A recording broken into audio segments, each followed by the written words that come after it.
Since I was born, but now I am getting youth. Hakuna motangu, hakuna koga book.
I'm going to be president of this country, whether you like it or not, and I will preside over the affairs of this country, including presiding over you. I think you must start adjusting to that reality. The sooner you do that, the less chest pains you'll have when that reality comes.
And there it is right there. Osunday Owende. What will be?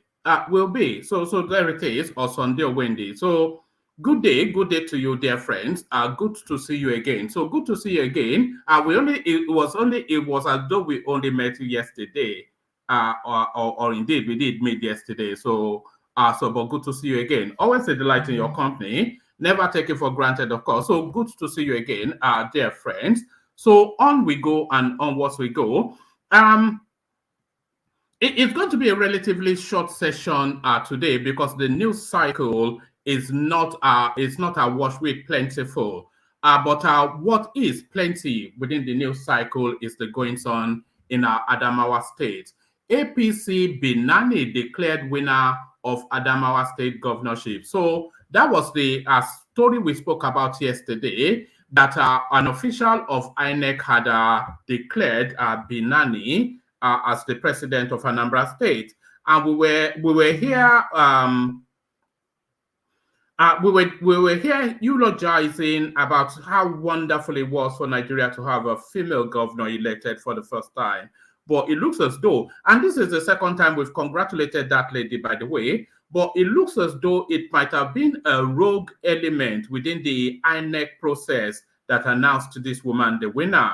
So all of that place still shrouded in a lot of controversy, still no clarity as to who the governor of Adamawa State is, confusions galore and allegations are galore. So of course, the opposition space are very quick to seize onto that, of course. And of course, where is the article headline? I did have it lined up. So article weighed in, I will say that I may have cancelled it out. Yes. So Atiku weighs in to attack the APC in that space, as do a lot of people. So we'll be discussing that at some length. We'll also be looking at this. This is an old story that recurs every electoral cycle. So as you read, and this headline that I'm about to give you is exactly why Nigerians are angry and agitated. Governor Otom's life pension bill to give Benue ex-governors 4 new cars every 4 years, monthly governor salary, annual vacations abroad, other outrageous provisions. So there it is.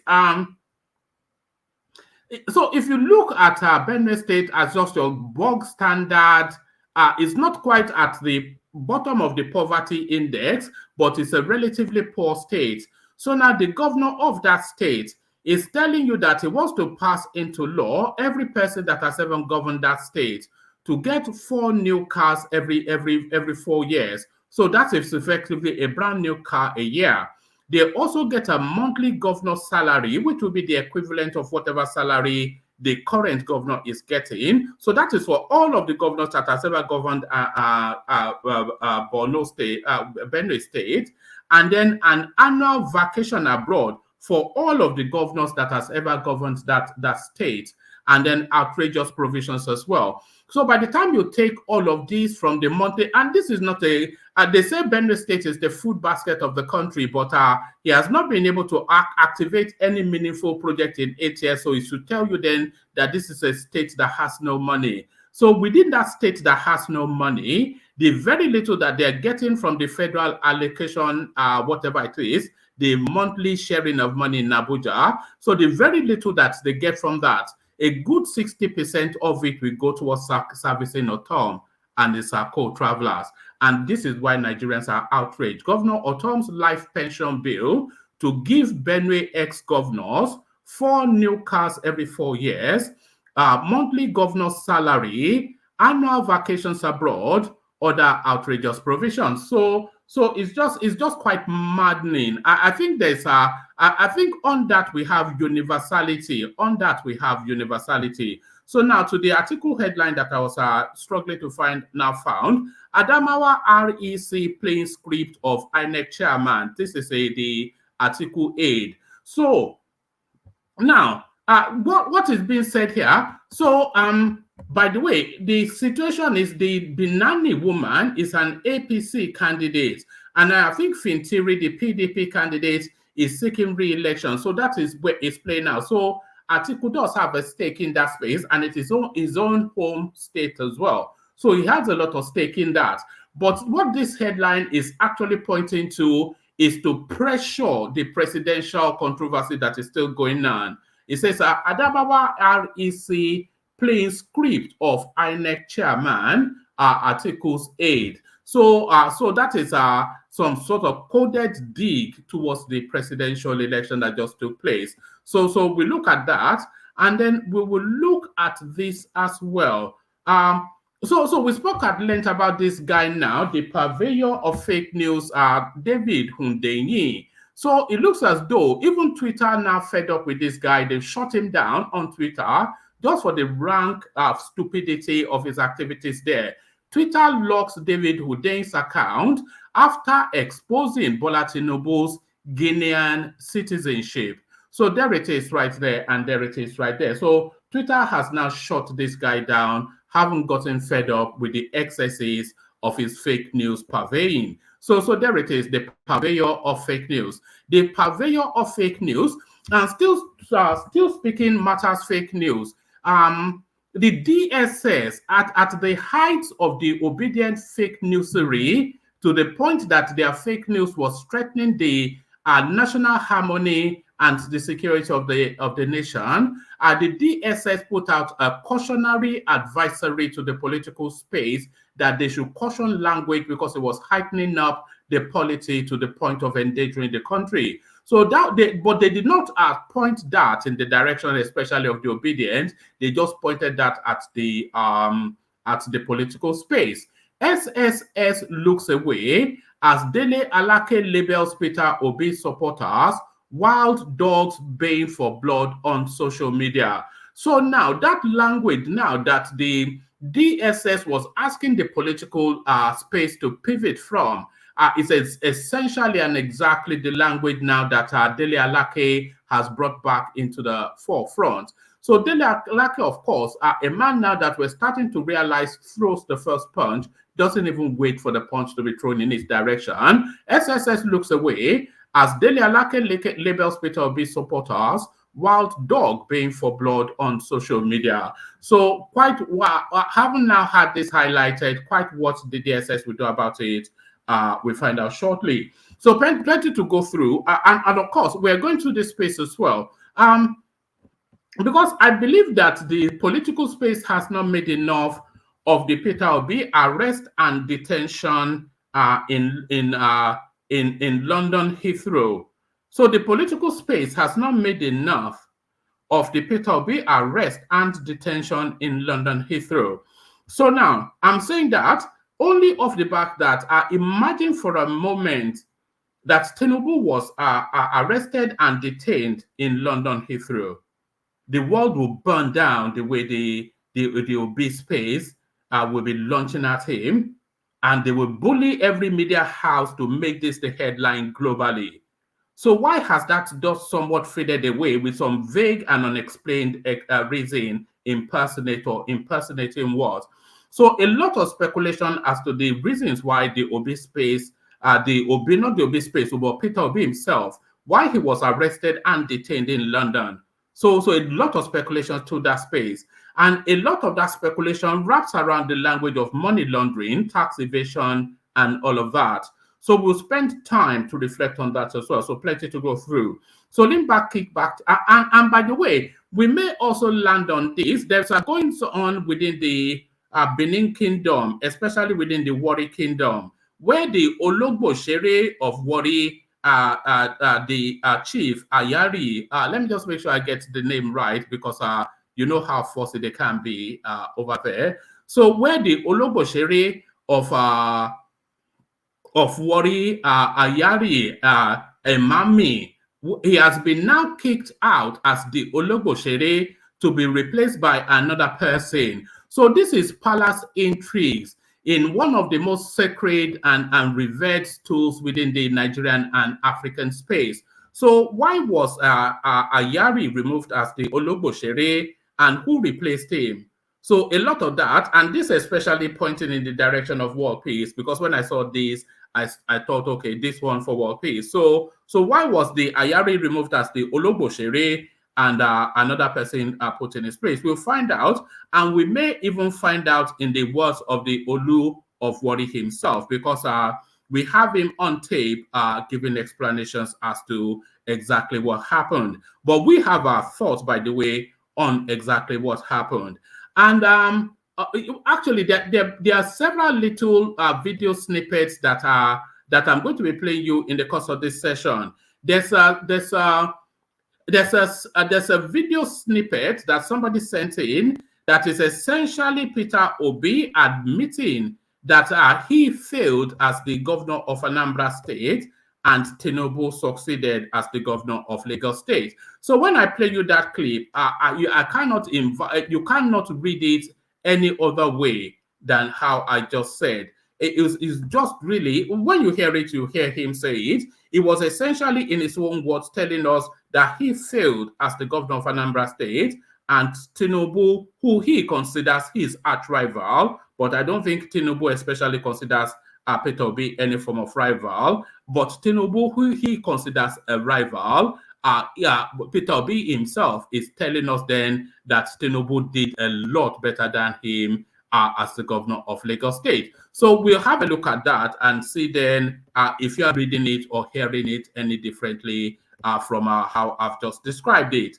And of course, we'll spend we'll look at some clips of the Benin space as well, the Ologbo Shere and all that. So a rich and diverse menu. When is it never not a rich and diverse menu?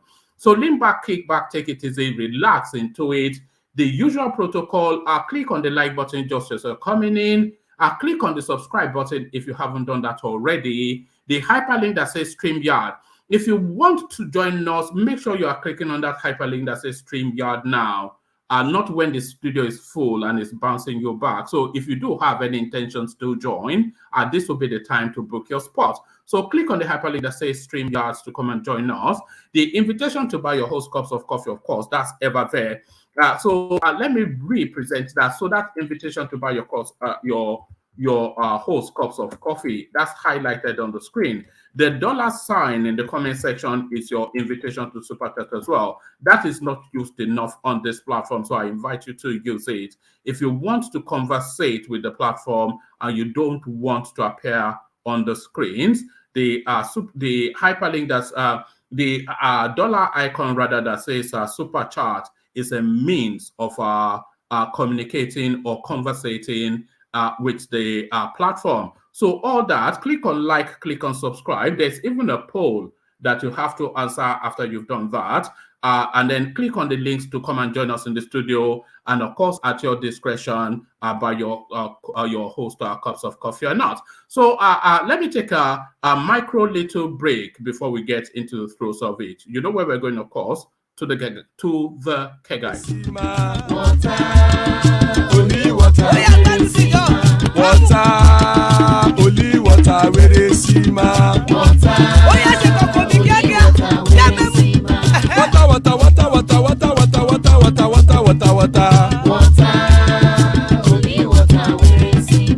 Hapa o naido.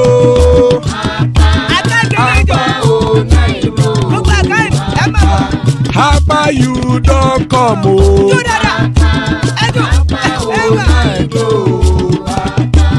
Hapa o naido.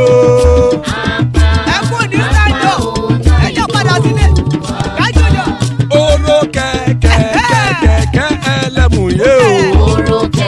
Ide shodi ya keke elemu re o. Bobby master keke elemu re o. Chief Latif keke elemu re o. Eruku lele elemu de.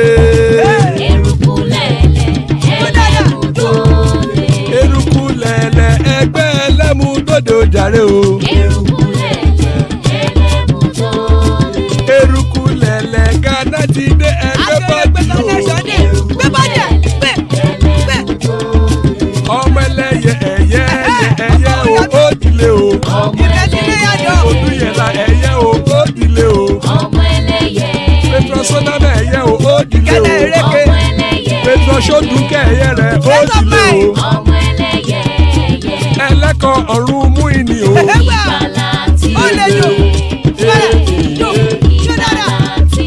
Àkùkọ ọ̀run mẹ́kọ̀.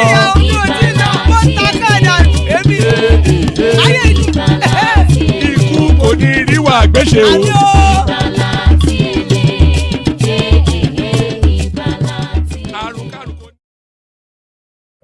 And there it is right there. Akuko Orun Meiko, the cockroach of the heavens don't crow yet.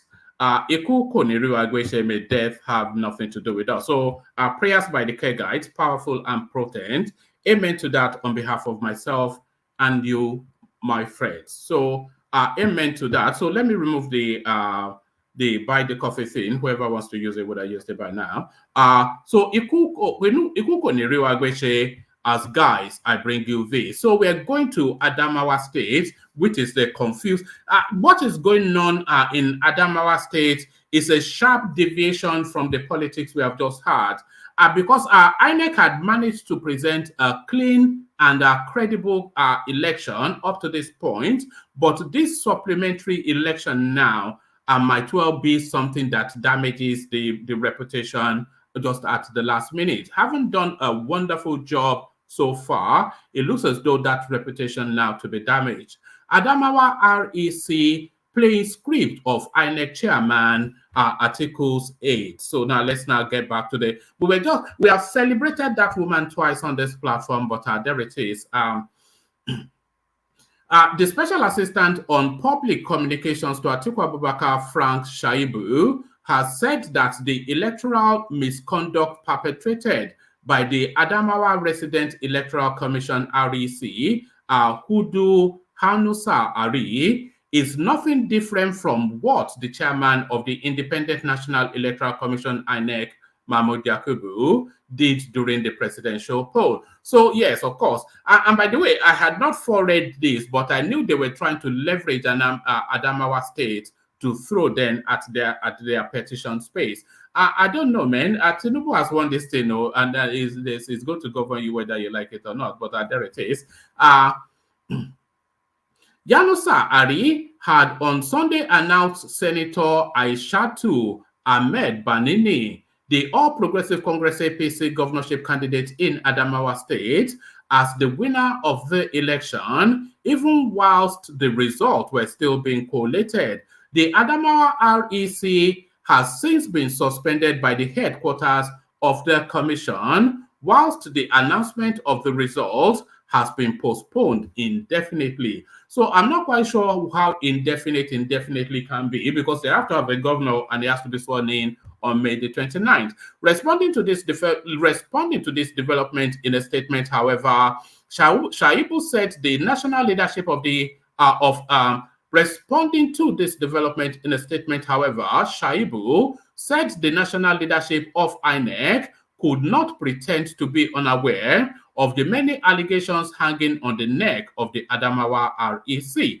So there it is right there. So the Adamawa REC, by the way, as we just read, has been suspended. So quite in contrast with what Shaibu is saying. Shaibu added that the suspension of the Adamawa REC without his arrest and prosecution was merely a slap on the wrist. It is crystal clear, even to the blind, that the Adamawa REC learnt well from the INEC chairman. INEC as an organization, from top to bottom, is akin to Alibaba and the 40 Thieves. As a matter of fact, the baby goat learns to eat grass by diligently watching the mama devour, really, that's the reading of it, the lush grass around them. Over a month or so, correspondents published an audio clip where the Adamawa REC was heard directing an electoral official, Hamanjam Mohammed, to rig the governorship election in favor of Banina or Banani.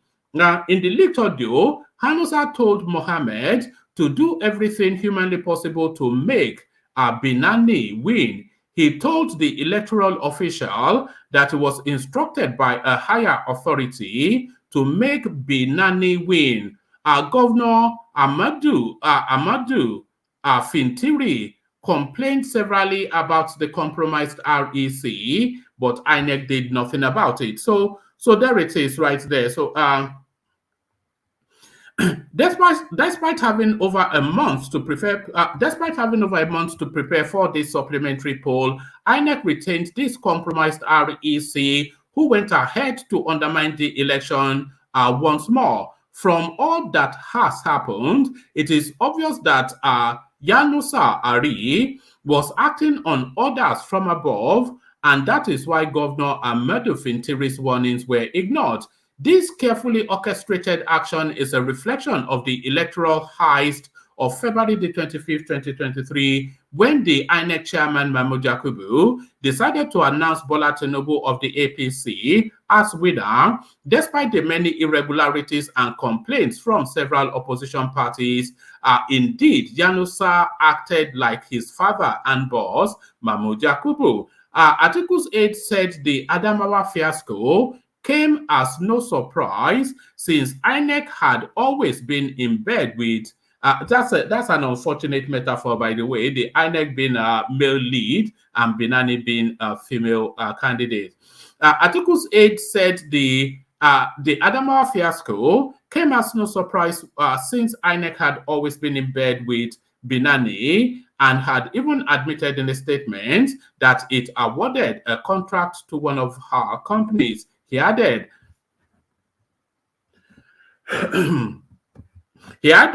INEC had, in a statement by National Commissioner Festus Okoye, admitted to awarding a sensitive contract to Binani's Printing Press Limited, a firm owned by the APC governorship candidate. In the statement, Okoye had claimed that the company was awarded the contract as a way of stimulating the economy and encouraging Nigerian enterprises. It is obvious that Binani and INEC are in bed together. So there it is right there, and there it is right there. So there it is right there. It's quite a curiosity, actually, the goings on in Adamawa State, because over the last 2-3 weeks now, they've been announcing and withdrawing the announcement of this woman as the governor of that state. And never once have they mistakenly announced Fintiri as having been returned. Ultimately, they will likely give it to this woman, but we'll see how that space plays out. Not by rigging, of course, but I will certainly like to see that woman win, just to break through that glass ceiling. So to break through that glass ceiling, do I have one more story on that space? I did have a story on that space, but I think that's sufficient enough to build that conversation around. So I don't know quite what the latest development is, but if anything, but they suspended it indefinitely anyway, so that's the latest development. But that indefinite cannot be more than a week, because of course they have to have a governor there. So all convoluted and mixed up, as always is the case, everything and anything Nigerian. So let's go on to the next one. Let's go on to the next one. So let's present this one. Let me present this one. Let's put that on the screen. All right. So SSS looks away as Dele Alake labels Peter Obi supporters wild dogs baying for blood on social media. So, well, is there some truth to that? Though, yeah, whether the DSS should arrest him or not, but is there some truth to that? Despite state security service warning political stakeholders to desist from making inciting and inflammatory comments, Dele Alake, one of President-elect Bola Tinubu's spokespersons, had labeled Peter Obi supporters wild dogs baying for blood on social media. Obi supporters are popularly called obedience, a name coined from Mr. Obi's surname. But Mr. Alake on Monday further described Mr. Obi's supporters as intolerant, arrogant, abusive, toxic, and insulting. So, quite outside of what Alake said or may not have said, as a direct personal experience, I would use those exact same words, but I will substitute that arrogance with ignorance. Directly, I've experienced the intolerance, not being able to listen to divergent views, the ignorance, which I would not say arrogance, because arrogance seems somewhat like they know something and they're peacocking on it. They know nothing. So the abusive language, the toxicity, and the insulting. Nobody needs to be told that is the bread and butter of that space. That's just all they are. They're just wildlings, really, just wildlings.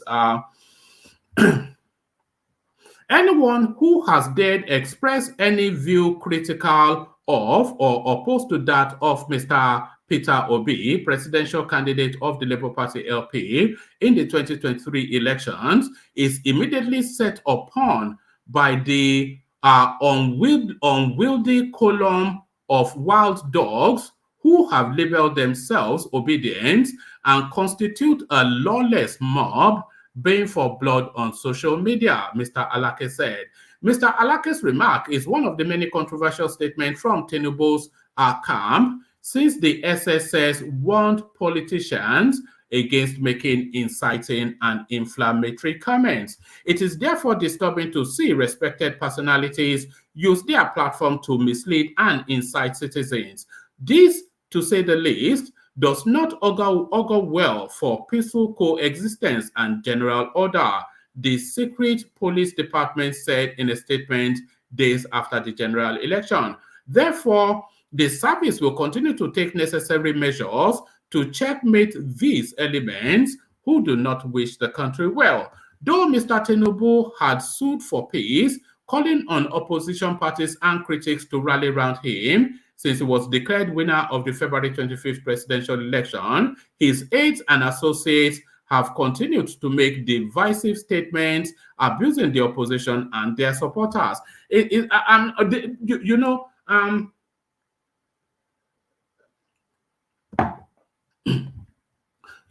not very difficult to spot the partisanship and the partisan leanings. Oh, I think I've got my water there.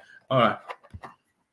It is not very difficult to spot the partisanship and the partisan leanings of a news platform.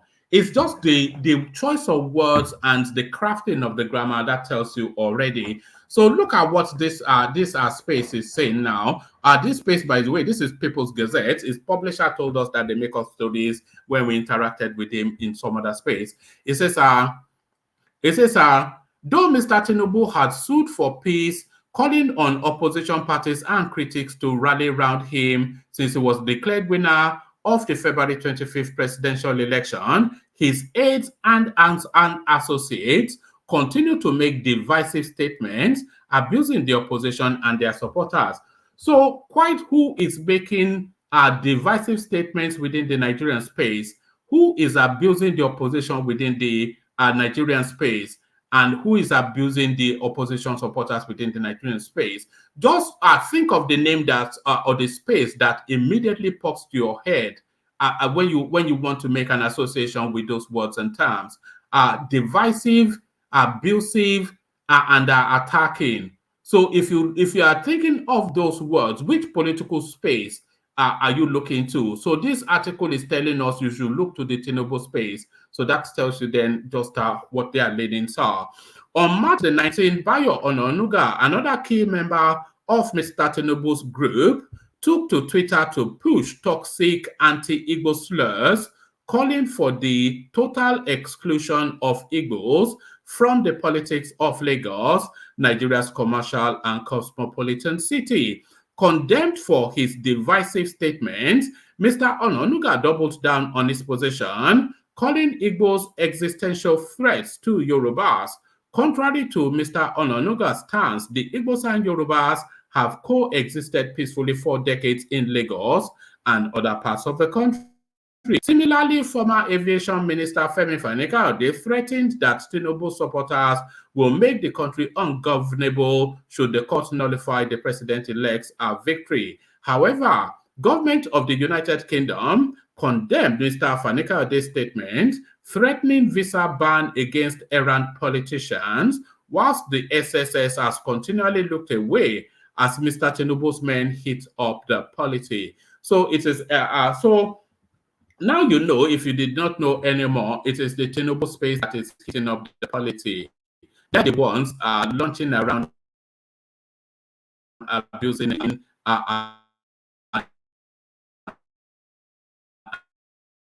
and just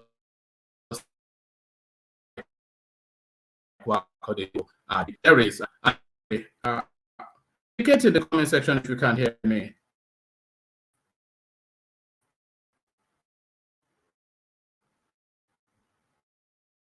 Can you hear me?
Hello, Ola, are you there? Hello, Ola. Yes, I'm here. Yeah, I think one man system dropped. I'm here. Ah, I'm at work, so voila, deal. This internet. How are you? I'm fine. Oh, maybe one man Uh, should just go do some sacrifice to the village people yeah, yeah. because this is so internet. This is so internet. Palaba. Outage. It's I know. bulu balao. Go on. Bula Balu. Let's have conversation now before he came back because I'm at work. I'm just on first break, 15 minutes break, and I saw what is going on here. So, what do you think about the what they call it, the Adamawa saga going on? I, I I, think I, I I was going to get full gist from one man, oh, but I don't think I don't know who one man offended. So, and the internet. One funny thing is that even me say way they talk, my internet. It was only like a few days ago that my wife was still trying to threaten the service provider that we're going to change the internet, right? the internet. I'm telling you. But come see as Ola, we let me shock you. This Australia we dey, my brother. There are some places you can't even use internet at all. I'm telling you, So sometimes if we are blaming Nigeria network is bad, nah. It's only here when no, no, Thomas, you've been talking excellently about that of Nigeria. Say Nigeria own. The problem with Nigeria is this: you have minimum standard, you dare not go below. Then you have a place where you set a standard, but the fact that you set a standard, you see in a network environment, which I think you are aware to, is when we want to talk of quality of service, we try to, maybe we find ourselves at 95, but we are trying to achieve something like saying 90, let's say 99.8 thereabout. But we are talking of Nigeria where the basic, even to get the basic thing right, is going to cost you, is going to be like premium to you. Ola, let's talk Yeah. about the internet.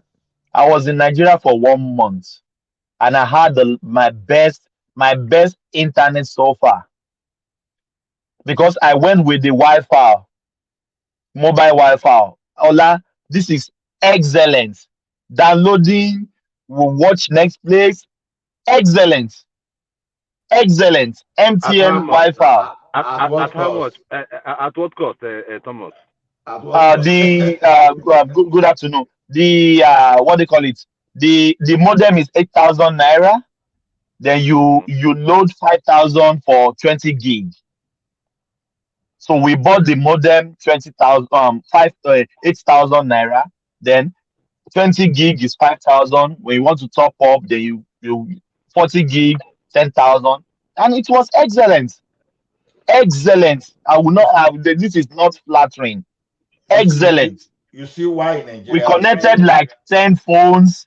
We connected television. We connected almost everything in the house. And it was going smoothly, nice. Anywhere I go, you take it along. Mobile is excellent. you Excellent. see you see why in Nigeria I was using Vista phone, Vista phone that time, that's what I was using. Although it served me very well, my Wi-Fi, everything stable, everything okay. I was even going for better services. The one I was going to be was going to be, Visat or something like a radio link or thereabouts. But then you see one thing is this: the cost of your internet, like that one you said you got how many gig? Like 20 gig five for 20 5,000 gig. naira. It's not You that know, bad. It's not bad. that's your 20 gig, I can tell you, is what I will just finish within 5 days. You understand? Even that's if it lasted for 5 days. So that time we saw my subscription will always be like, okay, unlimited. That would be the like of thing that I would like to get. So uh you can only talk about your experience, right? I believe that Yeah. things have improved, but head or tail, there's still no way you want to compare. Now, look at the speed there now. Here, easily we use like 1 gigabyte. We use like we use like 1 gigabyte in speed. When you want to subscribe, you subscribe to like there's a Telos they call Telos. Oh, actually, you guys are using 5G now I'm not in using Canada. I'm You not have 5G. I'm not I only know my own. I know they use 5G presently, so I see the on LTE. So We I know are they we are use on 5G. 5G now in Australia. 4G, And, 5G. It depends on your phone as well. If you are using good phone, you will enjoy the 5G. no. Not every See, phone can use all 5G. those Yeah. technology are they slow to switch you. I know they quick they switch like that too. So where on our way they from they don't use do the experiment to normalize that thing. That's what I do. So, Come on, Ola. no, that's what I do. Okay, everybody now, most people now they've migrated to Windows 11. Trust me, I won't say because Windows 11 is the latest and I will rush. No, I will let you have your up and down everything. Then, even if I need to pay for the license later, I prefer to do that. Okay, one man has come back. Yeah, One man. Ndurugurudu. The Ndugurudu. Get your internet. I don't know what happens though. I use this system all day, every day. It never does anything, and as soon as I come on, it shuts me down. And that's been happening over the last Maybe you 5 need years. updates. Maybe you need updates. Yes, I probably have to phone them for a more powerful. Yes, yes, probably. I I'm do on need. break, 15-minute break, and I saw everything went. I said, let me just fit in. Then Oh you yeah. take your floor back. Yeah. Thank you so much.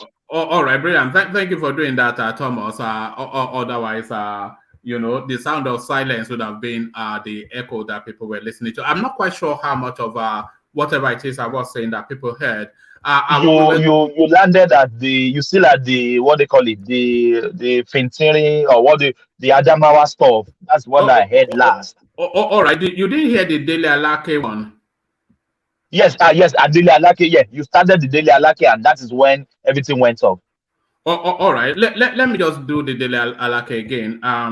Yeah, kick everybody out, then you can do your thing. Then you bring us back. Yeah. All right, brilliant. As we were, so back to it. SSS look away as Dele Alake labels Peter Obi supporters wild dogs baying for blood on social media. So it is that language. A lot of you, I'm not sure if you've heard me say this already, but I'll just do it all over again. A lot of you would have heard the advisory from DSS just shortly after the elections that the political space was getting too heightened, and they were cautioning them that people should mind their language. That caution was essentially to the obedient space, but the DSS did not especially point it at the obedient.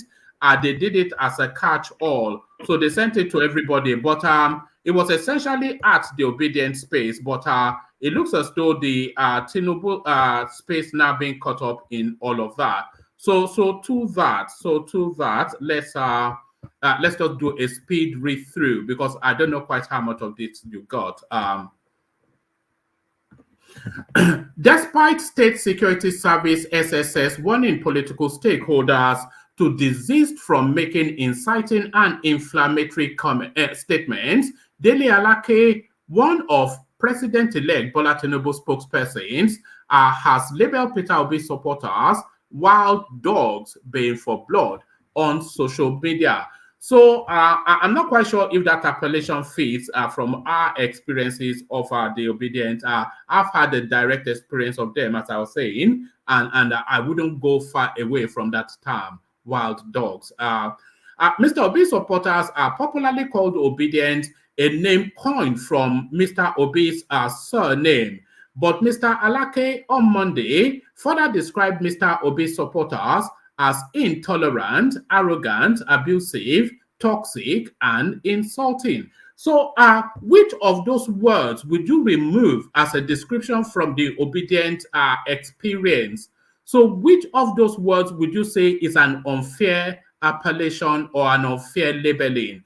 So Alake has described the obedience as intolerant, arrogant, abusive, toxic, and insulting. So which of those words would you say was not quite a good fit? Anyone who has dared express any view critical of or opposed to that of Mr. Peter Obi, presidential candidate of the Labour Party LP in the 2023 elections, is immediately set upon by the unwieldy column of wild dogs who have labeled themselves obedient and constitute a lawless mob baying for blood on social media, Mr. Alake said. Mr. Alake's remark is one of many controversial statements from Tinubu's camp since the SSS warned politicians against making inciting and inflammatory statements. It is otherwise disturbing to see respected personalities use their platform to mislead and incite citizens. This, to say the least, does not augur well for peaceful coexistence and general order, the secret police department said in a statement days after the general election. Therefore, the service will continue to take necessary measures to checkmate these elements who do not wish well for the country. Though Mr. Tinubu has sued for peace, calling on opposition parties and critics to rally around him since he was declared winner of the February 25th presidential election, his aides and associates have continued to make divisive statements abusing opposition and their supporters. So that was where I think I landed before the thing froze me out. So I was saying then, as I repeat now, that you can tell the partisan politics of a platform just by the way they choose to word some of their presentations. So this paragraph here is saying that Tinubu sued for peace, but it says Tinubu sued for peace, calling on oppositions and critics to rally around him since he was declared winner of the election. His aides and associates have continued to make divisive statements abusing the opposition and their supporters. So of all of the political spaces that you know in Nigeria, who would you immediately think of when you hear the term divisive statements abusing oppositions and their supporters? So who would you immediately, because this article now is inviting us to think immediately of Tinubu's camp when you are thinking of divisive statements and abusing oppositions and their supporters. But a lot of people might well think differently. So who would you immediately think of when you think of those terms? On March the 19th, Mr. Bayo Ononuga, another key member of Mr. Tinubu's group, took to Twitter to push toxic anti-Igbo slurs, calling for the total exclusion of Igbos from the politics of Lagos, Nigeria's commercial and cosmopolitan city. Condemned for his divisive statement, Mr. Ononuga doubled down on his position, calling Igbos existential threats to Yorubas. Contrary to calling Igbos existential threats to Yorubas. Contrary to Mr. Ononuga's stance, the Igbos and Yorubas have coexisted peacefully for decades in Lagos and other parts of the country. Similarly, former Aviation Minister Femi Fani-Kayode threatened that Tinubu supporters will make the country ungovernable should the court nullify the president-elect's victory. However, government of the United Kingdom condemned Mr. Fani-Kayode's statement, threatening visa ban against errant politicians, whilst the SSS has continually looked away as Mr. Tinubu's men hit up the polity. So Tinubu's men are hitting up the polity because, of course, and that is right, because you remember when Tinubu's men, they stormed the defense headquarters, inviting a military coup, and they are inviting that we should have an interim government, and they are telling us then that if Tinubu is sworn in, that will be unconstitutional, and they are calling on Buhari to stop the democratic process. So Tinubu's men, of course, they are hitting up the polity. So that is exactly right. And by the way, this is from People's Gazette. You remember our interaction with the publisher of that space when he told us in his own words that they just make up stuff for his platform. So you can file that under that. It's just a nonsense from purveyors of fake news. So from purveyors of fake news to another purveyor of fake news. So we're with Showore now. Governor Otom's life pension bill give Benue ex-governors 4 new cars every 4 years, monthly governor salary, annual vacations abroad, other outrageous provisions. So we're back to where we were. I think it was Tinubu that actually initiated this largesse for governors. Remember when he just he gifted himself everything as he was leaving State House in Lagos, and every other state has replicated that since. And Benue State, by the way, is a nondescript middle of the road state. It has no economy. They say it's the food basket of the country, but we've not seen anything impactful in terms of development there to tell us that they have any income. So this tells you then that this is a state that is almost exclusively reliant on federal allocation. And from that federal allocation, Governor Otom's life pension bill give ex-governors 4 new cars every 4 years, monthly governor salary, annual vacation abroad, other outrageous provisions. So before I go into the body of it, that headline alone is telling you a lot. So it's telling you it gives ex-governors. So any person that has governed Benue State gets this. So it's not just saying starting from me. So it's going all the way back. So every person that has governed Benue State gets a new vehicle every single year, and then they get the monthly governor salary. So whatever the governor that is current in that space is being paid, every single ex-governor gets that as well.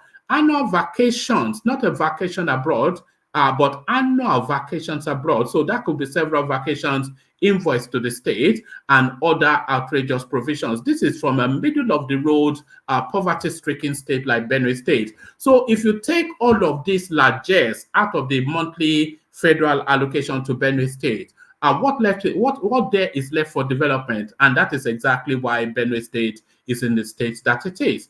Let me just give you a few paragraphs because I think we already know what this has to offer. A Nigerian lawyer from Benue State, I won't attempt his name, has raised the alarm over a life pension bill proposed by Governor Samuel Otom's government in Benue State for former governors and deputy governors. Arobi Gagaljav, some of these names, you don't even know, and they say that we're all from the same country. This guy is called Tahimen Oscar Arobi Gagajav, and that is from the same country as Okechukwu and Gbadebo. It's just ridiculous, isn't it, really? So this guy with the funky name, who described the proposed life pension bill as outrageous, ridiculous, and economic crippling, asked that the bill must not be passed into law. He said if passed and implemented, it will not only cripple the economy of the state, but will impoverish workers and other people of the state. Further describing the bill as a pension scam, the funky named guy said the bill titled "A Bill for a Law to Make Provisions for the Maintenance of Former Governors of the State and Their Deputies and for other matters connected thereto," has been presented to the Benue State House of Assembly by the outgoing governor. So the way that some of these bills are passed, they passed this bill including in there a real nice little lush package for the parliamentarians. So it is in the interest of the parliamentarians to pass it because they get a nice lush package as well. So everybody wins, of course, apart from the citizens of that state. According to the funky named guy, Section 1 of the bill established the title of the bill and intended for it to have a retrospective effect, adding that it is expected to take effect from 1999 so that it covers former governors and their deputies, including Senator George Akume and the late Ogiri Adene, Senator Gabriel Swaswam, and Stephen Lawani, Dr. Samuel Otom, and engineer something or the other. He noted that Further details of the bill showed that Section 2AI makes provision for the payment to the former governors of a monthly stipend equivalent to the salary of a sitting/incumbent governor. So I only knew this because, of course, this was the scam that Tinubu ran on Lagos State in 2007. Section 2A subsection 2 makes provision for the payment to all former deputy governors of a monthly stipend equivalent to that of the salary of a sitting/incumbent deputy governor. Section 2B provides for the building of a permanent residential accommodation in any town of their choice by the state in Nigeria. So if they want a house in Banana Island, Benue State pays for it. Section 2C and H provides for the provision of 4 new cars every 4 years for the former governors and 2 new cars every 2 years for the former deputy governor, whose cars shall be serviced and maintained at the expense of the state. Section 2D and E provide for 6 personal staff for the former governors and 3 for the former deputy governor to be paid for, by whom? Or by the state. Section 2F provides for 24-hour security surveillance and guards for all former governors and their deputy at their direction. Section 2G provides for free medical treatment for them, their spouse, and at least 4 children under the age of 18. Section 3 provides that all the above expenses can be monetized or cashed out. So listen to that section 3. So the 4 vehicles that they get every 4 years, the apartment, the mansion that can be built anywhere from Maitama in Abuja to Banana Island, because it's in any space of their choice within Nigeria, in Banana Island. So, and all of this packaging then, it can be monetized. So they can get so essentially they're giving themselves at least 5 to 7 billion each. A governor, about 5 billion deputy, and all of that. And then they are cascading it, they're retrospecting it to 1999. Section 3 provides that all the above expenses can be monetized or cashed out. Section 4 entitled former governors to 2 vacations abroad annually, and the former deputy governor to 1 vacation abroad. He pointed out that, and by the way, Waldorf Astoria is also one of them, and then Hilton, something or the other, the most expensive in Champs-Élysées, of course, invoiced to Benue State. He pointed out that all entitlements are for life, and that the expenses are to be charged on the Consolidated Revenue Fund of the state, meaning that they are on first-line charge and are to take priority against other expenses like salaries, pensions, and gratuities of the citizen. He added that all the entitlements except the vacation can be converted into cash and paid out. So it's ungodly what this thing is telling us.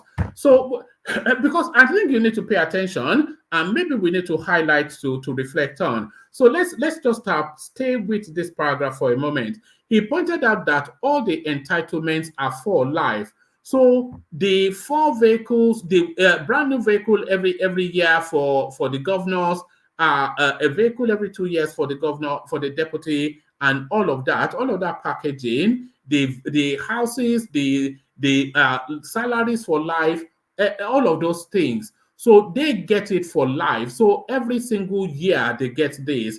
I think they get the residence ones, because you can't be building them a new building hopefully every year. But all of this package, they get it, and then so they can 6 staff. By the way, 6 permanent staffs for the governor, 3 for the deputy. and all of that. So all of that, they get it. So they can either get that paid for by the state, or they can just take the cash equivalent of however much that is. So that's the first thing. But what really kills it guarantees it. So he pointed out that all the entitlements are for life. So they get this for the rest, for as long as they live, they get this. And that the expenses are to be charged on the consolidated revenue fund of the state. So that is where the state's money is most guaranteed, meaning that they are on the first line charge, and to take priority against other expenses like salaries, pensions, and gratuities to citizens. So as soon as the money comes in from Abuja, these people take their cut off first, and then whatever is left, if it runs the state, it runs the state. If it doesn't run the state, you starve. He added that all the entitlements except the vacation can be converted into cash and paid out. A critical review of the bill, according to Funky Name, shows that Section 1 makes this bill, when passed into law, to have retrospective effect. This means that it will be backdated to cover all governors and their deputies democratically elected since 1999.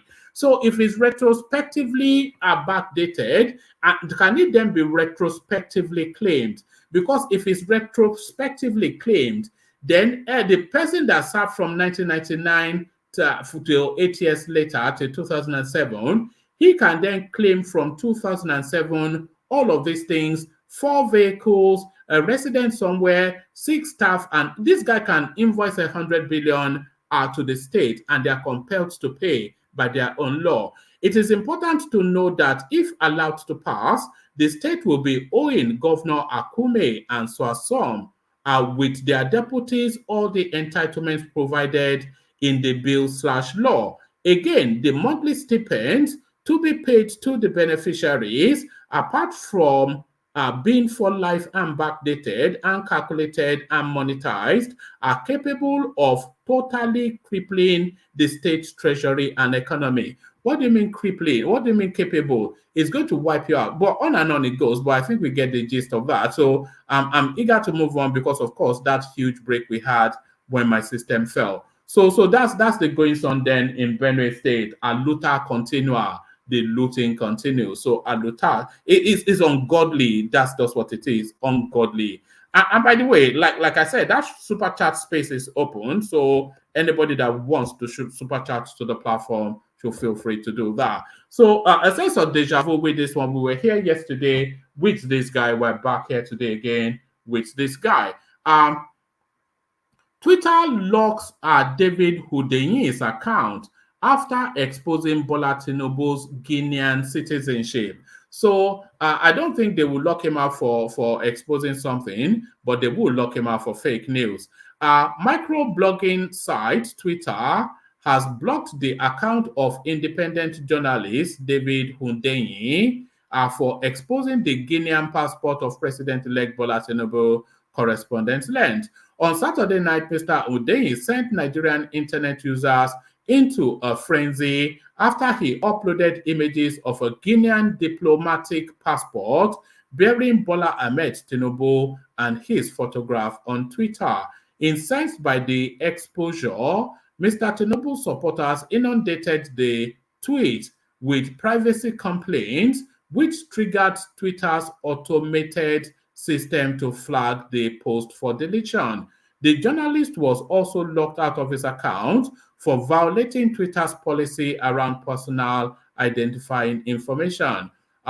Supporters of President-elect may have unintentionally confirmed that the passport belongs to Mr. Tinubu by reporting the tweet as revealing his personal information. The journalist said he had contacted Twitter to appeal the suspension, presenting a strong argument that Mr. Tinubu's Guinean passport was a matter of national and public interest. He was, however, unsure when the suspension would be lifted. Mr. Hundeyin argued he posted the document of a public figure, the president-elect of Africa's largest economy, because it carried overreaching public interest. after posting evidence of Tinubu's undisclosed dual citizenship and perjurious INEC EC9 declaration. West Africa Weekly founder David Hundeyin Twitter account has been maliciously reported for posting private information and is temporarily locked. So this is their reporting, of course, but let's just then let's just get a feel of what happened to David Hundeyin. So this is David Hundeyin, the Peter Obi's surrogate, who purports to be an independent journalist. So this was his Twitter account, now no more. This tweet violated the Twitter rules. Learn more. So this is where the guy was posting his fake news. So there it is, kicked off Twitter for being the purveyor of fake news. So let me give you one last readout and then we come into the room. There is one more clip that I want to play you. It's about 10-11 minutes long, but that speaks to them today. So we are talking about Tinubu being a Guinean and not a Nigerian. But then, of course, we know that Peter Obi was arrested and detained in London, and nobody is making anything of that. So that just tells you then we're scrapping the barrels and clutching at straws just to call Tinubu bad. But Peter Obi was actually arrested in London, and nobody is saying anything about it. But we will say something about it. But before we say something about it, let's do this. Tinubu's low-hanging fruits. Tinubu's low-hanging fruits by whatever I say is Brima. Yes, was this the one I was after? Hopefully it is. So these are just the easy riches of no, I think this is too long. Let me just give you a few paragraphs and then we'll come into the room. After receiving a certificate of return from the Independent National Electoral Commission, INEC, President-elect Bola Ahmed Tinubu is now looking forward to his inauguration on the 29th of May in Abuja. The intervening period is the second phase of Asiwaju's presidential project, where you can be sure a lot of consultations are going on side-by-side strategic visits. Phase 3 will begin once the president-elect is sworn into office. Asiwaju Tinubu's first stop was Daura, where he presented the certificate of return to President. I'm not sure that this was the article that whoever sent it in. Name remains undisclosed because I have sources that send me stuff, but I'm not quite sure if this was what he was intending me to read out.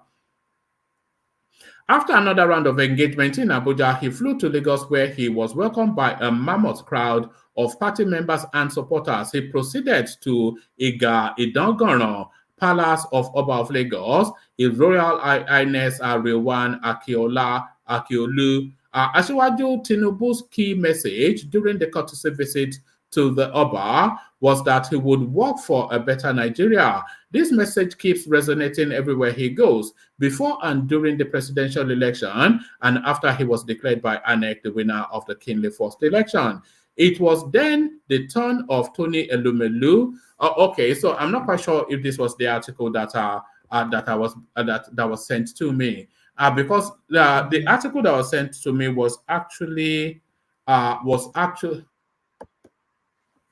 the article that was sent to me was actually a subscription. It was on a subscription site, and I couldn't. I could, but I wasn't willing to subscribe to it just to pay money just to read an article. And I just did a search on the title instead. But let's go to this space instead. So let's listen then, because I want us to spend some time with exactly why Peter Obi was arrested in London and detained.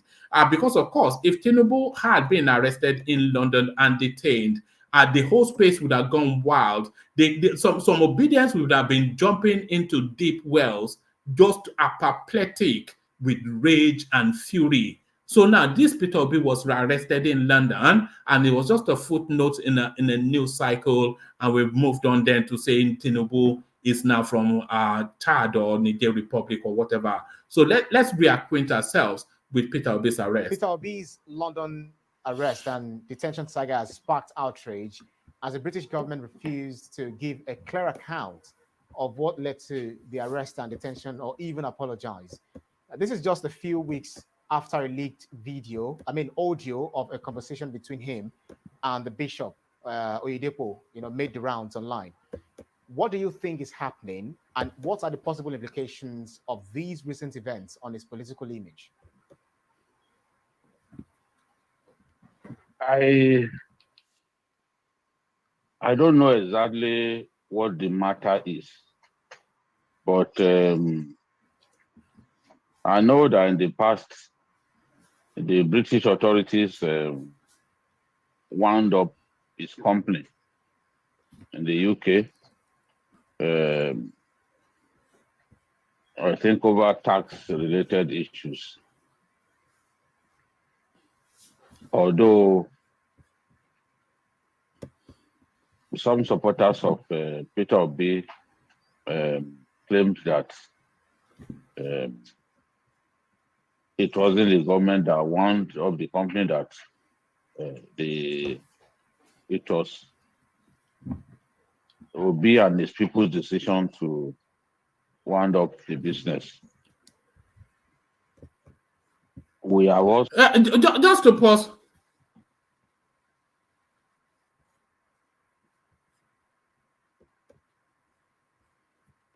Can anyone hear me? Am I offline again? No, we can hear you. Go ahead. No, it's Alexander. It's always confusing me. He's texting me that I'm offline. So sorry. Thank you. Thank you. Just to pause it for a moment.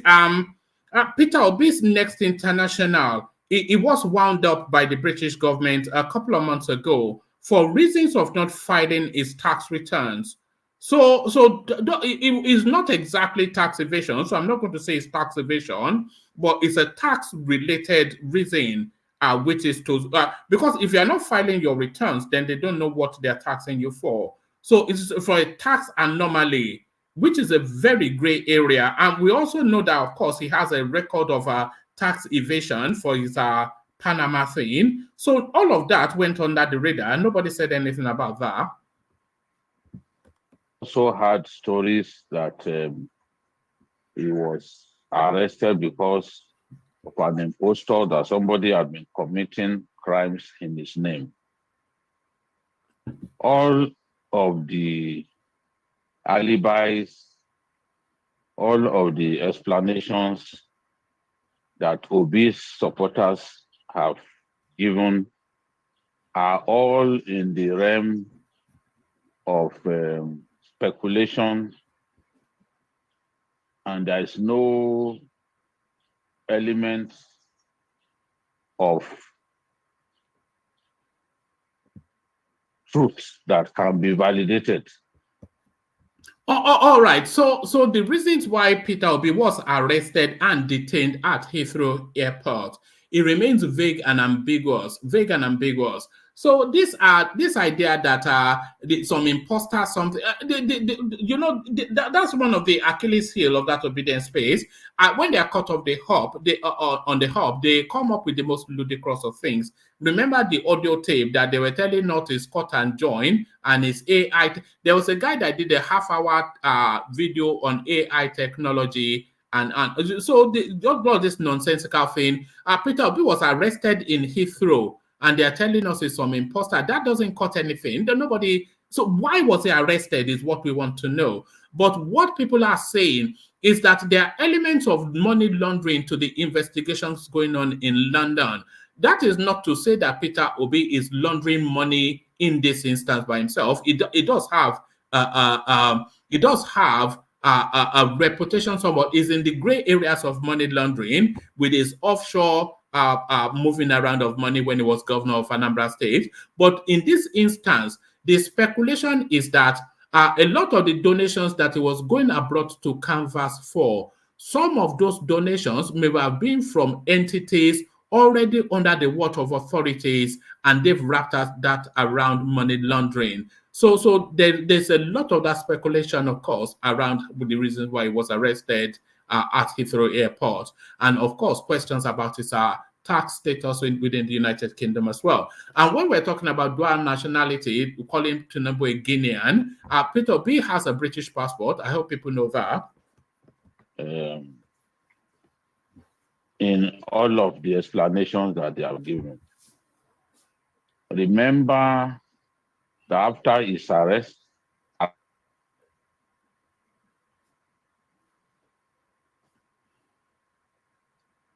Obi supporters told us that in fact, the media team, the Obi team media team told us that the British authorities have apologized. Obi came out promptly to say that he had no evidence that the British authorities had apologized for harassing, arresting, and detaining him on April 7th at the Heathrow Airport. So if his media handlers who come out to lie openly that British authorities had apologized, that it wasn't Obi that they wanted to arrest, that his arrest was a mistake, why would anyone expect me to believe some of the earlier explanations that they had given? So if the intention was not to arrest Obi, then an apology would have been forthcoming. So if Obi tells us that an apology had not been issued, that is to tell us that the intention was to arrest and detain Obi at Heathrow Airport. But why? We will find out. So park all of this imposter nonsense. We will find out.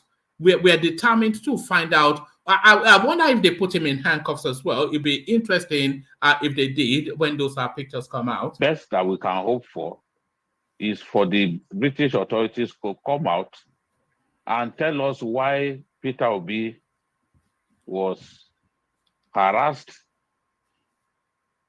arrested, and detained. They've got to be able to explain to us. And for somebody as important as a presidential contestant, one of the front runners in the presidential race, I think the Britons should be able to reach out to British authorities. Their response was neither here nor there. It was a very short response. We do not comment on individual matters. The nation also sought explanation for Obi's arrest. Again, they stress that they do not comment on matters involving individuals. So we are left to wonder what exactly it is that Obi has done. And it was wise of Obi to quickly come out to disown the lying press statement made by his team to the extent that an apology had been issued. For them, they were trying to cover him in glory. They were trying to launder his image. But Obi saw clearly that it could worsen his matter. Because at this stage, Ibrahim, we do not even know whether he was deported. No information was. And by the way, that's a legitimate point. We don't know whether he was forcefully removed from the United Kingdom. We don't know. So we speculate that he may have a British passport, but I don't even think that that precludes, because he will have like a secondary sort of like a Nnamdi Kanu sort of thing, nationalized rather than by birth, which somewhat gives the room for the state to move against you if they will. So we don't even know if he was deported from the United Kingdom or not. So that also on the table.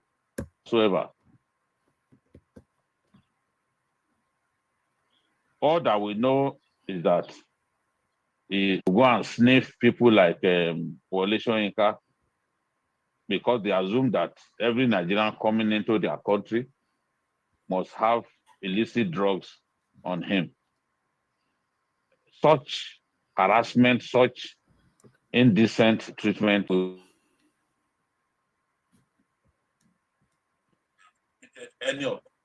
if Peter Obi had committed any offense, they need to let us know the offense he has committed instead of just being silent. And Nigerian officials too have been silent. No one has been able to offer the press any form of explanation. And Obi. But this is where investigative journalism comes in now. The United Kingdom is not in Mars. Every one of these journalists in and out of the United Kingdom all the time. So they should be able to establish exactly why Peter Obi was arrested and handcuffed and detained in the United Kingdom. Has kept quiet since he returned. He has not spoken to anyone on the pattern of questioning, on what they asked him, what they asked him while in detention. So it's a very, very unclear situation that we have found ourselves on Obi's matter. And I'm not surprised that some of Obi's handlers, especially his media, the Obidati media team, are even trying to blame Nigerian officials for what has happened. They pointed to the fact that they accused Lai Mohammed, the Minister of Information and Culture, of trying to demarket Peter Obi the best way that he can by accusing him of treason. Lai Mohammed is on record to have asked Peter Obi to clarify his claim that the conversation between him and Bishop Oyedepo, in which he described the 2023 presidential election as a religious war, and by the way, as this guy continues to speak, it continues to come to your mind that the things that are stand against Peter Obi, they are a lot weightier than the things that stand against any other candidate.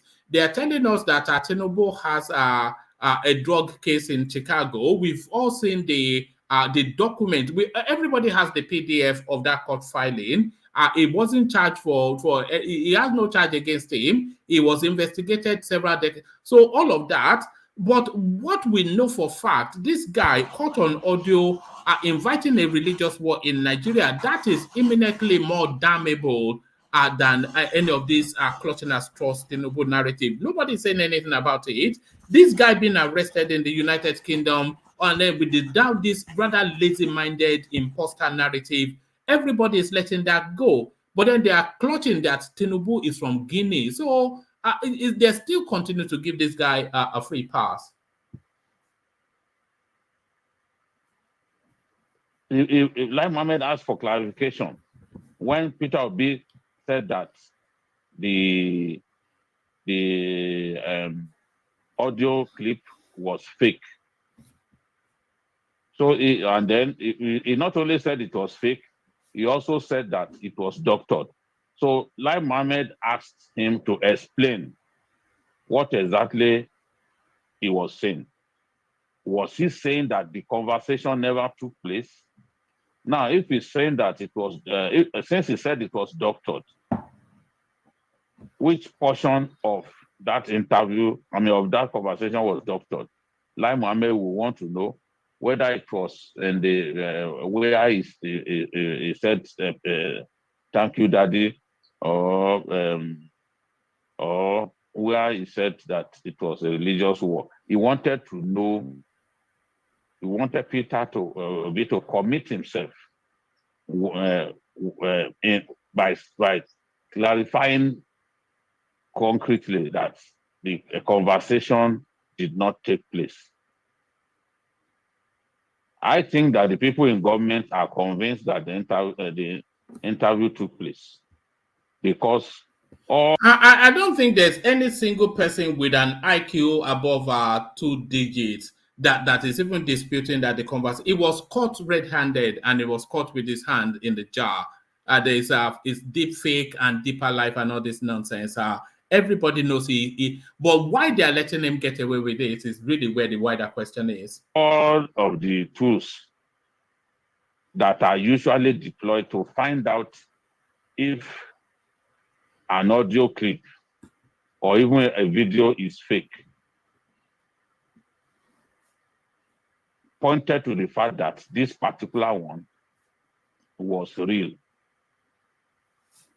So it was clear that Lai Mohammed was trying to commit him to say the conversation never took place.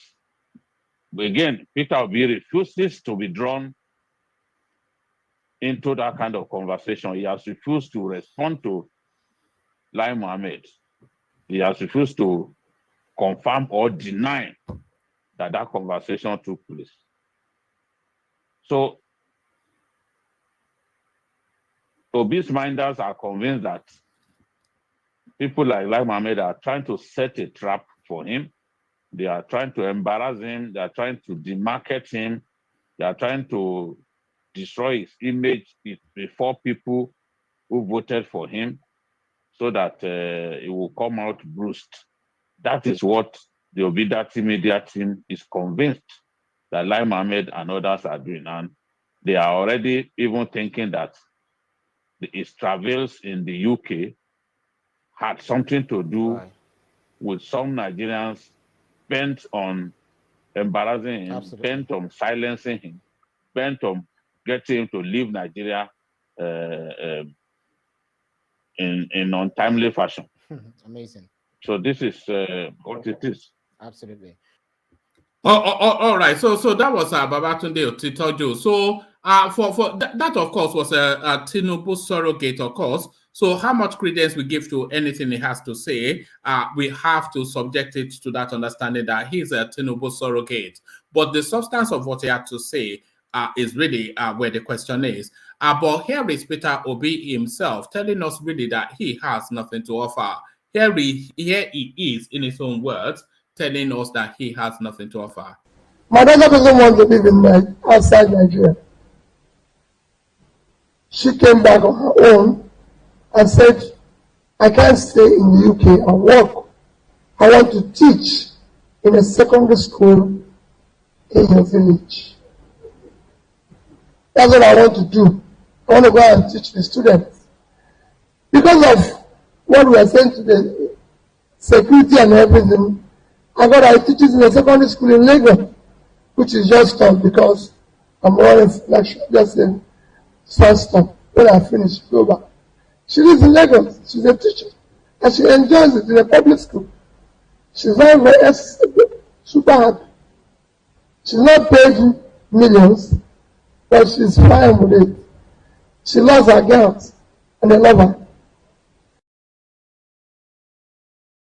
All right. Because of Peter Obi's speech impediment, it is often needs subtitle or interpretation. So I know that, of course, you would have struggled to hear anything he has to say because, of course, he's speech impaired. But what he was saying was that his eldest daughter told him that she was fed up with living in London and she wanted to go and work in her own home village, which will be Peter Obi's home village. So she came back to Nigeria then to do that. But because of the state of insecurity in their own homestead, that is Peter Obi's homestead, the girl had to pack up her bags again and head to Lagos. And where Peter Obi concluded was that she was having the best time of her life. They love her and she loves them. And she's having the best life that she has ever had living in Lagos. The insecurity and the backwardness of their homestead forced her out, because we'll play it again for anybody disputing it. She came back from London wanting to work in their village. Because of the state of that space, she had to up stakes and go and live in Lagos, not in the capital of their own state or in Lagos. So the Lagos that Tinubu built versus the Anambra that Peter Obi built. Peter Obi comes up with the verdict himself. So there it is. That's the presentation. We will still at some point go to the, or should we go there now? Actually, let's go there now. Or maybe people are just fed up with hearing the sound of my voice. They want to hear from others. But let me give you this. Okay, actually, let's kick off the conversation and then we see. Continue, one man. Continue. All right. Then let me give you this. Ajanle Koko. So this one really is a nod in the direction of world peace. So it's the goings on in Edo State. Where, as you know, Edo has just recently now changed their... No, they've not changed, but an Oba died, and of course, an Oba replaces him, and the new Oba now, the young man, remember, we actually even covered this here, his coronation, and we were speculating then, just to tease war peace, that the guy sounded somewhat like a Yoruba man. So when he came into situation... as you know, when an Oba comes in, there's always some sort of a jostle between the ruling houses, and the seniors within that space, they often back one way or the other. So if you back in the way that loses, then ultimately you pay the price for having backed the wrong horse. So in this instance, we're talking about the Olu of Wari space. This is where we're going as I scramble furiously to find it. Yeah, so here it is. So we're going to the Olu of Wari space. So let me put it on your screen. So as you know, that the Wari kingdom has a new Olu. Olu of Wari removes billionaire businessman Ayari Emami as Ologbushere installs another one. So the backdrop for that, this Ayari Emame, he was one of the Ologbushere is probably the highest honor outside of the Oba that you can have in the Shekiri land. So and the prestige of it for that community is almost a godlike status. So this Ayari Emame, he had that title. But then he was against this now new Olu of Wari being installed in the jostling for who then succeeds that position. This new Olu of Wari now gets the post and acts swiftly. So let me give you the readout, and then I'll play you some video clips that speaks to that space as well. The Olu of Wari Igame Atuashe III has removed billionaire businessman Ayari Emame as the Ologbushere of his kingdom. Recall that Ayari was strongly opposed to the Olu's coronation in August 2021. This led to the monarchs derobing him and also barring him from the palace. 2 weeks ago, the monarch visited one of his communities and afterwards sent for Ayari to visit him, following peace moves initiated by clergyman Pastor Ayo Orisejasefo or something. You know him anyway, the famous pastor, and others. The king met with Ayari last Friday, April the 14th, and today, let me do that again. The Olu of Wari Agame Atuashe III has removed billionaire businessman Ayari Emame as the Ologbushere of his kingdom. Recall that Ayari was strongly opposed to the Olu's coronation in August 2021. This led to the monarchs derobing him and also barring him from the palace. 2 weeks ago, the monarch visited one of his communities and afterwards sent for Ayari to visit him, following peace moves initiated by clergyman Pastor Ayo Orijasefo and others. The king met with Ayari last Friday, April the 14th, and today called for a meeting where he openly talked about the issue. He asked Ayari that going forward, he should accept his late father's title which Ayari refused. The monarch thanked him for all he has done for the Ishekiri kingdom and then asked him to leave his palace.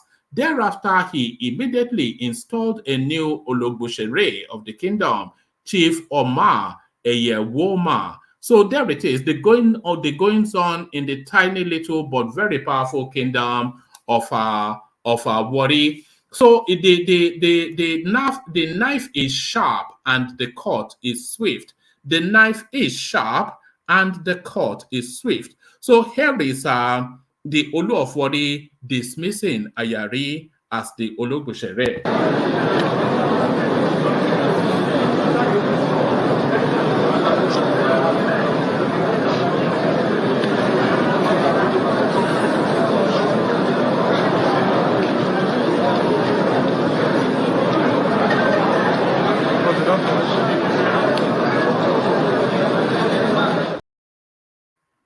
So there it is. The person kneeling down, of course, the person sitting on the throne, the Olu of Wari, Shola, his name is, and the person kneeling down is Chief Ayari. Currently, at that moment, the Ologboshere of Ishekiri kingdom, but that was then the king inviting him to step down from the Ologboshere post and take then his ancestral title, which is the title of his father. So there is then the Ayere, the then Ologboshere, at the moment he was kneeling down, refusing then to take his father's title. So this is then what happens subsequently. We will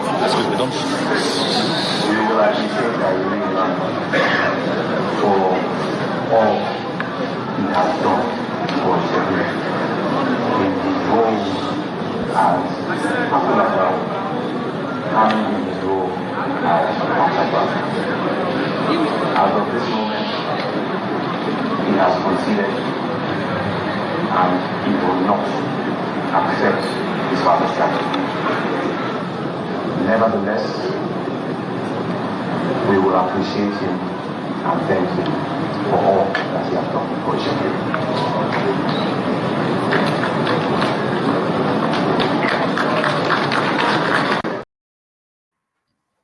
So that was the Olu of Wari telling then the audience, and by the way, what you're looking at is in that Ishekiri kingdom is what is considered to be a public shaming. So that was the Olu of Wari then telling to the public then that this is the situation. I have stepped him down as the Ologboshere. I have invited him to take his homestead title, which he has refused. But nevertheless, we thank him for his service. But then when you saw the Olu of Wari then do this, when he did this with the hand, that is banishing. That they call that banishing. So he has been banished from the palace. So that's disgrace right there within the tiny little kingdom of Ishekiri. So subsequently, very quickly, you don't have a vacuum in important positions of power. And very swiftly, this happened.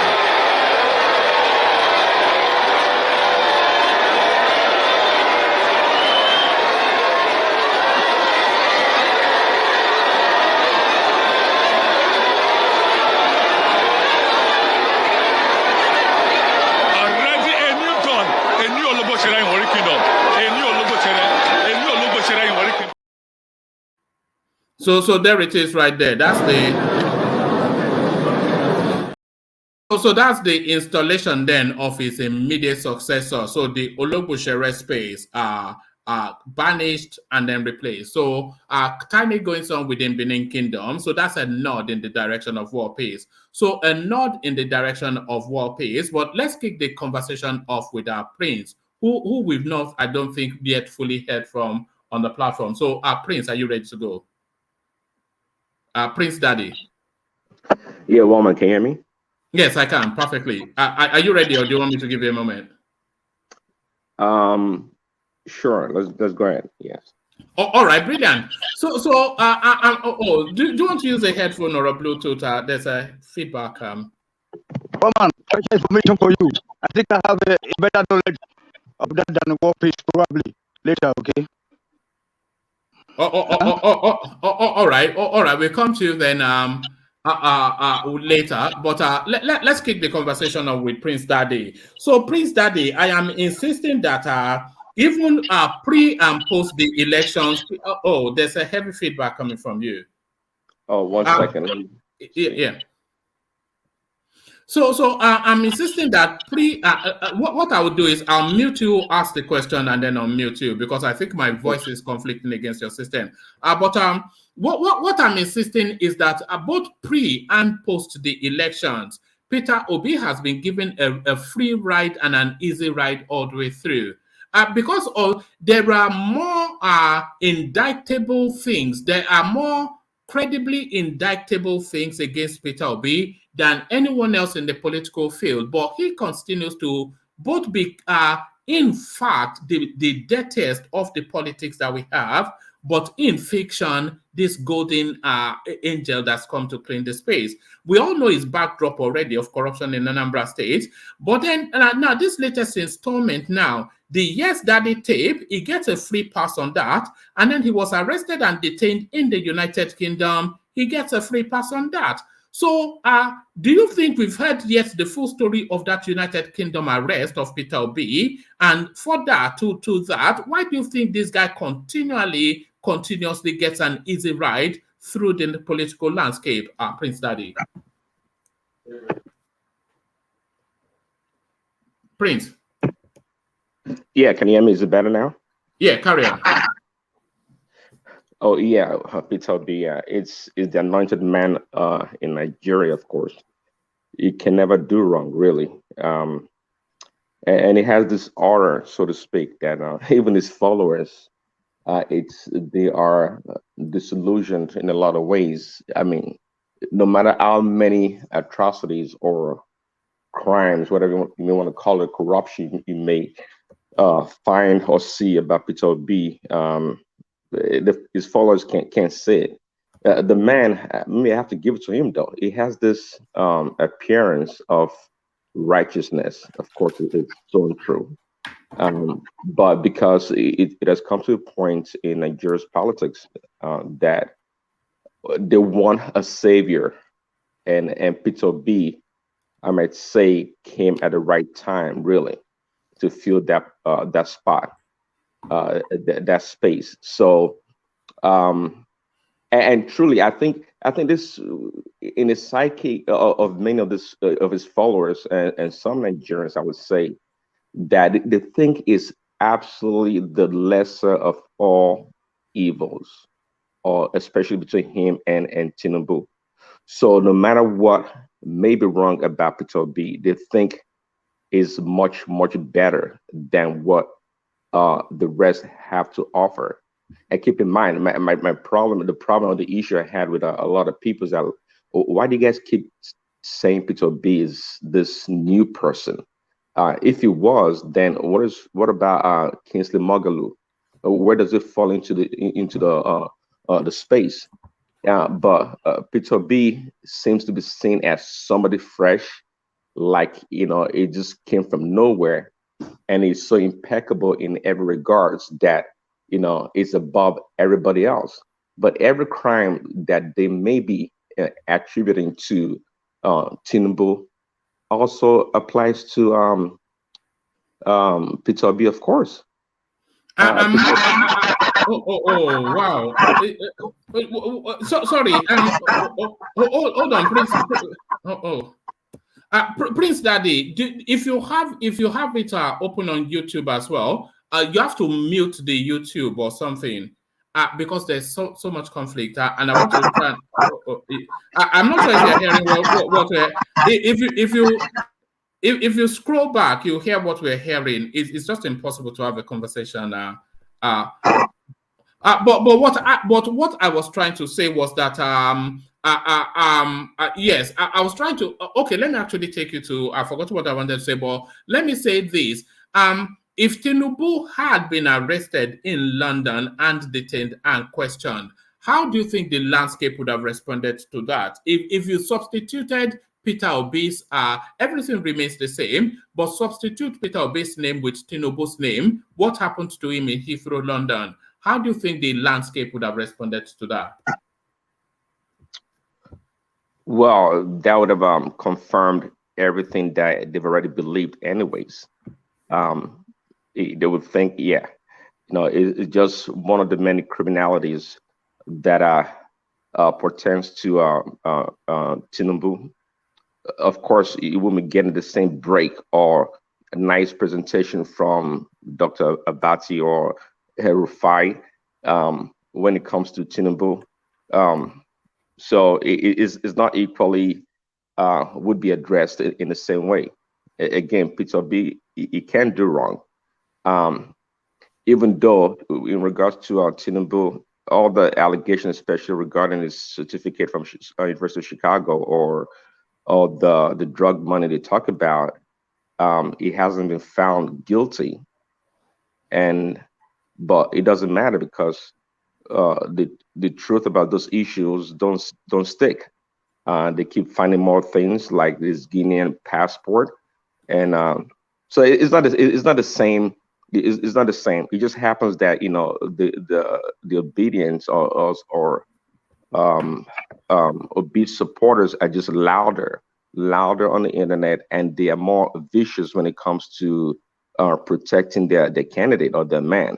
So yeah, it's not the same in that regards. And that's why in the past week or so, and there's been discussion about Tinubu's surrogates, that they're too brash, they're too aggressive. Why did they have to respond to every little thing, like what Chimamanda may want to say or she said, and other people?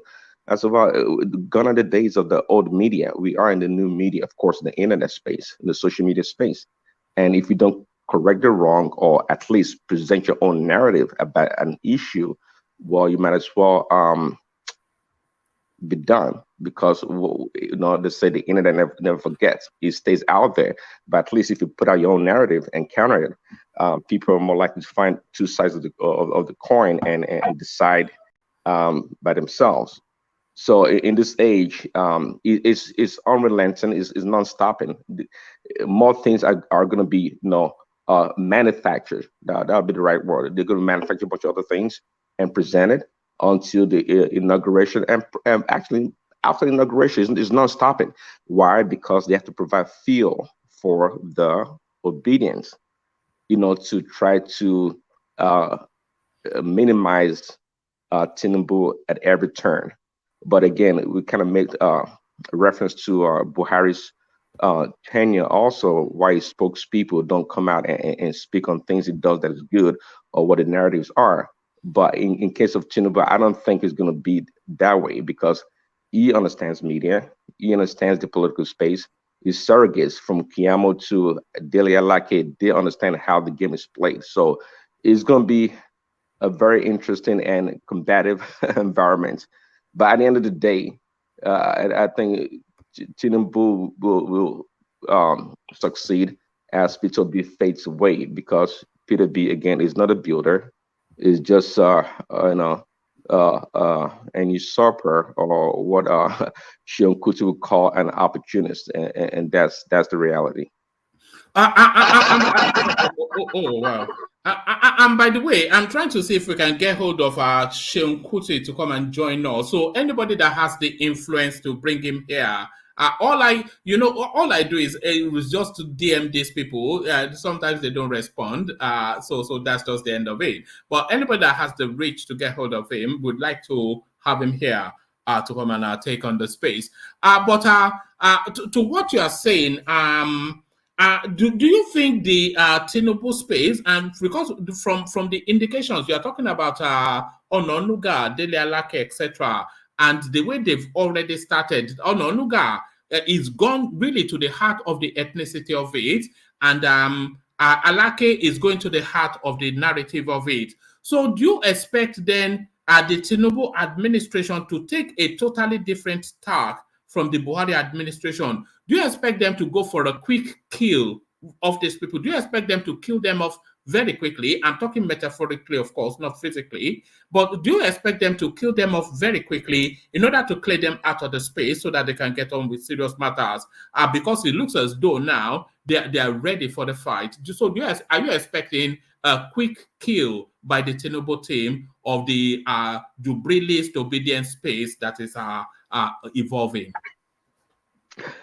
Yeah, interesting. Well, there won't be any quick kill, especially the network, or so to speak, the infrastructure, the obedience around the world, especially in America and in Europe, England, Britain. So there won't be any quick kill. They just have to stay the course, and maybe along the way they're gonna. I mean, maybe their good work or what they have to offer the country would pacify a lot of people, and would maybe abate the false narrative about a lot of things, but it would not kill nothing. It's going to get stronger, but only Tinubu's good governance, Nigeria's prosperity would make any difference. Other than that, now I don't expect anything killing nothing. They like Medusa rather. They're not dying anytime soon. Not anytime soon.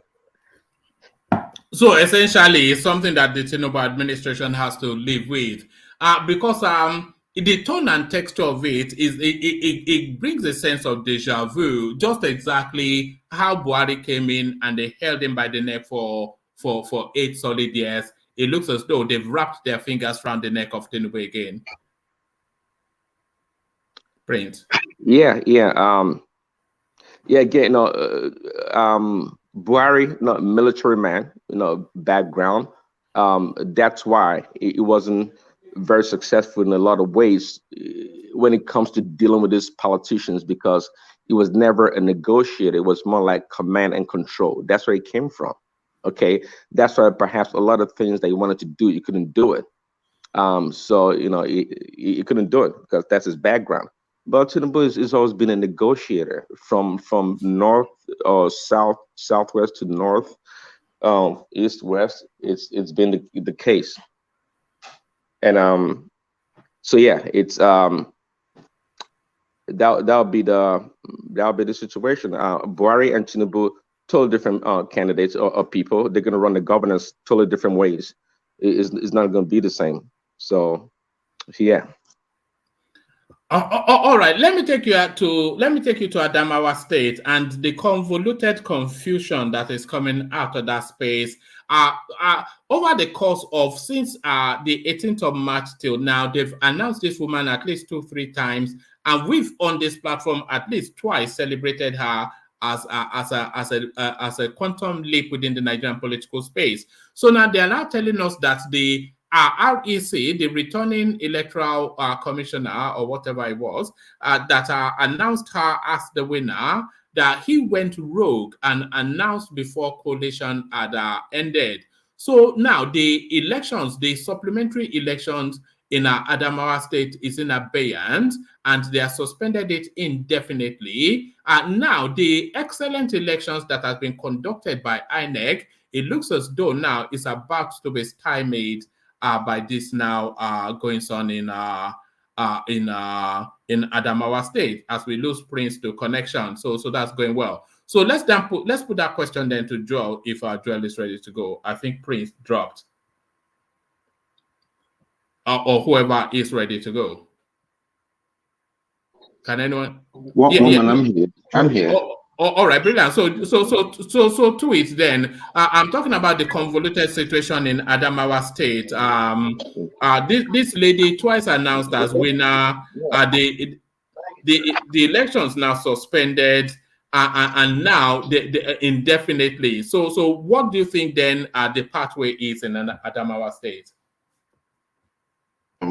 Good morning, afternoon, evening, and welcome everyone to the show.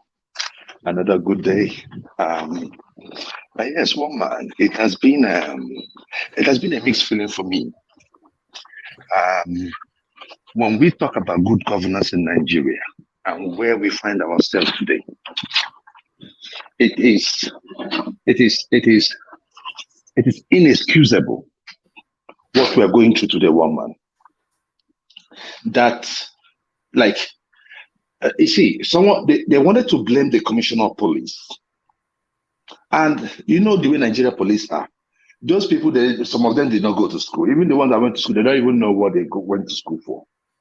But that the commissioner of police was sitting beside this man, and he was making an announcement. And the only thing he could say when he was accosted was that, oh, that the APC Bidani won the election because she had the highest votes, just by mere pronouncements. I think that was the height of it all. He is at large, so I heard. He was invited to Abuja, and they cannot find him. They say that he's at large. But you see, one man, there was this other guy that they caught that said that they gave them 2 billion naira. I think either they gave him 2 billion naira to give to the guy, or I don't know what it is. But they caught him and he was speaking Hausa, and there was some translation. One man, what we saw in this election that is when when it happens to you, you would understand. I am happy that many people are going through this to see that the INEC came short of what they were expected to do. And moving forward, I think that personalities from INEC, from the chairman to the person at the polling booth, should be subjected to some prison time. Why? If they are found wanting. Yes, one man. Look, let me tell you. This election is bigger. Having a bad election is worse than HIV. It's worse than cancer. It's worse than heart attack. In fact, it is worse than all sickness put together. You know why, one man? The reason is just simple. Because those diseases will attack you because you have failed leadership. Many people are dying on the street. Many people are dying at the hospitals. People are jabbing. People cannot feed. All these things are tied to this election. So it is bigger than just having a Tinubu or an Obi in there. It is no. People jackpying are not tied to the election. They are tied to the state of the economy. No, that's what I'm saying. This is bad governance. I'm not saying that it is tied to the election. No, I didn't say it's tied to the election. I'm just saying that the election produces leaders that will make people decide whether to jabba or not. And the way the elected leaders will make people not to jabba is if they make their place look good. If their place is fine, if people can afford the things that they need, why would they leave? Am I happy staying abroad? If Nigeria is doing so good, why would I stay abroad? You know, one man, I was thinking about one time, I said, let me see if we can do a movie about people living abroad. I have a title for the movie, but I don't want to say it out here now because APC, they know how to copy. Maybe they'll go and copy that one. So I won't say it on your show. But you know what I mean, one man. The story of those living abroad need to be told. Do you think we should do a session on that? Yes. One man. You know, I keep telling you stuff like this because these are the little things we can be discussed to help the people. You know, some of these things. You know, I know that we are in the political season, but I think as the politics, you know, goes by, like we did the other day with the church people. You know, that was a great one. We need to start educating the people. Because according to Dino, if you speak the truth, you will die. If you tell lies, you will still die. Why don't you tell the truth and die? Well, man, we have to engage in nation building. What happened in Adamawa today? You saw it. And even the woman even came out to give a speech. And one man, when I was listening to her, I was shuddered. I know English is not our first language, but I know how an educated Hausa woman or an educated Northerner sounds. That lady even sounded worse than Buhari. The way she was speaking was even worse than Buhari. no substance. I don't know how she got there. But you see, this is one of those politics that they play when you hear people like Wike talk about Abuja politicians and the state politicians, and how those in Abuja try to foist those politicians resided in Abuja on those living in the states. I think that is what happened, because that lady had worked under Buhari in the past. I think she was she was a senator, right? And then came down to serve. I take that back. She was a senator. But the thing there is that one man, she had no substance. But you see, that is what it is, one man. I do not want to, I think it's clear to everybody. Everybody has condemned it. I was even shocked. I was listening to Smart Adeyemi talking about his about the APC primaries in his state, and how Yaya Bello foisted his cousin on the party as the governorship candidate. And I remember when we finished the presidential, and we're talking about what we saw during the presidential election and what is going on in the presidential election. What did Smart Adeyemi tell us? Smart Adeyemi said we should shut up and wait till 2027. Today, one man, they asked him again. They now asked him, okay, Smart, you told the obedience to go to wait till 2027. Why are you hitting up the polity with your own? Because you did not get the party ticket. He defeated. Joel, you are talking about what the woman had to say. Let's just listen to this 2-minute space to acquaint ourselves of what's actually going on in Adamawa. Of the poll. Based on the poll of the parties. No, because the APC support the highest vote. No. And by that, I said to Binani, is hereby hereby stand as elected as the governor of Adamawa State. The PDP and A. All right, so that was where the whole thing was birthed, and you can see that's just one of the worst examples of everything. It didn't even give any figures of anything, no numbers. It says, as far as I am concerned, I am the electoral officer. This woman is your governor, Shikena, and that's it. So that's that's the election Adamawa style. And when we say that in the north, they need a bit of we need to civilize them. They will rage. But let's listen on as the woman makes her acceptance speech. APC supporters have reacted to the announcement.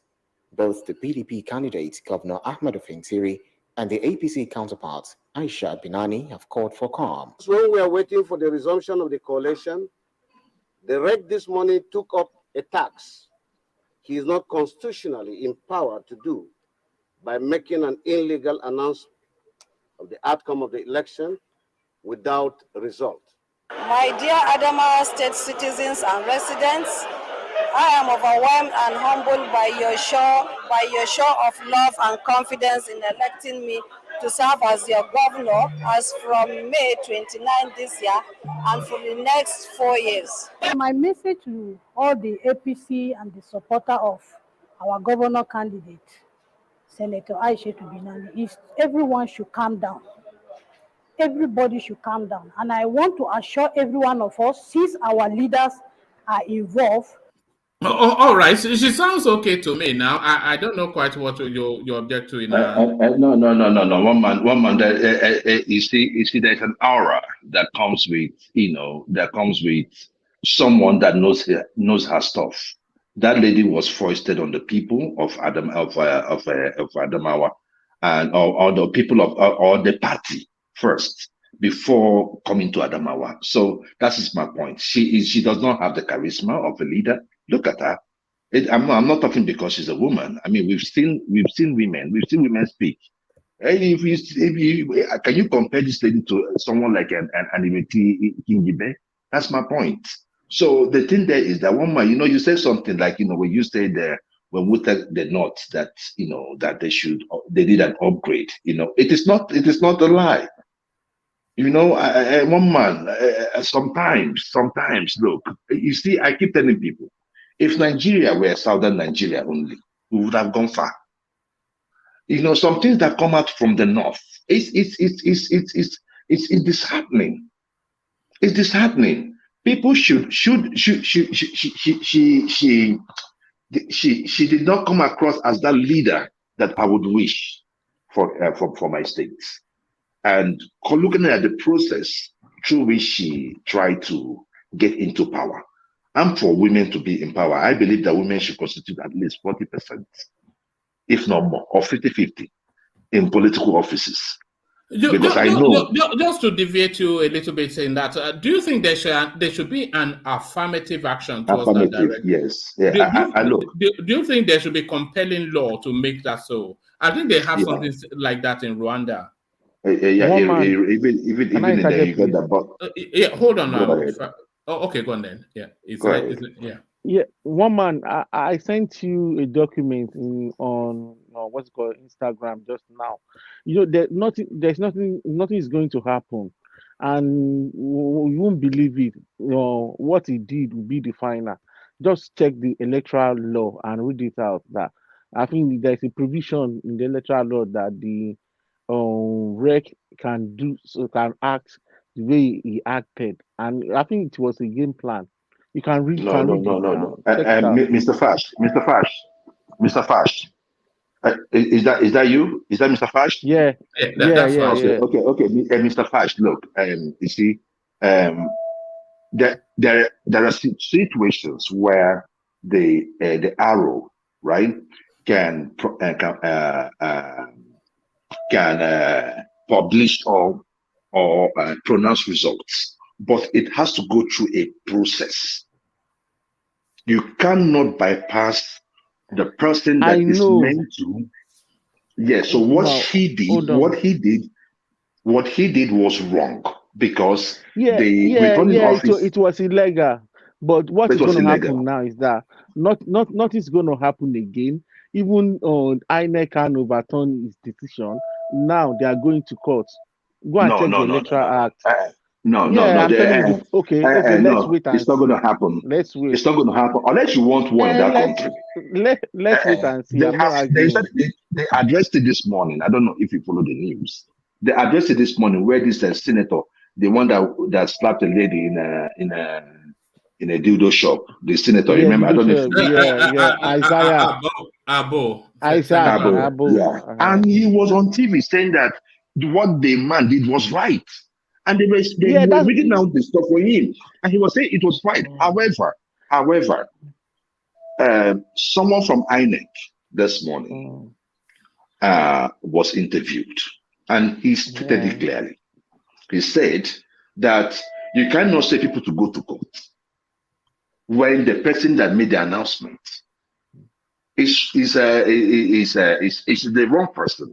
You cannot tell people like that. So he made it clear that even if there are situations where he can make that pronouncement, but it is situations where there may be death to the I think the returning officer, or what they call it, or the person maybe absconded, right? Then it will now go through a process that power to make that pronouncement has to come from INEC for that to give that guy, for him to make that announcement. But in this case, it was flawed, and that's the reason why they invited them to Abuja. So I don't think that should be that. Hold on. Because the other guy hold on. Hold on. Can you hold on? Sorry, Joel. What Fash was just saying is backed by law. The man that made the pronouncement was the returning officer. And this is what Section 149 of the Electoral Act 2022 tells us. It says the return made by the REC, which was necessitated by circumstances, is valid and can only be overturned by a tribunal. INEC Abuja cannot sit on appeal in respect of declaration or return already made. So that guy made a return And the only other person then that, according to the new electoral bill that Buhari signed into law, which is what Fash presented is presenting, the only, just by his pronouncement, by the powers conferred on him as the returning officer for that election, he has announced a winner. And the only person now that can overturn it is not INEC, but a tribunal. So they have to go to court. Okay, one man. What did he return? What did he It told you now. We heard it now. We heard it now. But yeah, come in. Go ahead. Can I interject? Go ahead. 1 minute? Yeah. Go ahead. Yeah, come in, Ajale Kogo. That guy is not. He doesn't have that responsibility backed by law to announce election result. Thank you. He is the resident. What's his title? Is it? I'm mixing it, Angelico. Yeah, he's a resident electoral commissioner. Mm-hmm. So, resident electoral commissioner does not have that responsibility under the law to announce election result. The only person that have that responsibility backed by law is the returning officer. So yes. Can I? Yeah, there is a shortcut, and the shortcut is no. Okay, let me listen. let me explain. Yeah. Yeah, the only person that can make the pronouncement is the returning officer. But in a situation whereby you can't get hold of the returning officer, maybe circumstances, maybe he was being kidnapped or anything, then the rec can come in place and do it. So on that day, they plan it like they can't get hold of the returning officer. So he then came to make the pronouncement. That's what they want to use in court now. So there's no, INEC can't do anything. So far, this electoral act is backing them. Fash, you're wrong. You're wrong. That's not what happened. Go ahead. Let me tell you this. You see what happened? They agreed to meet by 11 o'clock. All right? 11 o'clock in the morning. Yes. This guy showed up 9 o'clock to announce the result. So the returning officer was not there. Agents of other parties were not there. Except him and some crooked people that have planned to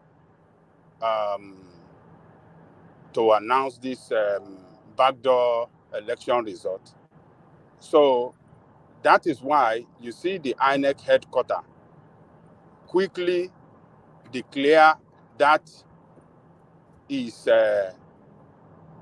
result, his announcement as null and void, and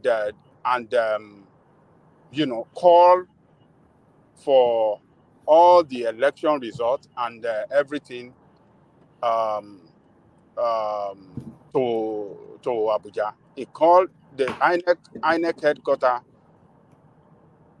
declare that the announcement is null and void, and then asked the returning officer with all their documentation, to come to Abuja for further instruction. So that was what happened.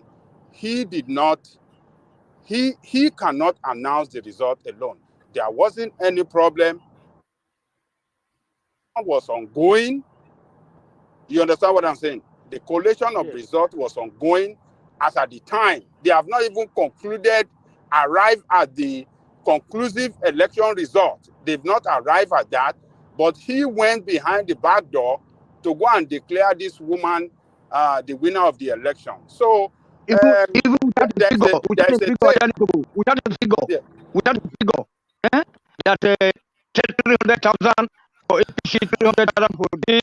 Without that, it just Tony, we can't hear you. You're having network problems. Maybe go out and come back in, Tony. Okay, sir. Yeah. So this guy, Babagaleku, yes, sorry, please. They've been to Abuja today. Please, what is the outcome today, please? they haven't done anything yet. You know, it will. They suspended the coalition indefinitely. That's what I'm saying. I said the until further notice. You know, the collation of results and everything has been. They've asked the returning officer to bring everything to Abuja until further notice. That is what INEC have done. You know, so what that guy did, the resident election officer, is against the law. He doesn't have the responsibility to announce the result without the returning officer present. He cannot even, he doesn't have it. He have to, if they have such a problem in that state, as you stated first, that, oh, maybe the returning officer has been kidnapped or something happened to the, he has to liaise with the Abuja first. It's Abuja that will give him go ahead to do anything. He did not liaise with the Abuja. He did it on his own volition, and what he did is against the law. He could put himself in jail. He will be tried. He might be tried and put in jail because what he did is against the law. He is capable of throwing that state into serious anarchy, which can result to loss of life. So that is the situation, one man. Can you hear me now? Can you hear me now, one man? Yeah, that's a bit better. Yeah, Tony. Okay, sir. Thank you. I want to set up the audio. So can I interject now a bit? Yeah, come in. Thank you, sir. Thank you very much. You know, Oga Johnny Koko, I thought that you were the one speaking before. That man get the same voice with you, sir. Good evening, sir. So, you know, what Joy was trying to say just now is what a fast, you know, it means a fast that it adjected. I want to ask facts where he's living. Is he living in Nigeria or in abroad? Mr. Fax, are you living abroad, sir? I live abroad. And then you were talking like that. Didn't you hear the way Mr. Joel of Nazareth or the is it Joel of whatever analyze it? That I mean, can you just understand? I mean, you know, have you seen such a thing like that? Because right now, you know, I'm in Germany abroad, okay, and right now there's a national election campaign going on right now. Do you know what you see on the street? Already billboards. You know what I mean? Already billboards. You don't see people trooping, you know, with the politicians. But Tony, you cannot expect German standard elections in Nigeria now. We're a nascent democracy. They're an established, long-standing and democracy where it's still in the fledgling. When did we even start? 1999. We've been experimenting with this in when they've been a democracy for however many centuries. So I'm not sure that it's an equi-parallel that you're drawing there. Okay, sir. I know, sir. One man. You know, I have to be very careful whenever I come to the platform. I don't want to bring our race down or whatever, you know. But what I'm saying is that we have been doing, okay, if we have been doing this before we were all born here, all of us here before we were born here, there was a political system that was working for us. And then they said that if you are going on a journey and you don't know where to go, you go back to where you are coming from. No, okay, let us trace everything back now to 1983 and 1983. No. Sorry, let's keep it in. Let's keep it in. Okay. Let me just talk to you. So what the joy of Nazareth was saying? No. Sorry, sir. You know, see regarding this. Just hold on, please. Let's keep it just to the Adamawa. And let's not do all black men, are monkey. Okay. So, Mr. Joy just said that probably we have to be try to be educating ourselves and then passing on the good information on how things are being done abroad. I mean, stuff like that. But when I got to Germany, I think Nigeria was even more civilized. You know. I mean, in terms of roads and everything, you know, I also went to do something at the Bristol headquarters, you know. So I went through the whole England and everywhere. Nigeria was very good in the early 90s. You know what I'm saying? So Does it mean that since 1999 we have been going backward? One man, that's a big question. Because why? That is why John of Nazareth, or whatever, of Nazareth was just that it depends on who are who the political gladiators are, that will provide us all those medical facilities, infrastructure, so that people don't have to be going abroad to look for other food. Yeah, no, that's not what we're talking about, though. But I know, sir. One man, let me reply him, please. Oh no, hold on. We have been making gains since 1999. By the way, we've been making quantum leaps in terms of improving and perfecting our democracy since 1999. And this 2023 election is the best we have ever had so far in terms of transparency. Everybody can see what went on, whether they agreed with what went on or not. Everybody can see it just from the facilitation of the electoral process. It's been the least violent election we've ever had in the history of that country. And it's been the most representative. There are 20 governors lost their seats, both in terms of vying for Senate seats, wanting to return as governors, etc. So we are making quantum leaps in terms of perfecting and improving the system. So it might not be up to the standard of Germany, but you cannot deny the improvements that have been made. Yes. Okay, well, can I continue? Okay. Let me finish. No, please, but don't take us to some obscure space. No. I will stick to the topic. Carry on, and then we get back to Joe. Yeah. Okay, sir. So, as far as I'm concerned, I want an instant solution to all these our problems, because the only way where we missed it actually ever since 1999 is where we denied Obasanjo the third term, which Putin. All right. No. Thank you, Tony. Back to you. Okay, thank you. One man, can I reply him, please? All right, reply him, and then we go back to Joe. Tony, I live abroad. It's not as if I'm supporting what is going on, but I'm only telling people what is going on. Some people doesn't know what is going on, and I had this information, and I have to bring it out to people. So that's what I've just done. It's not as if I'm supporting any shenanigan they're doing there. Okay, thank you. All right, thank you, Joel. Back to you, but come back on this off the back of this clip. Let me play you this clip. It's the feedback from observers of what went down in Adamawa State. The European Union observer team who witnessed the collation of results in Adamawa State has called the process devastating. And from visiting the polling stations yesterday, I was very, very encouraged the amount of people that showed out. And then at the count process last night, when I left, I was informed that we resume in the morning at 11 o'clock.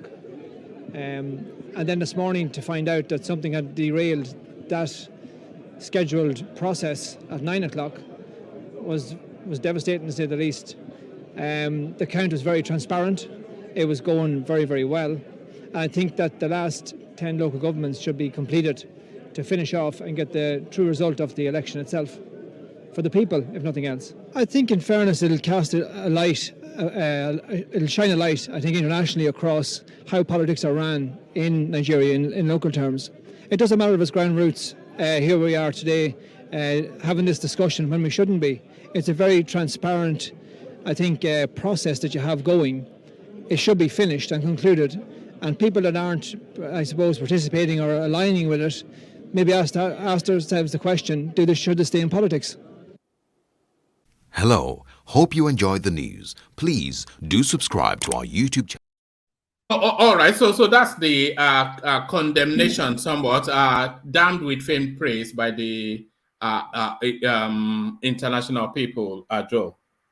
Yeah, I mean, it has been across board. So any person trying to insinuate that that result will stand. That was why I said that at the rate we are going in that country, let us not just turn that country into a war zone. Because what you're trying to do, is trying to tell people to their faces that you cannot do anything. I mean, you can see the brash nature that with which he used to announce that results. One man. I mean, even in a primary school election, it has never been announced that way. talk less of a governor. Sometimes you see we've made a mess of these positions that people don't really know the importance of these positions. When you say somebody is a governor of a state, it means that that person is the first citizen of that state, that we are operating a federal system of government. And every state that you see is a federated unit. So it is huge. It is like the president of the state, right? So if you take away the president, that means he's the president of Adamawa. Look at the way people are trying to, get people into power. And one man, this has been going on. In the past, it used to be, rigging by, by how much you can rig, which was the only thing I got from this election, which was how the Beavers were able to curtail those numbers. The other day we were talking about all those numbers that we usually see in the north. Those numbers that they used to threaten us with. Where are they? One man, where are they? They were nowhere to be found. They want to threaten us with. Is that not an improvement in the system? Though what you've just said? No. I did not say that all the 2023 election was flawed. I said there were things we can pick up from this election and make sure in the next election it does not reoccur. Just like I do not want we'll be pushing the obedient front. We are going to be pushing at the National Assembly that every election matter must be finished before any swearing in is done. You see, one man, the issue there is this. These laws are being passed, but Nigerians are not reading it. These laws are being presented to the public.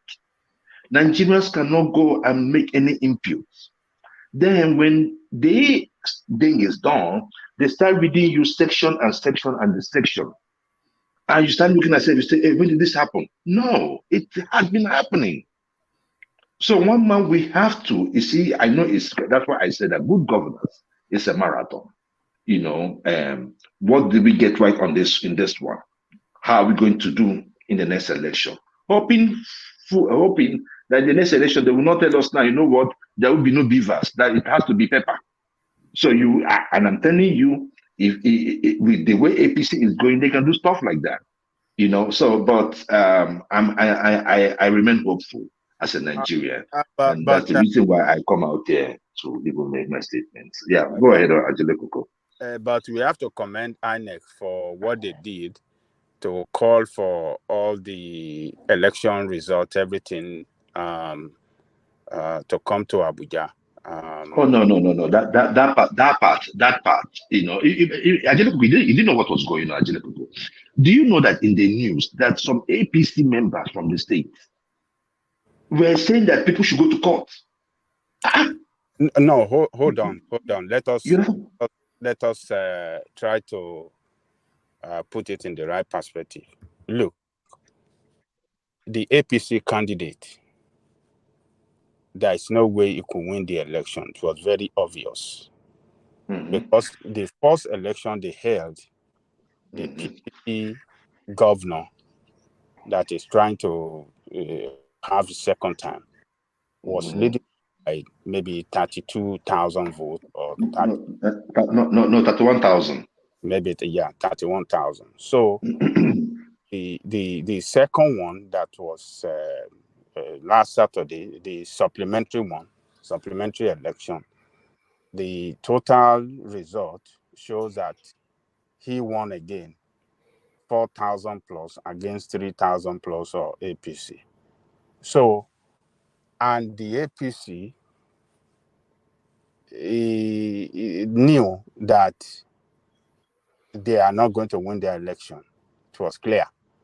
So I believe the APC candidate with some APC were the one that influenced the action of that guy. So, yes. And it was obvious that guy was just trying to satisfy some power that be. He did not announce any figure. He just declared that APC has won. And on top of that, it doesn't have the legal backing. It doesn't have the legal backing as per the electoral law. the new signed electoral law to announce results in the first place. It is contrary to the law for the resident electoral commissioner to announce results. So he doesn't have that responsibility at all. So if there were to be a situation where the returning officer could not be fined or something happened to him, the INEC from Abuja will send another person on an emergency ground to come and do that thing, because the residents doesn't have that responsibility to announce the result. You understand what I'm saying? So what he did was illegal, and I believe it will be prosecuted and put in jail, so that people like that can be used to serve as deterrent to others that can have such a criminal mind in the future. So INEC has done well in order not to put everything in confusion, not to put that state in confusion, in a state of confusion. So yes, let us yes, wait for at least to because you know, Ajele Koko, there was this guy that they beat up, the national guy from INEC that was sent to just for monitoring. They beat the guy up, and you know, it was on the internet that you know this guy was the guy that made the announcement. And in fact, the first time I saw the video, I thought it was him, and I was so happy, you know. But later on, it happened to be that it wasn't the guy that made the announcement that they beat up, but they look alike. Do you know that they the look governor? alike. Do you know that the governor at that center where that guy was announcing the result? Do you know that it was the governor that was challenging him? It was Governor Fintiri that was standing before him. Yes, it was the governor. It wasn't Fintiri. It wasn't Fintiri. No. It was It wasn't Fintiri. Fintiri. I am No, telling go and you, look it at was it. Fintiri. Go and look at it. Go and look at the video again. It wasn't They Fintiri. reported it. Fintiri No, was it there wasn't. when he was announcing the It results. was Fintiri that was challenging him, that was standing in front of him, that said, "You are a liar. You don't have the right." That put his abada. No, Yes, it wasn't. great. It wasn't visible though, was it? It wasn't visible. Fintiri. It But was we could hear his Fintiri. voice. Yeah. It was Fintiri that was challenging him. You don't have the right. You cannot announce the result. You don't have the right, because information got to Fintiri that, you know, politicians, they are all playing the hide and seek game against each other. So the PDP too are prepared. They have all their eyes everywhere, that in case these people want to do something, information can quickly get to them and they can block it or go against their action. So the governor had that, oh, some people are gagging up this place. They want to announce results or something like that. So he went there straight in order to make it not possible. I don't think that was Fintiri though. I don't think that was Fintiri, because there were two guys where it's not necessary though. The most important is okay. It's okay. It was Fintiri. It was Fintiri. The two guys that stood behind him that were challenging him. One of them, front of him. Okay. Fintiri was the one in that gray this thing. No, that wasn't Fintiri. Oh, come on, Najele. That wasn't Fintiri. Come on, You don't know Fintiri then. You don't know him. I mean, even if it was Fintiri, he would have even said, I am just confirmed to you now. I'm not the one that said it. Somebody else just confirmed. They just said it on the platform now. You don't want to. You said it's not Fintiri. It was Fintiri. It was not I saw it myself on a clear Okay, video. no problem. On a clear video, We are going to. I said, this is Fintiri. But later, I heard it by a reporter saying that the governor was the one in present challenging him. I said, oh, okay. Right. One man. You have the clip. If you can play that clip again, we can just settle it right here, because both places were out there. But if you have all right, clip, I can play it again. I can play it again, but I don't think I don't think it was visible in that. It was not visible in the video. That it wasn't visible in that video. Yeah. It wasn't visible. Oh, okay. But there's another video. All you could hear was the voice saying, "This is not right" or something. Yeah, that is the person. That is Fintiri challenging him. There's another video that shows Fintiri. Challenging him, said, "You cannot. This is not the right result. You cannot do it. You don't have the power to announce result. And they show him, clearly in that video. It was there. Okay. You know. Okay. So, I will dispute this just, matter. Let's move on. All right. One man, I wanted to, when you started with your barrage of attacks on Peter Obi, my principal. I wanted to just speak something quickly on that before maybe the next person. I was taking you to that space next. So what I'm inviting is now,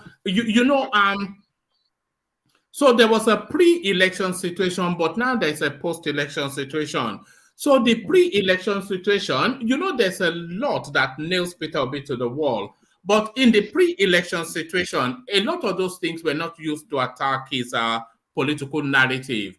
And a lot of people had the understanding that they wanted Peter Obi to take his popularity to the ballot in order to take away from the opposition to allow the ruling party to win. So there's that argument, so that however successful Peter Obi is, that success takes away from Atiku and it dilutes the whole of the space in order then for APC to hold its base and carry it to victory, which was what played out in the election. So that played out in the election, but now we are post the election, and this soft peddling and treating with a different standard Peter Obi still seems to be going on.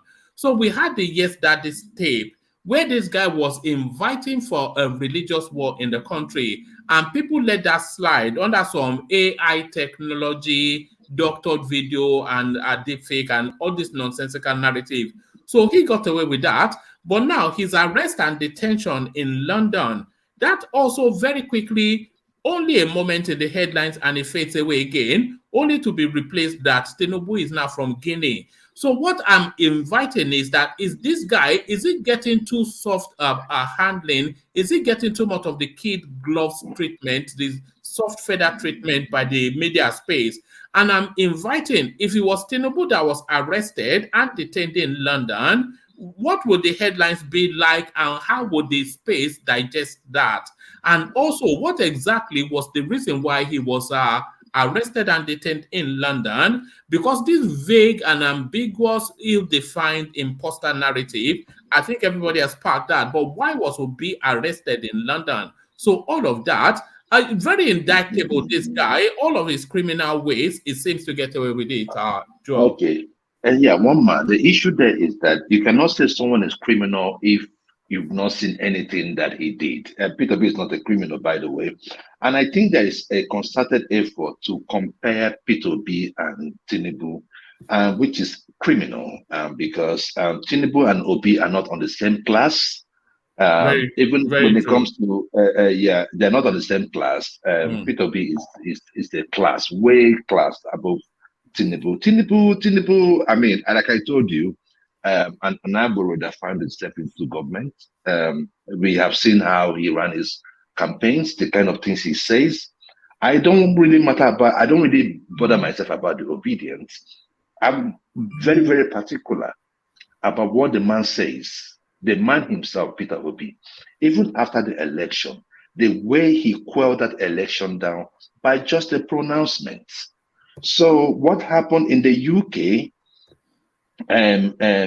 What happened in the UK was that he was detained, and he was briefed on the reason why he was detained, and he wasn't detained for 2 days like the media wants to portray him. We want to portray the news to be.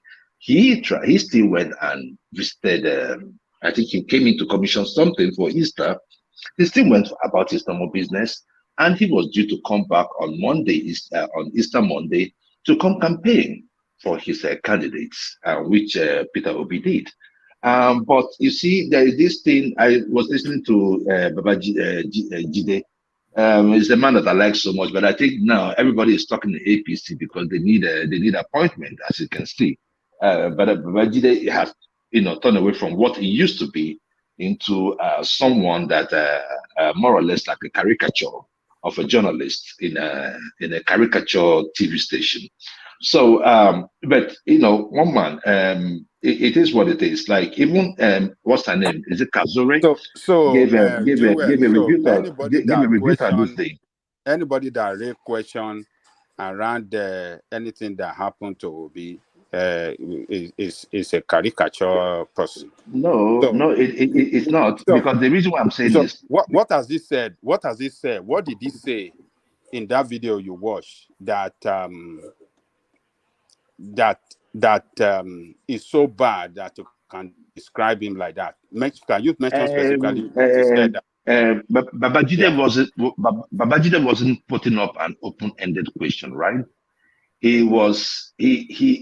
tried to be smart by half, and I know he's not that smart, but I don't know how he made it to TV though. But anyway, he tried to put in an open-ended question. Look at you now. You cannot pinpoint. You cannot say specifically what he said bad about Obi. I'm trying to answer your question. But sometimes can I just answer the question?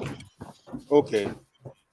He was asking an open-ended question at the same time giving judgments, right? How did he so give if you're going to say, Mention hold on now. Yeah. I'm going to now. So when he started making case like, oh, he was indicted, but you know that we had at the tax thing happened about the next, which he have not confirmed. And as a journalist, he went with what his people say on social media. When he made that next statement, and I knew that this guy is just going down the rabbit hole. Because it is not confirmed. And as a journalist, you can't just say, oh, I think it is this, I think it is that. Why can't you say, oh, I think he was detained? Or you now take the position of the people that were telling you, even the obedient people came out to tell you. It was an impersonation matter. He did not address it like it's a impersonation. If it was Tinubu, would he start saying these things? He wouldn't. So whether you like it, probably he said things that you wanted to hear. But I don't normally listen to TVC. So every question. So every question that Babajide was asking in that video, to you, they are not legitimate. No, they were asking him a question, and he was giving an answer. He ought not to have granted that interview. He sounded so dumb in that interview. He sounded like someone that did not go to school in that interview. He sounded like someone that had an interest in that interview, and you can see from the interview, he could not say anything. Show me one thing he could, you can hold on to. If one man can play that video again, I believe. And please, that video, I don't have time to please. If you don't mind, now you want to run away because no. Because I have. You want to run away. For one man to show that video to you one time, so that you can point to us. Look at what he's saying here that is wrong. Look at what he's saying here that is wrong. Look at what he's saying here that is wrong. You cannot say this. So anybody. I just told you that he could not, anybody that asks a legitimate question around anything that Obi is doing or has done in the past, that person is a caricature to you. No because you did not allow me to land. Would you allow me to land? The guy, the lady, anybody that asks question on Obi, that person is a sinner to you. No. Miss Kazore made granted an interview, and where that question was put to her, and they were still consistent that it was an impersonation issue. But you see, you guys do not want to believe them. They have given you this thing time and time with that number. You guys are still saying he must say something. How many times since we said about Tinubu we that want to hear Obi to every speak. day? Obi should Why talk would to Obi, us. Hold on. Why would Obi talk to you? How many times have Tinubu talked to us? Okay. Now, why should Obi talk to you? But he has said because it is not an issue for him. But you guys, on constant basis, are calling for Tinubu to come and talk to you. Come and talk. I've never told Tinubu to come talk to me because I know he wouldn't know what he's even saying. Going on with him. You guys have that legitimate right to ask questions on Tinubu, but when they ask questions on Obi, Obi doesn't have to speak. I mean, it doesn't. I never told you that Obi didn't have to speak. He has responded, but you guys want It's Obi a to double talk. standard. Yeah, we want him Right? to talk. You guys, What was the what why really would happened Obi to talk? him? He's Why should our personal. president hold on? Obi, whether we like it or not, he contested a presidential election in our country. He was a potential president. So how could a potential president of our country be molested in Britain? He wasn't He should talk molested, to my us. brother. He should talk to us. We want to hear He him wasn't speak. molested. He wasn't molested. He wasn't molested, He Mr. was Jeleko. detained. Stop Was he putting out. detained? Was he He was detained? detained, but he wasn't Hold on. molested. So Was he he wasn't detained? molested. Can How I do you know finish that now? he You was asked not me a question molested? now. How do you know He that was he not was not molested. molested? He was not All right. molested. Ajaleko, let him respond to you, Joel. Right. So, okay. The issue is that the presidential campaign spokesperson, the lady granted an interview, and we have been consistent with the impersonation thing, and that is what it is. Now, it is not for Obi to prove to you. He that accused, he has told you why they detain him, and you are saying that he should come and talk to you. But the spokesperson, Okay, the has already media said. The media organ of Obi's group lied to the country that the British authority have called Obi to apologize, but Obi quickly came out and said that was untrue. So why did he come out to speak then? We want to hear the full details of what happened to him. Okay, this is the thing, right? Because we don't know tomorrow. Presidential spokesperson. This presidential spokesperson has given you an answer, and it was an issue of impersonation.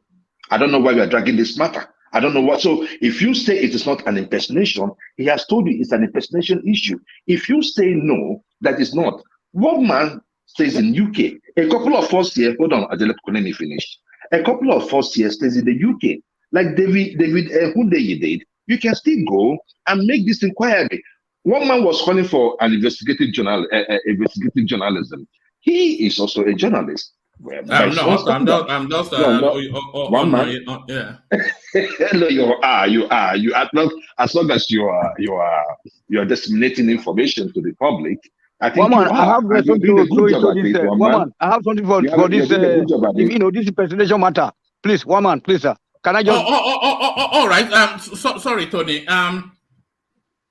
Joel, you say it's a matter of impersonation. But is there not an ambiguity to that? Because that's just a vague, nondescript thing that it was impersonation. So what does that even mean? Who impersonated him? What did that person? Hold on. What did that person do that was criminally indicting? So what did the impersonator do that was criminally indicting for Peter Obi to be arrested and detained in Heathrow? They said, according to the presidential spokesperson. In addition, woman. Sorry, I beg your pardon. Sorry, carry on. So, according to the presidential spokesperson, I think the person was using his what they call it, his identity. Just like an identity theft. It happens in the United States. To do what? Whatever they are using it to do, we don't know. But that's the reason why. No, one man. This is the thing, right? This is the issue. We stay in abroad, and we have issues of a stolen identity, right? Where people use your identity or go online and use your identity. Someone as Peter Obi, if someone wants to get his identity, it is really, really easy, right? Because of his status. Like if you want to use someone's name like Tinubu, it is easier for you to go and say, okay, let me use Tinubu because he's a known person. Right, so that is my point. People were trying to be mischievous, with his biometrics and all that. They used it to. I think they used it to. No.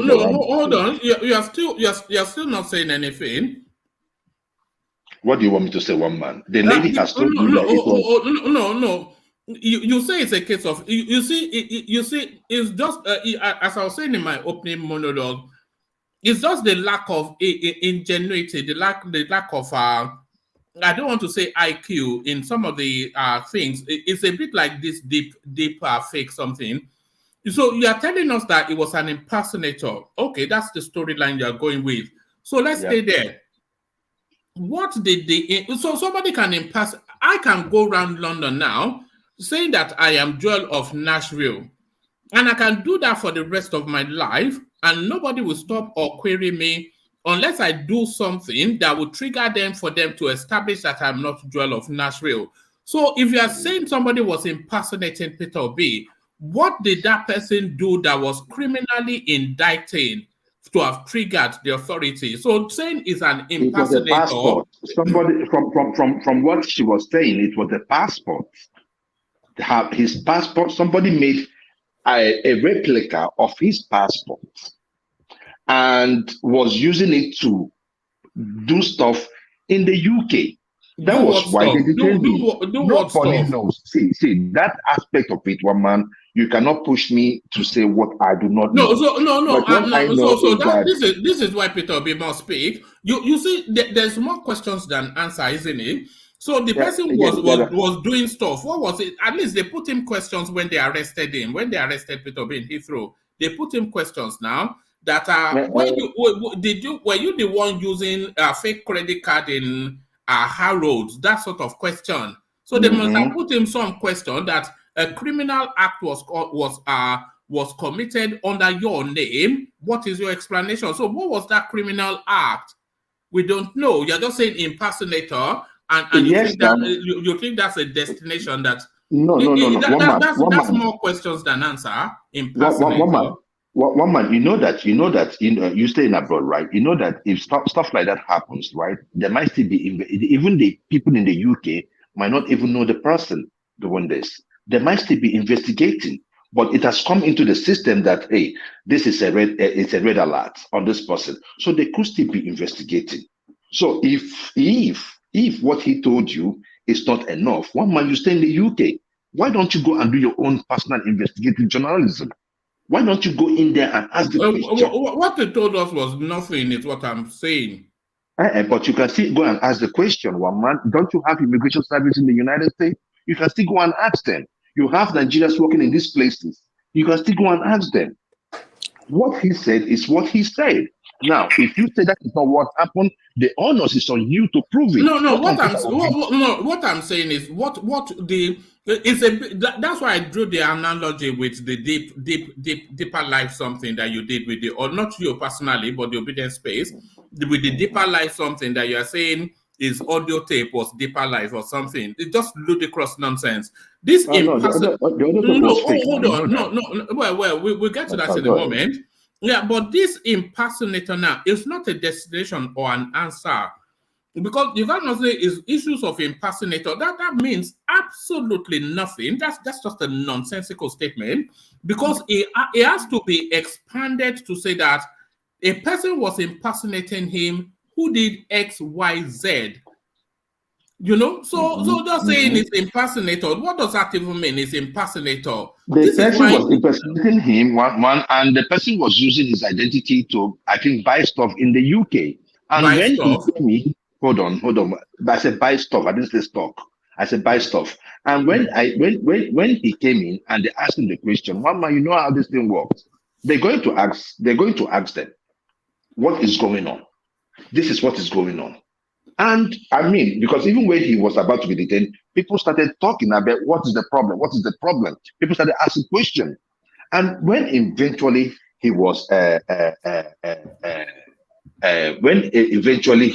detained and he asked the question, he told them what he knows.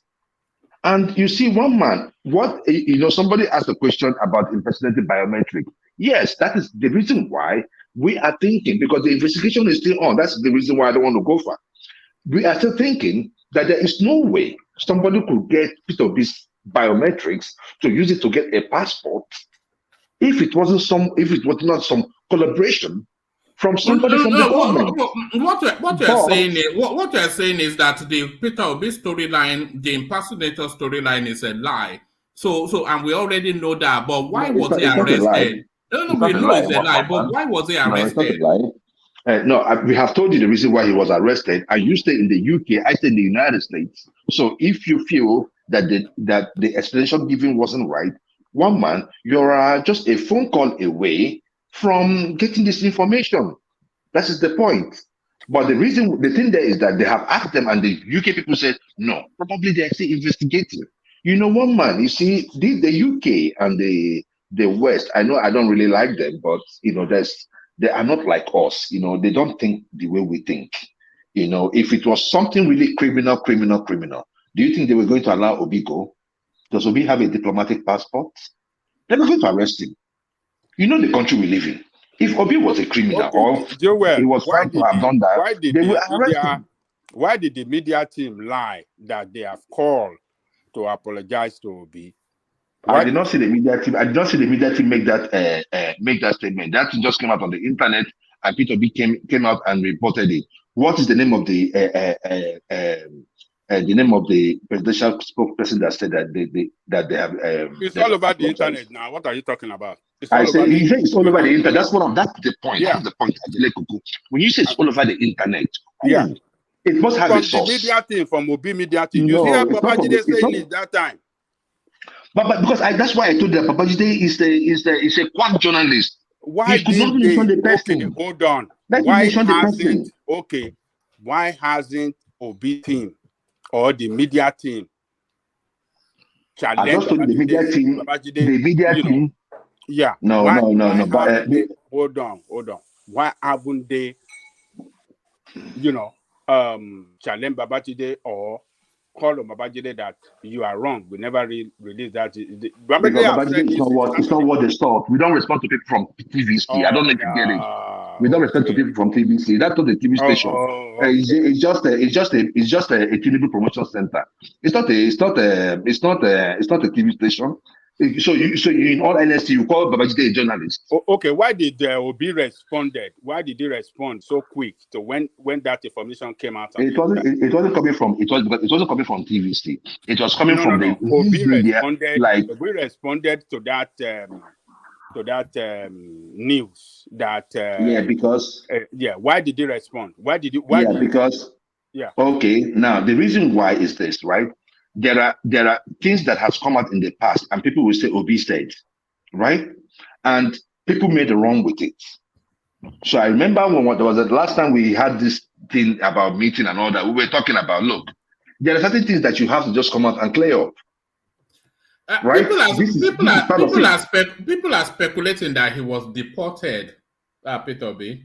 Well, if he was deported, the UK government will take it.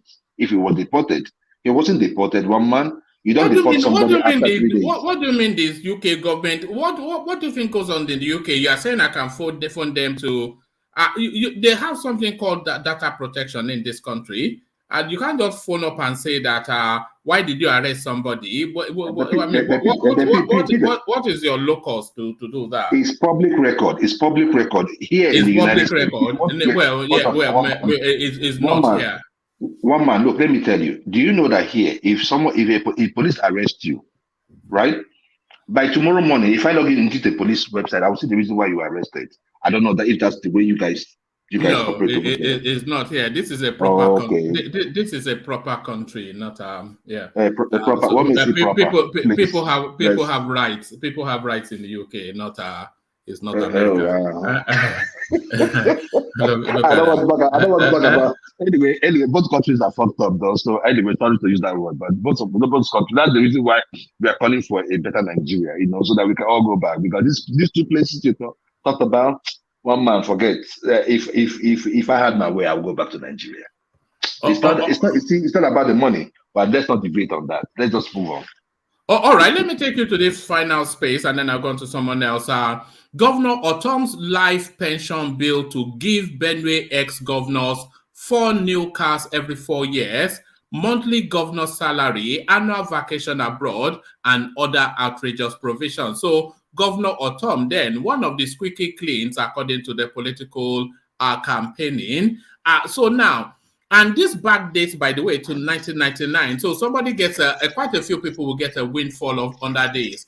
But what he's proposing is that he gets a brand new car every single year. This is Governor Tom. He gets the equivalent salary of the governor that is current in that situation. They pay for his holidays, his medicals up to 4, including his family, up to 4 children, and then they build him a house anywhere of his choice in Nigeria, and a whole. They get him a staff of 6, and they wants to live like an Arab prince off the back of our Benue State economy. But then he backdates this to 1999. So every single governor that Benue State has had since 1999, they get exactly the same thing. So can you then see then why there can never be development in Benue State, Joe?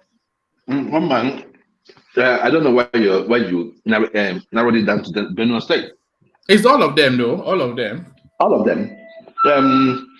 You'll be surprised at how much Tinubu gets from Lagos State. What's that beeping? Hello? I think Joel is about to put somebody to what? Is that somebody's something beeping? All right. I think work has taken Joel away from us. Are you back? Yeah, I'm back. Yeah. No, we know you're at work, so yeah. No, I'll be fast and I'll leave. Okay, so one man. This is the thing. These governors, you see, that was part of the thing we were talking prior to election, pre-election. One of the reasons why we follow Obi. It's because of things like this. And what Autumn did is wrong. Look at Benue. How much do they make? But again, when you look at the whole of Nigeria and look at past governors, one man, go to Imo State. They're not doing so well.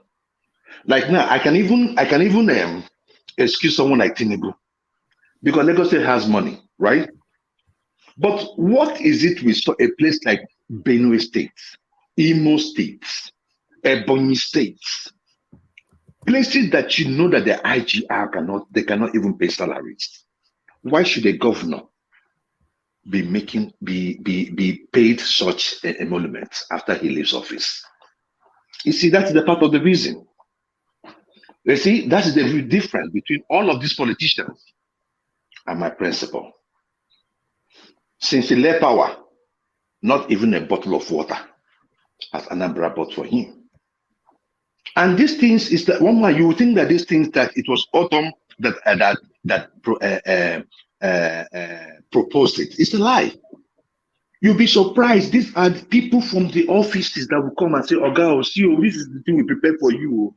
As a governor, you're supposed to go with this one. You're supposed to go with this one. Just give it to us. We'll go and pass it." That is what is happening, one man. It's unfortunate situation that we find ourselves in. I think that law should be reversed. I think there should be a uniform. Do you think the parliament should take a position on it? Because, like you said, we're seeing it in virtually every state. I'm just wondering if they get all of these things that is asking, and we know that Benue State is highly dependent on its federal allocation. And by the way, not just the governor, the deputy governor gets a package as well. And that goes back to 1999. So every governor and deputy governor since 1999 till date, they get that package. So, and it's a state dependent almost exclusively, at least 70% on federal allocation. So what is left for development after they've put it at the top? They say it comes out before salaries. So this package, it comes out before salaries. So what's left to develop the state after all this? Nothing. I mean, the state has money. I mean, those emoluments will not. It's like probably like I wouldn't say it is too much of from what the state makes, but it is still a lot. It is still a lot. You see, one problem we have in Nigeria is that we have a way of rounding up things, right? We just say, "Oh, is it not 1 million? Is it not 1.5 million? How much is that?" But when you start thinking about how that 1.5 million, this person will get 1.5, this person will get 1.5, because this person got 1.5, this person will now get 250. Because we're not even talking about the speaker and the speaker of the State House of Assemblies and how much they got. Those ones will get their own emolument. So when you aggregate all of this, one man, you find out that these people have, stifled their states. They have strangled their state economically. So these politicians, they do not think about us. You see, the reason why we keep talking about Peter Obi, that's the reason why we keep talking about Peter Obi, is because of things like this. Peter Obi cannot be the president of this nation, and someone out there in Adama will be announcing that kind of result. Peter Obi cannot be in presidency and will start telling you. Don't do that now, Joel, No, because no, then you open us to preacher of this criminality, and then we go back to Pandora papers and start to do all that. No, Mama, I am not going to address any criminality today. And because I'm about to leave, that's the reason why I just want to tell you. Yeah, no, so Peter Obi is none of these things now. We know it. So why do you keep doing it? It's a criminal now. We know that. So don't do that now. Mama, you try so hard. You try so hard. To paint Peter Obi black or to align him at the same level with Tinubu. He was arrested at Heathrow for criminal activities. I mean, what are we talking about? What you just should have said, that nothing to show for it, for their useless services, the so-called services that they said they have done since 1999, and then for them to be sucking people's blood like this. Oshomole is doing it also. Oshomole, Akpabio, and then at the end of the day, they will still go back to the Senate. That is why I said that we should. And they're still getting paid as senators. Yes, like it's so painful. That's why I said that we should stop the election. It's also getting emolument from the state government. Right? So it is everywhere. So it's all of them that has been in power, that has handled political positions here and there. One man, these are the issues. So in order for us to move forward as a nation, these are the issues we should start tackling. Elections are over. We are still in court, but it still does not matter. Whether it is Tinubu, whether it is Obi, whoever that is in power, one man, we have to develop a culture of questioning, of reading the laws that are available to us or for us to use in Nigeria. We have to start questioning each and every one of them. Pay attention. Like one man I said on this show before I leave, I said on this show, whenever they come to us now and say, oh, there's been this thing about gender-based whatever, blah, blah, blah, to be passed by the National Assembly. I said to you, one man, make it women and children. If we are going to make law for women, we make law for women. If we are going to make law for children, we make law for children. Call it their names. Because what I have seen in the West is that they use gender. And when they come with that gender equality, then that is like the masquerade. That is like the front.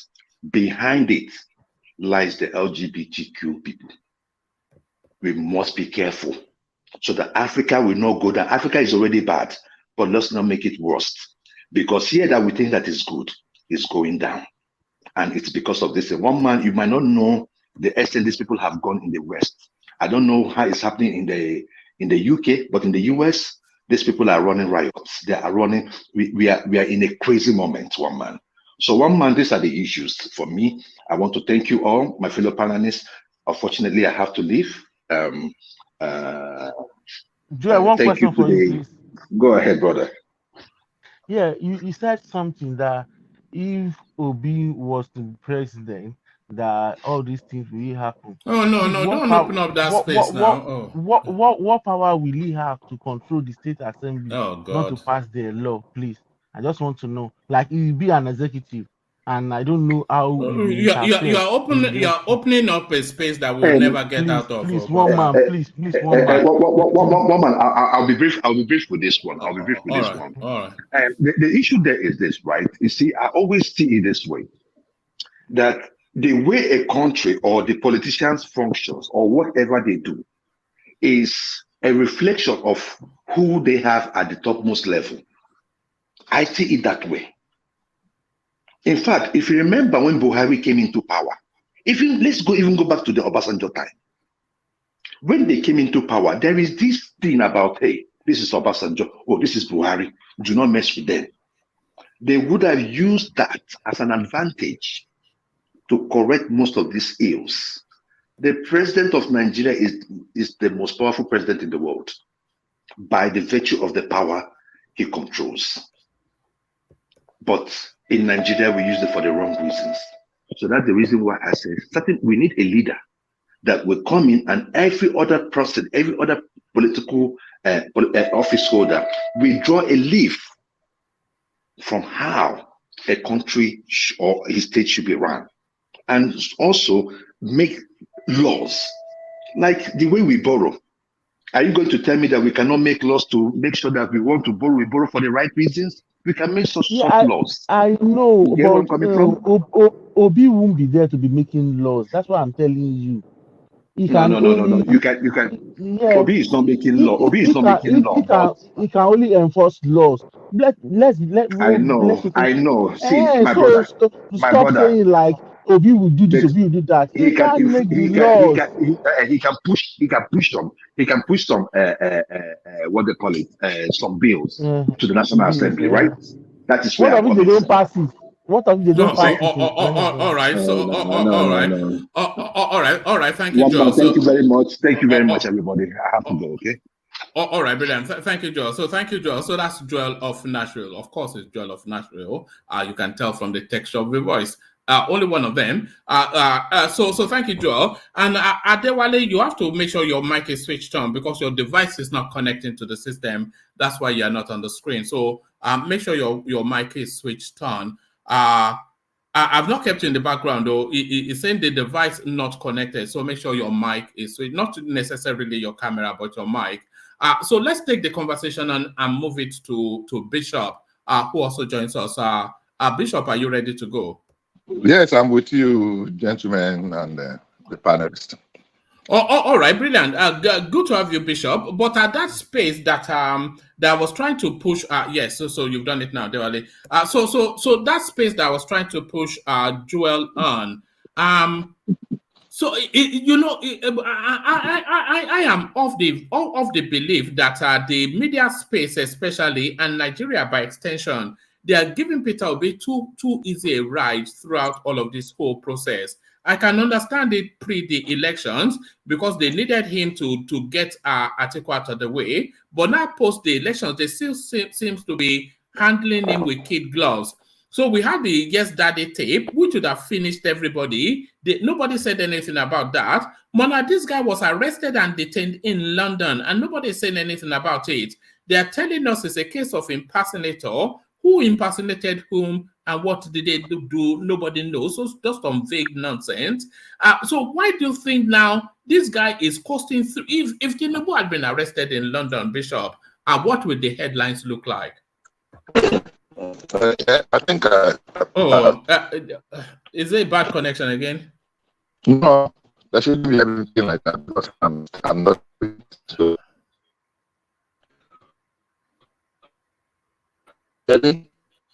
No, we can't hear you, man. No. No, hello? We can't hear you. No, we can't hear you. Try again.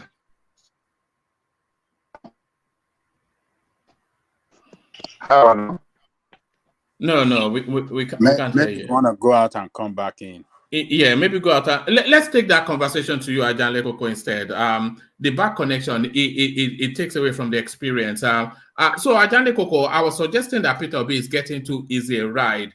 Post the election, I can understand, but pre the election, I can understand, but post the election, I mean, this arrest in London is a very big thing, but nobody is making a big thing out of it. Instead, they are more interested in telling us that Tinubu is from Guinea, rather than Peter Obi was arrested and detained in London. So why do you then think the media continues to give this guy a soft landing? Well, greetings to our listeners around the world. Click on the like button, share, and subscribe if you haven't done so. Well, I think on our own side here, we got to make a very big noise about it because this guy is a potential president in Nigeria. He contested an election. Tinubu was declared as the president-elect. He's challenging the election result. He has filed a petition and is in court already now, election petition court now. If everything should go well for him, he could be declared the president of the country.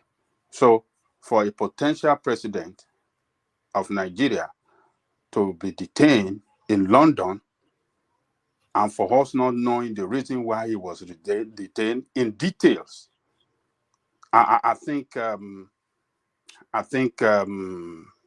it's not good enough. Our media houses should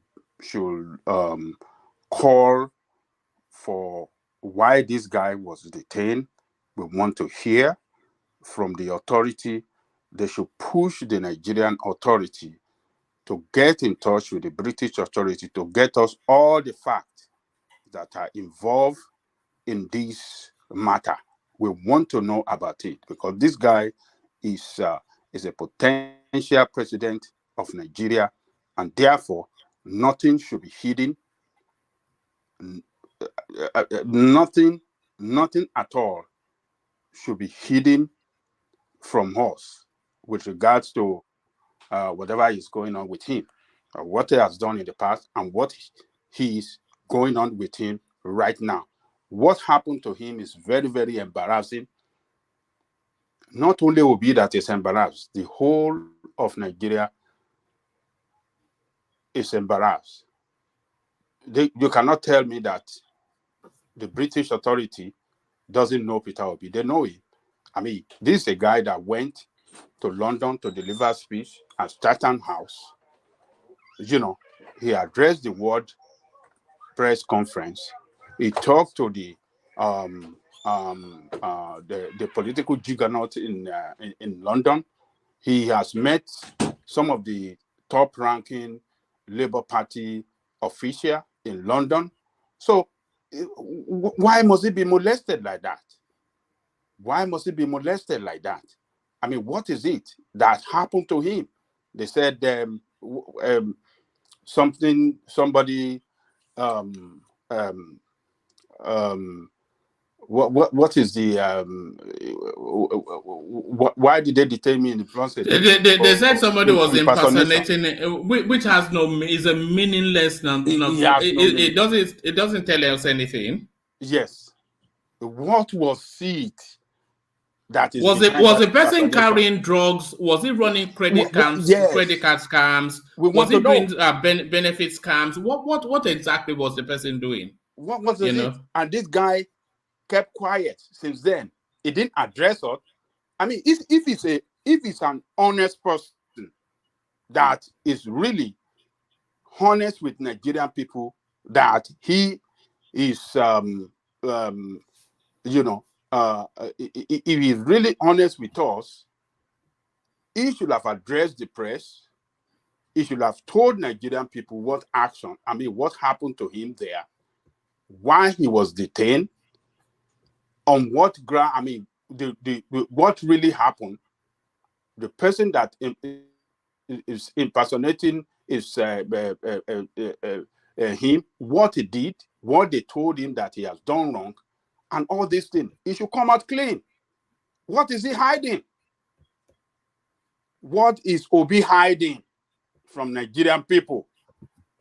You see, Ajanle Koko, he cannot come out, you see, because if he comes out and tells a lie, which he will have to, then that opens the window for the British authorities to come in and make a correction. So, because it's not Nigeria where you can just tell any random lie and tell us that it's deep fake and all this nonsense. If he tells a lie, then they will have to the British government, it then opens that window for them to say, no, it was a tax evasion or whatever it is that they were querying him for. So it will just ride it out with silence, and the media will protect him as always. So the way this situation appears to me is that this guy has done something wrong. He personally did something wrong, and that was what was responding to for the British authority to detain him. That is why he cannot come out to tell us that this is what happened to him. Because, like you said, woman, if he come out to address us and he tell us lie, the British authority will go after him in a very, very, hard way, to really, really embarrass him. So if he continuing to keep quiet and doesn't say anything, does not address the press on this matter, that means this guy have some skeleton in his cupboard that is hiding from Nigerian people, and British authority are on point to detain him, to query him for some shady deal that maybe they discovered that he has done in their land or something like that. So we can't be fooled. We can't be fooled by all these goddamn politicians. He's just one of them. This is what we have been telling Nigerian people. Don't be fooled by these politicians. They are the same people, and they conduct their business the same way. And this is what this guy demonstrated. He's hiding something from Nigerian people. That is why he's not addressing Nigeria on this matter. Period. One man. A sensible person will get it clear. He's hiding something. That is why he cannot address us. A clean leader that have nothing to hide, he should have addressed the World Press Conference in Nigeria. This is what happened in Britain to me, and this is what is the true situation of things. So this guy is very embarrassing, and people should start to look at him with suspicious eye. Every reasonable Nigerian should start to look at this guy with suspicious eye. We've been telling them that is one of them is no different from other politicians, and this is what is happening with this character called Obi.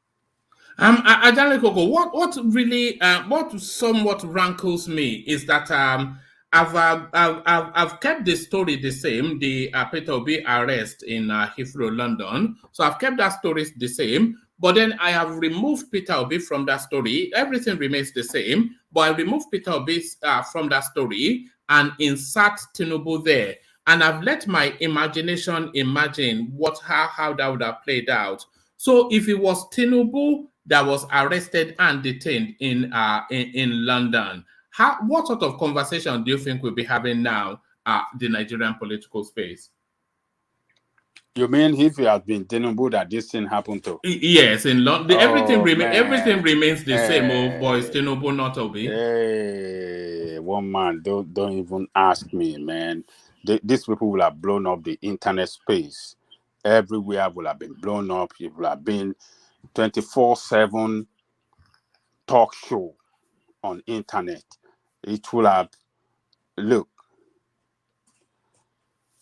our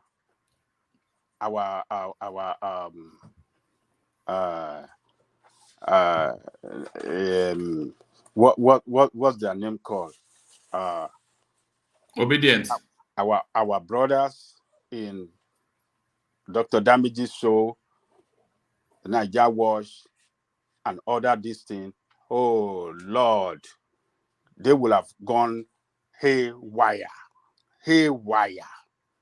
on this matter. But look at them, all of them, they were blaming the British authority. Oh, British authority is this, is that.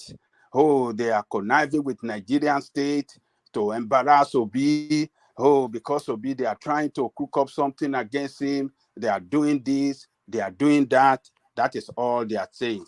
But they cannot ask questions on their boss that is not addressing the media on this issue.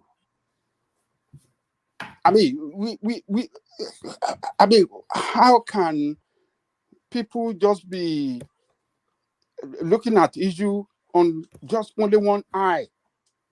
What happened to the other eye? You can't even say, okay, just one way. How can group of people be one-way traffic? I don't get it. If this guy have not done anything wrong, he should, even if this thing really happened, that is a matter of impersonation, he should be happy that the British authority have done a very good job to have detected these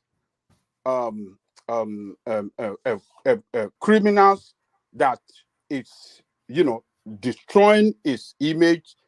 He should be happy that this is what they have done to help him so that they can put stop to the criminality of this man behind the scene that is trying to impersonate him. It should be happy that, yes, British are doing a very good job. And it should be happy to address us and tell us, look, I want to thank the British authority for detecting somebody in a very quick and in a very quick manner. This is what somebody has been doing behind the scene, destroying my image, using my name to defraud people. But I thank British authority for being able to get this fact right, and they've got my own side of the story. They have made my clarification.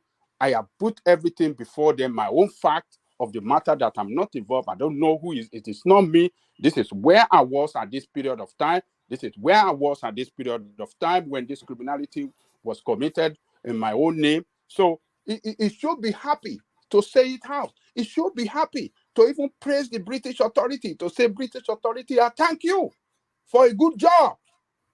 Before this guy, you know, I mean, for detecting and getting this fact right, that somebody is acting crazy in using my name to cause mayhem in Britain. You know, it should be happy to address the press and thank the British authority. But look, what we are seeing is a different thing. If we are to be Tinubu, the news will be flying like everywhere. Maybe what is the name of that young writer? Maybe they will have published it in Atlantic newspaper. Chimamanda. Maybe they will have forwarded another letter to President Biden and said, oh, look at what the Nigerian president, did you stop this guy? They will have written another open letter. They will have written another open letter all over the world. That is what they will have done. But now, everybody keeping quiet. We didn't hear from Chimamanda. We didn't hear from all their noise-making machine. But rather, instead of them to call on him, to address, to talk to Nigerian people, none of them is calling on him to do that. But rather, they want to put the blame on British authority that are doing their good job. That is the system that works. In a system that works, when you have an issue of impersonation like that, they should be able to get it at the right time, and then, you know, put a stop to that kind of criminality. That is what British have done. That is the system that works.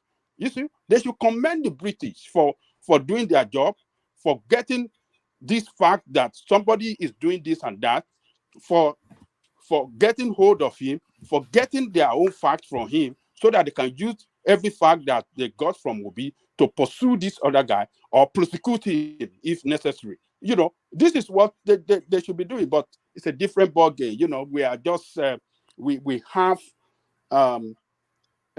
people in this group that doesn't want anything, no question should be asked on Obi. Who is that? No, sorry, that was me. Apologies. Carry on. They don't want any question to be asked on Obi. They just want they just want to sing praises, you know, sing praises for him all the time. Song of praise to Obi all the way, every day. You know, we are not going to do that. We are true Nigerians that will stand up against any politician that is doing wrong thing. You know, we will stand up against them. So Obi is not doing right at this moment, and we should make a very loud noise that he should be courageous to come out and talk to us what really happened. We want to know from his own side. If he couldn't do it, yes, we should conclude that he's hiding some fact away from us, the people that is intending to lead. So that is my take on that. No doubt, the Tinubu camp, and really by extension, the Nigerian state, they would have already gone in to find out exactly why Peter Obi was arrested and detained in London. And I think we will probably tell from his body language over the next few days just how serious the London arrest was. Because if we see him start to temper down his aggression, then that is to tell you then that it's a lot more serious than we thought. But certainly, why Peter Obi was arrested and detained in London, this is something that we must get to the bottom of. Because if Tinubu was arrested and detained, though, they would tear the house down. They would tear the house down. Yes. Yes. Already now, Tinubu, they have not seen him. He released his itinerary, how he's been traveling abroad, but they are calling on Tinubu to show up his face, to tell us where he is, to do this, to come and speak to us, and this and this. These are what the obedience are calling on Tinubu to do. So if they can have the courage to call on Tinubu to show up, to show us where he is, or to let us know where he is, because all of them are insinuating that he went on, is terribly sick. They said he's sick, that his head is dilapidating, that is collapsing, that this man is on a sick bed. That is what they are saying now. And they are calling on him to show up, to come and talk to Nigeria. This is what they are saying. So if they can call on Tinubu to come and call, they should be courageous to call on Obi to come and address us of what embarrassment, this embarrassing situation that happened to him in Heathrow Airport. It is that embarrassment is not only for Obi, it's for the whole of Nigeria. This is a potential president of Nigeria. How can he be detained? They detain him, and he's been released now back in Nigeria, but it's not courageous to tell us anything. What is wrong? What is going on? Do you think they would have put him in? Do you think they would have put him in handcuffs when they arrested him, Peter Obi? We don't know. If what they discover that he has done, or what the fact they have, pointed to him as pointed at him as a real criminal. Yeah, they could put him in handcuffs, as while they are questioning him. Who knows? Who knows what they have done to him behind the scene? We don't know. We don't know. But I don't want to think that. I don't want to believe that the British authority will have embarrassed him like that, because except they found something against him that is the real person that's committed that criminality, then they can take him to jail in handcuffs. But if it's just airport, if an image comes out of Peter Obi in handcuffs at Heathrow, do you think that that's the final nail in his coffin?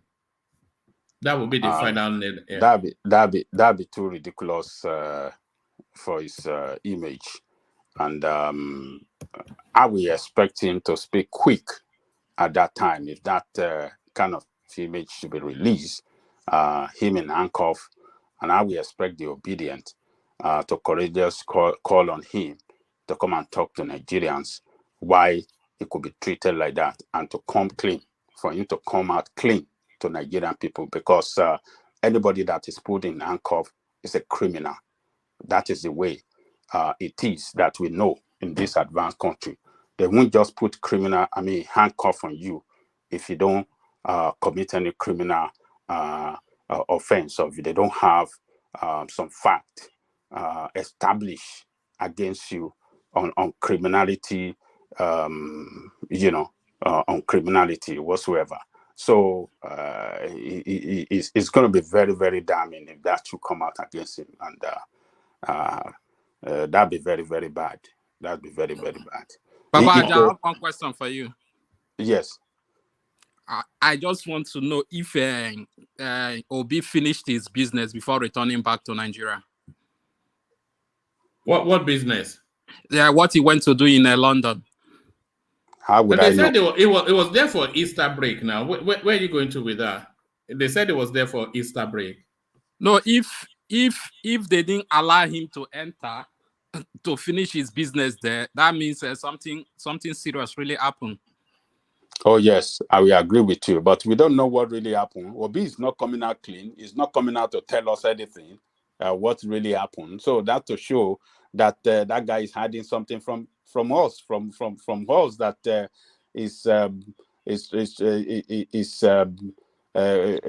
want to lead as our president. It's not coming out clean to us. He should speak. All right, Adale Koko, let me take you away from Obi and take you to Adamawa State. Desperate as we are to have a female governor in Nigeria, do we want one in the manner that Binani is being presented? Look, one man, like I said earlier, that woman did not win that election. Election result at hand shows that she lost the election. But, politicians, for what they know to do best, they want to try to manipulate the process sometimes to their own advantage. I think that is what possibly her and some others in APC were trying to do by influencing that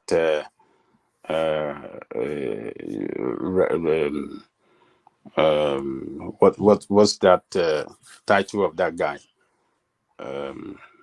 Rec.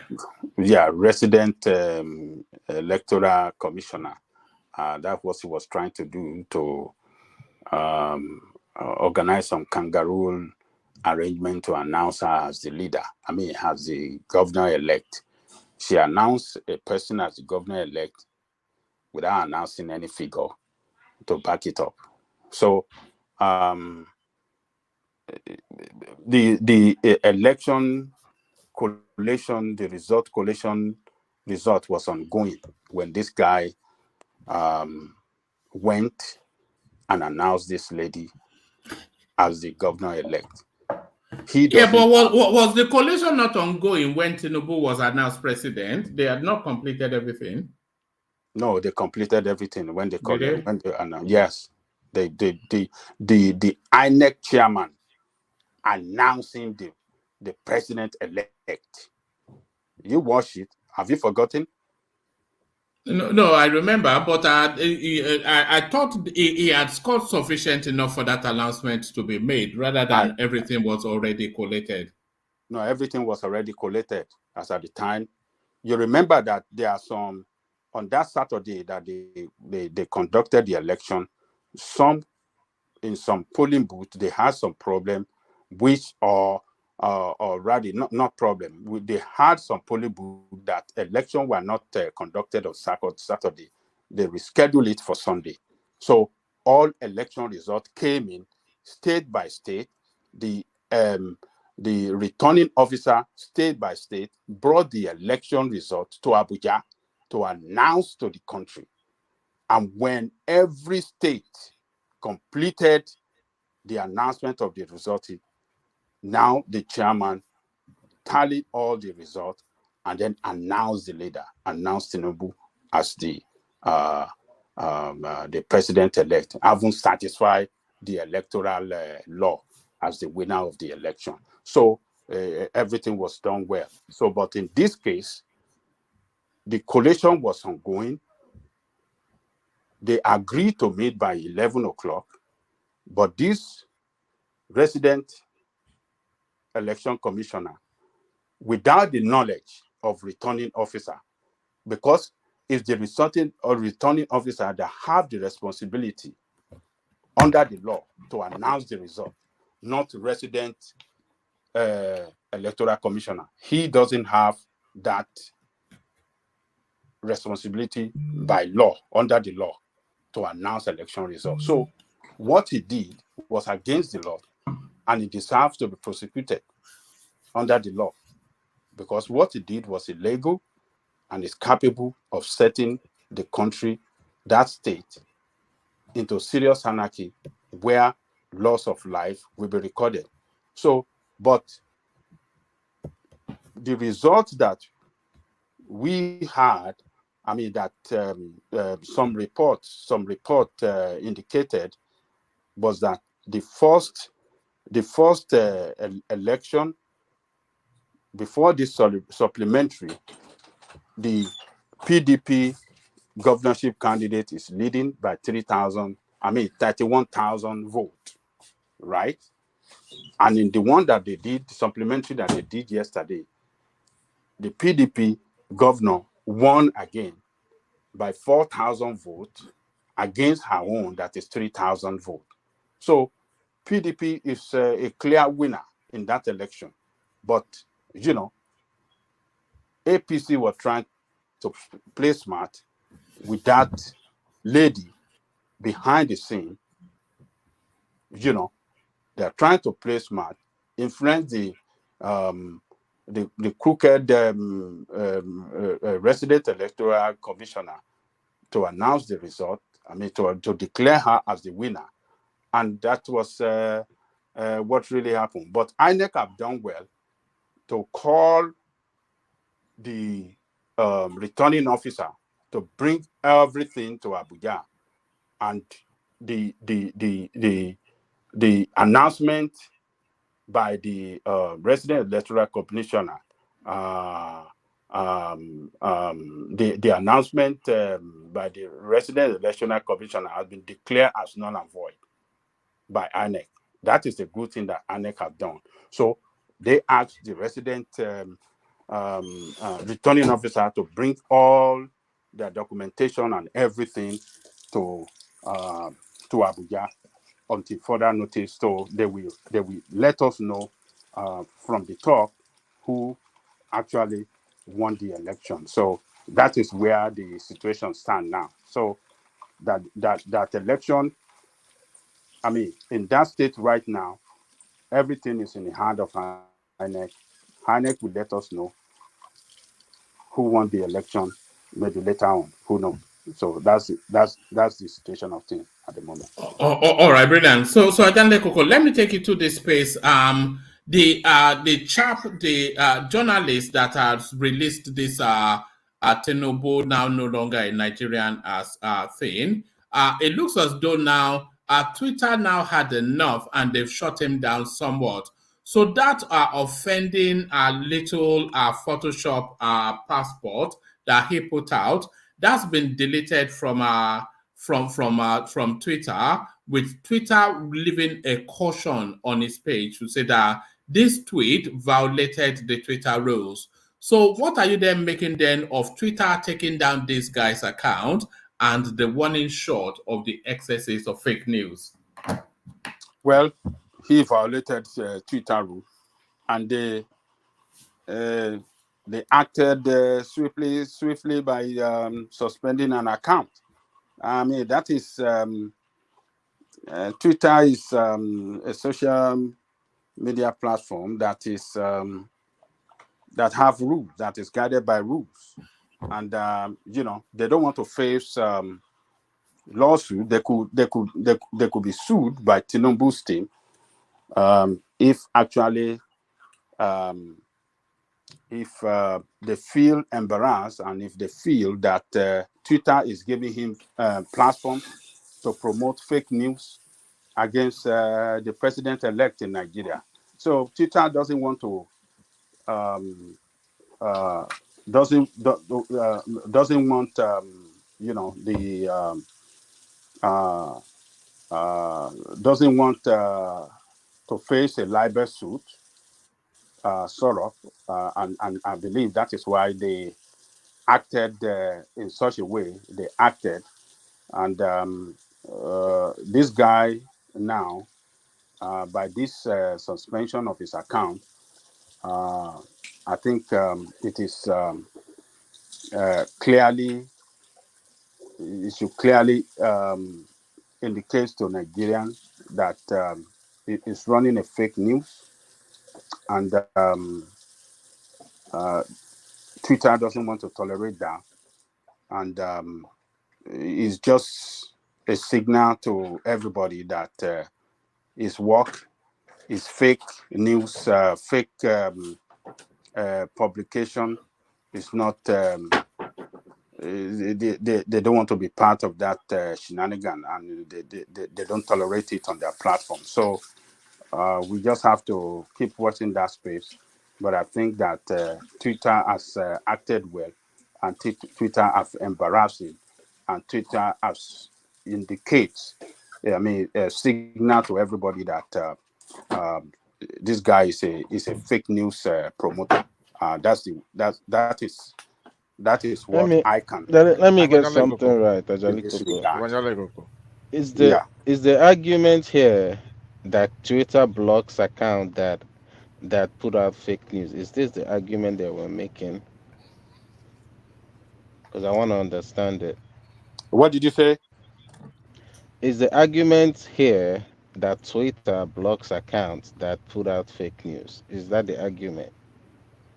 That's what we can speculate now. Why did they block him? Because he did what is against the rule of the game, and he violated the rule of their platform, and then they sanctioned him. So the if rule you are, is fake news. Is that what you're saying?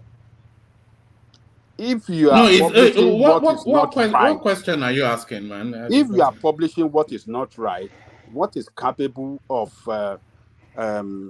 entangling them in a lawsuit, what But do you Ajale want them Koko, to do? you're not Twitter now, so why is that they're inviting you to speak on Twitter's account? No, Twitter banned him for putting up mocked up Photoshop images to try and defame somebody. It's happened. I can show you his account. So what's your argument at this? Where are you going? My argument is you're saying that he defiled Twitter's rule and regulation of putting out fake news. What do you mean I'm saying? It's here now. You is here. Can you show us where it says Yes, the Twitter rule and regulation about fake news? I can. Look at that. It says that this tweet you can see it on your screen. Just go to his page. Everybody has seen it. It says that this tweet violated the Twitter rules, and then if you want to learn more about the rules, it gives you something to click on to go there. So that's that. When you are looking at this white screen that you're seeing was once upon a time populated with that Photoshop imagery that David Hundeyin was selling all over social media just as early as yesterday. Can you click know, on the Woman. learn more? Woman. Yeah. You know, I don't know earlier what are you today, talking about, man? From my Rice News, when Yeah. the other lady brought up the topic for discussion about he could not even touch you with the poll. He was like, let's quickly move on. Let every aggrieved party move. Because he knew he doesn't want to be liable, number one. And he also knew that there's no there. Are you discussing about this passport that you can't even authenticate? As of now, we are not sure if that passport is diplomatic or regular passport. But he claimed to be. It's a Photoshop now. It's the guy did Photoshop and is Even if selling it it is all real. over. And I found social out media. that Tinubu and the Guinean president, they are friends. You know, they are friends. I didn't even know before. So if they are friends and he decided, okay, I'm going to give you, or maybe he was handling some deals for him. So number one, it's not illegal. And I also found out that I think it was Ogbeni. Are you still there, Woma?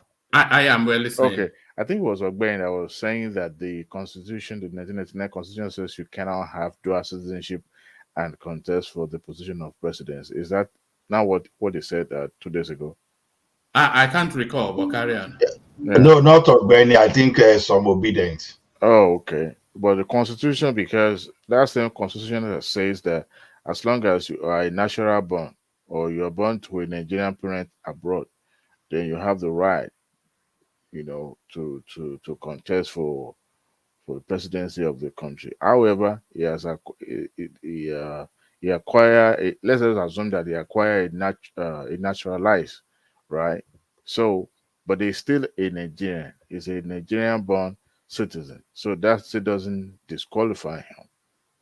And I haven't No, seen. no, Adewale, I think the constitution didn't say it, but when they took Bukola Saraki to court, Yeah. it was a court ruling that made it clear, because the thing was not clear to us, was not that clear to us until the court judgment. So Bukola Saraki, being a UK citizen, I think too, I'm not sure, I think Adebayo, the first governor of Ekiti, when the country returned to democracy in 1999. So there are many of them like that have dual citizenship Yeah, but I think the perjury aspect of it is what they are trying to explore. Which perjury for Tinubu? Yes, for the form that he filled, and he indicated on that form that he didn't have any other nationality other than being a Nigerian. Okay. But that is still subject to interpretation, because, like I said, it can be given a passport, not necessarily mean that you are a citizen of that country. So, and at the end of the day, nobody wants to even talk about the topic. They asked Fashola, he jumped in like a pole boat. Even about himself, would not even comment on it on the Asleep News. It's unbelievable. But back to Ajan Lekoko. Yeah, so he violated the rule, and they sanctioned him, and they have to write a petition to a petition of complaint, and state his own side of it as to why she didn't violate the Twitter rule. So if they feel that if his complaint is satisfactory, yeah, they will lift the ban on him. So it's not a big deal. But one thing that the suspension has done against his image is that he's doing something against the rule of Twitter, possibly what is not true, what is fake, and it's not good for the good work he said he's doing as an investigative journalist. So it's not good for his image. It's an embarrassment to his image rather, and to his work as well. Because if you are doing a very investigative journalism that is legal under the law, and publish it on what do you call it, on that social media, if Twitter. it's on the Twitter rather, as legal, they might not have sanctioned it. Maybe they have done their own work, they have seen it, that is what this guy is publishing is not right under the law, and they don't want to be part of this shenanigan. They don't want to drag their platform into serious lawsuit. So they have done well. But one thing that all the supporters should take home is that his man has been embarrassed by Twitter, and if care is not taken, he might not recover his account again. Well, Ajali Koko, this guy Yeah. account is still active. Let me just say All It's right. still All right. Let me move you on from there, Ajan Lekoko, to Governor Otom and the Arab Prince Lajes that he has awarded himself as a pension plan. 4 vehicles, brand new, every 4 years, a house of his choice anywhere. So you know the list, but is this excesses then? But what really stunned me was that he backdated it to 1999. So not only does he get this Arab Prince payout as a former governor, Every governor since 1999 also gets this Arab Prince payout. So what are you then making then of his exit package? The one squeaky clean Governor Tom, who is always crying on telly, he now laughs all the way to the bank. Who published this article? Which newspaper published it, one man? Let me see. It may well be your pal. Yes, Sahara Shore. Sahara Reporter. You see, if this is actually true, it is very bad of Tom. I will see it as very bad of him pushing for this, because the state is in a serious financial mess right now. It's struggling to pay workers in that state. The economy of that state is in ruin, because out of 23 local government, 18 local government are under the siege of terrorists and banditry. So sources of income, internally generated revenue, are badly affected. They are the food basket of Nigeria, has been called. Those local governments that are under the siege of banditry, consistent attack and killing by terrorists and bandits. People cannot go to farm. People cannot run their businesses. People cannot sleep in their home peacefully anymore. So that's really affected the economy of the state. So, and going through this economic hardship, for him to be pushing for this humongous salary and remuneration, retirement fund after leaving office, retirement benefits rather after leaving office, I think it's ungodly, and I wouldn't expect that he could do this, because he always portrays himself on the TV as a God-fearing person. He quotes Bible verses like a person that drink pure water. So to me, I will be very disappointed if he doesn't come out to debunk it, to say, this is not the true situation of it. So I'll be expecting Governor Tom, to respond to this report, to this article. This will bankrupt that state, man, because for that benefit for him and the vice, and so as those other governors that have served the state since 1999, that be running to several billions of naira. Why should they be paid? On what ground do they deserve that when they have their people? How do I say it? Like 1/3 of their people are in IDP camp. That state is about 6 billion people, and they have over 2 million in IDP camp. Why must that happen? I don't get it, man. Why would you want to do that? Ajalioko, it's just can horrible. Can I intervene? Can I just interject? Yes. Yes. Yeah, I think the question is the amount. You understand the amount? Yes. That they pay themselves. Yeah.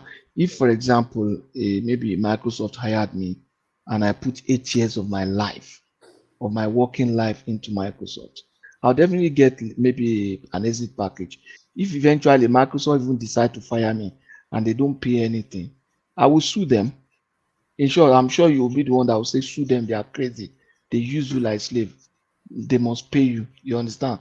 So if they have served and they have put in their time, that portion of their working life, maybe a man's working life is 40 years, and this man has put about 20% of it into serving a country. Maybe you understand. So it's really worth it. But what is the amount that they are paying themselves? I think that's what we should try to criticize. Yeah, Not not only even the amount. Can I interject? Yes. Sorry. Thank you, Baba. Like Johnny Coco. I do not agree with Patrick.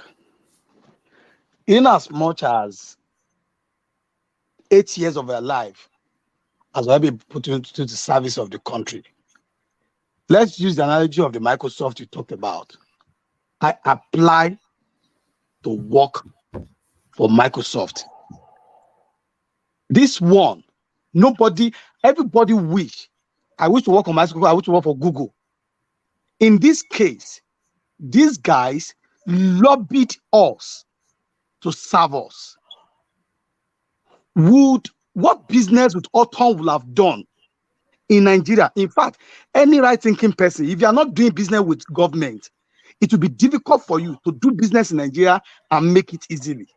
If you are not doing government business, if you are doing your normal business, buying diesel, doing all stuff, it will be difficult to make it. So what business would Autumn have done to warrant 4 brand new cars, houses there and there?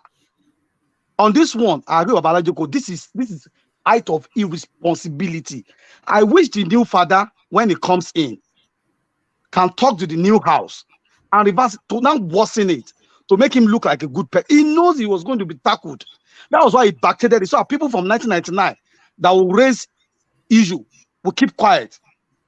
Well, Benue State that is wallowing, this guy doesn't pay salary and he will justify it on TV. Yet you are living now, you are saying they should give you four brand new cars. We that we are working don't let me use this, that we are working day and night. Can we afford buying 1 brand new car every 4 years? Not talk of 4 brand new cars every 4 years. See, let's call it spade a spade. This is the height of irresponsibility of these politicians. Thank you, Baba.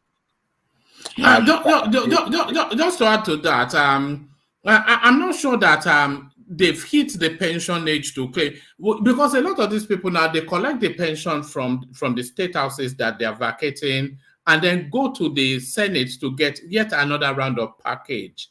You know, that cannot be right, surely. Can I say something? Yeah, carry on, Ola. Yeah, you see, one thing about pension is, as for me, I'm not totally against pension, but what pension are we talking about is what I'm against. Because when I read all this pension and all this story, I tried to Google what happened in other countries. So, you know, we have us after the Americans. So when you look at the American system, actually especially the presidential, they have their own pension for their president. Then each state they have a different scheme. Some states will say 40% of what we're entitled to in the office. But I'm yet to see anyone that said, okay, you should be buying car, changing their car every 4 years. Because if our governors are straightforward and if their pensions are, if the pensions they want to collect, if it's something that is moderate, why not? It's not that, for example, if a governor is earning like say 500,000 every month, that will not be a problem to the country. But when the governor is taking them like in the essence of, let's say, 20 million a month, then that becomes a very big issue. So to me, I think why Nigerians are concerned really is because of the amount these people are taking away. So why will you need the entourage of just like several cars in a year, in every 4 years? And the anointing is you will be expecting the taxpayers to be maintaining all those cars. And as former governor, or maybe it's only former president too, I think they have access to some security votes. So I think what they should do, yeah, it's good. You want to take pension, then they should find a way to trim whatever benefit they have now and give them that pension on basic. Maybe if you want to make them the highest paid civil servant, yeah, but let the thing be reasonable. Do it that way. Then there will be no problem, because I don't, and like what I discovered from other countries is that they pay you pension based on how many years you spent. You serve the government. Someone that served for 4 years, they may say, okay, 25%. And someone that served maybe 20 years or more than that, they may say, okay, give them 80%, or 30 years, give them 100%. But not the type of stealing that these people are doing. And unfortunately, this Tinubu that we are talking about, I'm sorry to refer to him because I will still blame him for it. I think he is one of those people that started that madness. And it's unfortunate that people cannot see beyond present the type of problem that thing can cause. Yeah, if it's avenue for us to trim all those nonsense they have, give them their pension and strip off all those other benefits they have. So what I'm saying in a nutshell is pension may just be a matter of time that these people too, they may need that pension, but not the type they are looking for. So to me, sorry, can I just add one thing? Can I just add one thing? We are still saying the same thing, but what and I agree with you on what Tinubu did. In as much as I supported Tinubu for this election, that I do not support most of the parts of Tinubu because there is no saint anywhere. On that issue of pension, he started that nonsense, and I was against it. Now, can't Tom says, okay, give me pension based on what the permanent secretary is the highest civil servant position in the state or in the federal. Head of service. Or head of service. Yeah. Head of service. Cool. Can't you pay him whatever will be the pension of, or a little above what the head of service will collect? You will see none of all these people will be rushing to all these kind of packages they give themselves. You are no longer a governor. You want four cars. At his age, his children will be probably in higher institution or out of higher institution. Does he want car for them? Do you not need more than one car for yourself and your wife? Why do you need 4 cars? And at the end of the day, they will still say they need cook, they need gardener. See, and it's great. And then, yeah, and with 6 staff. 6 staff. And that tells us about the type of leadership we have in the country. So it's showing how unproductive they are.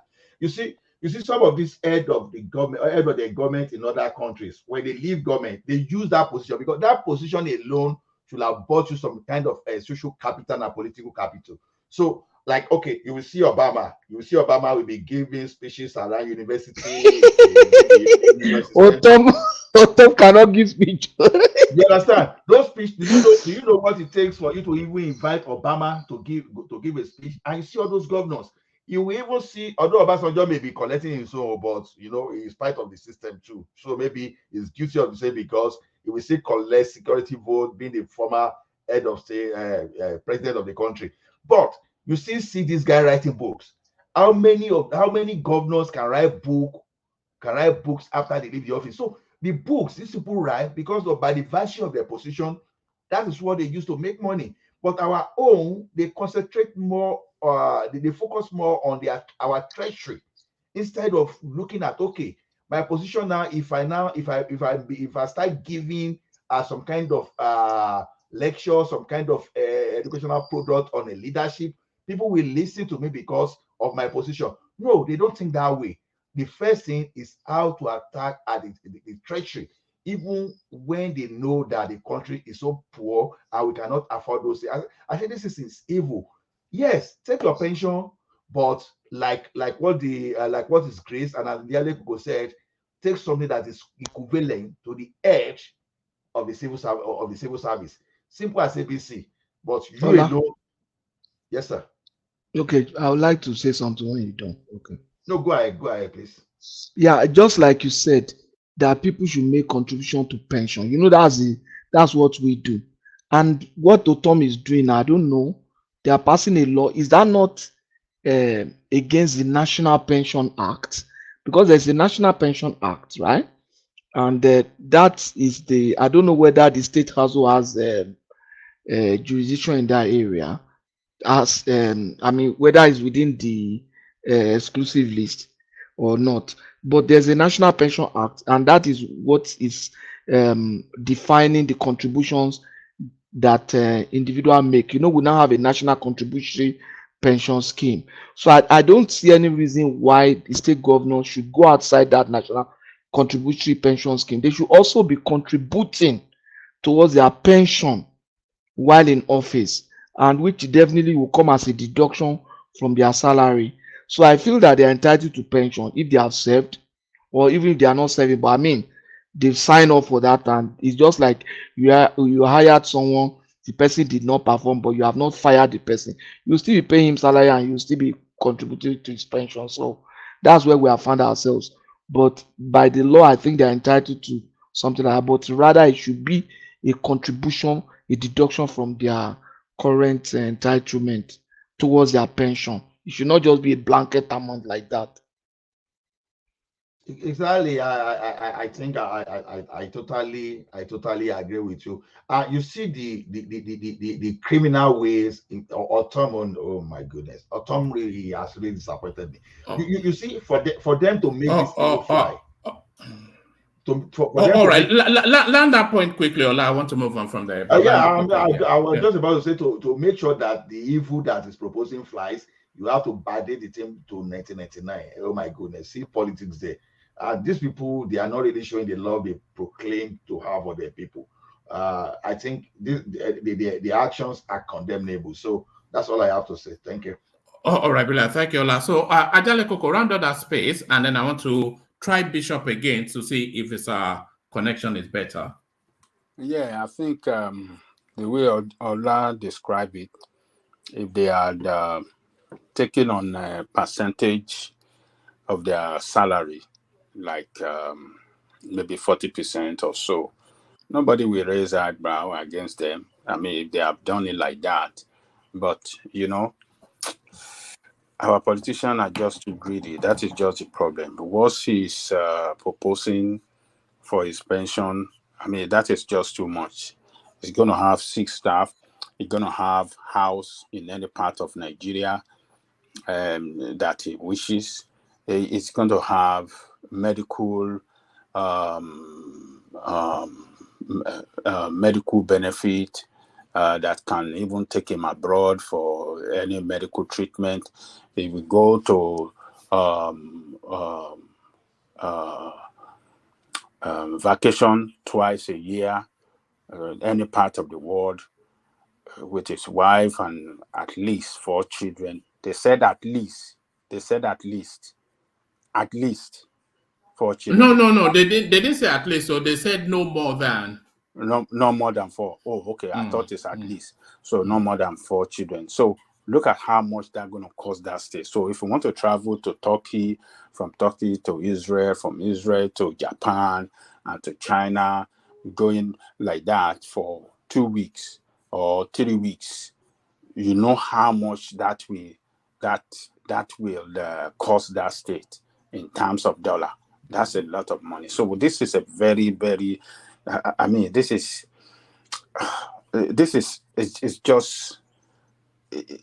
an act of criminality against the state. It's an act of criminality completely. You can't do this. This is a state that is financially bankrupt already, a state that is struggling to survive, and people in IDP camp. What is wrong with our politician? I don't get it. So this is too much. Tom, he has to come out and speak to tell us whether this story is true or not. I wish Dr. Abati, who is his friend, can take note of this and ask him this question next time they are meeting him again. So, Dr. Abati, I believe some of them, they listen to us. So, Dr. Abati, this is a challenge to you. Note this down and ask Autumn next time they come and preach, when they come on your show and quoting Bible, please put this to him. If this is sorry, Adewale, let Ajanle Koko land. I want to move from that topic, but yeah. So I want Dr. Abati to note this down so that when he comes to the studio and start quoting Bible, he can put to him that does the Bible approve this kind of Igbadun life while your people are suffering? Can you as the leader be Igbadun like this when your people are in IDP camp? They should justify that with biblical verses, So that's my take on that, woman. All right, brilliant. Well, thank you, Ajanle Koko. So let's see if we have Bishop still and the connection is better now. So Bishop, let's try again. Yes, thank you. I don't know if I'm good now. Yeah, that's much better. All we could hear was whooshing and humming noises earlier. Okay. So let me take you back to where we left off. We were talking about the goings on in Adamawa State, and I think there's universality in Nigeria that the country would like to see a female governor to break through that glass ceiling, but the manner that is being presented in Adamawa State, maybe not the manner that people want it to come in. So what are you then making then of the goings on in that space, Bishop? Okay, thank you very much once again. Good evening, everybody. Good evening, panelists, and good evening, listeners. And remember to like, share, and if you have not subscribed, please do so. Very quickly, and I'll be very straight to the point on this. On the Adamawa issue, it's a disgrace. It's an anomaly. It's an aberration. It's disgusting that we could slide down this path again. I thought we have matured beyond it, but you never can tell human nature. It was a sad development, and I believe that they will be able to rectify it. Unfortunately, I just sent you something a few minutes ago. It's like Benamni went to court today, filed an ex parte motion, and got a what do you call it? A restriction on INEC not to rescind that decision. I think I sent you the court document a few minutes ago. So I want to believe that they will be able to resolve it. It's one of the sad, dark moments. One thing I find a little bit disturbing is as we are quick, many commentators in several pages, in several spaces, are very quick to dump everything about Nigeria into the dunghill. Anytime something seems to go wrong with one individual. What happened in Adamawa, I've not seen anybody that is praising it. At least I have not seen. Every reasonable Nigerian is condemning it. That it's an aberration. It's a primitive pastime, something that we should be, moving away from. And but Bishop, I mean, okay. If you're saying you haven't seen, I've actually seen some people though. Well, I'm not saying that there are no. I said I haven't seen. I haven't seen. And it's not everybody you take serious. I think we make that mistake of generalizing when one individual from one obscure corner because of the universality and accessibility of the media space now. One obscure entity somewhere or some group of inconsequential people just gathered and say, we are this association, Nigerian Youth for International Kideko. They just give themselves some names and we begin to give them credence. What of Kayamo then? What did Kayamo say? Okay. One man should pull it up now. No, I'm not pulling anything up. We just Kayamo want to hear said from Bishop. when Kayamo was away when he had, and he celebrated it like everybody celebrated it.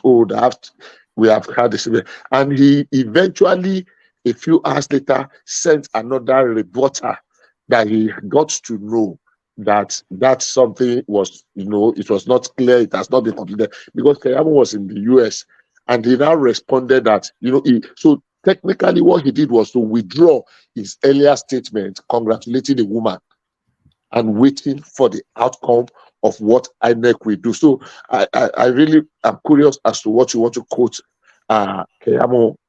What did he say? in actual fact. So for me, I condemn it, and I've listened to a few persons. I've not been on the TV for a greater part of the. I've not even listened to any TV program at all, except I saw Shewoki Baloye and one other somebody in this program. But what I'm saying is that it's wrong.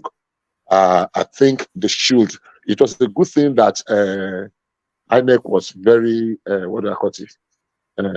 Prompt in coming to say no, that is not acceptable.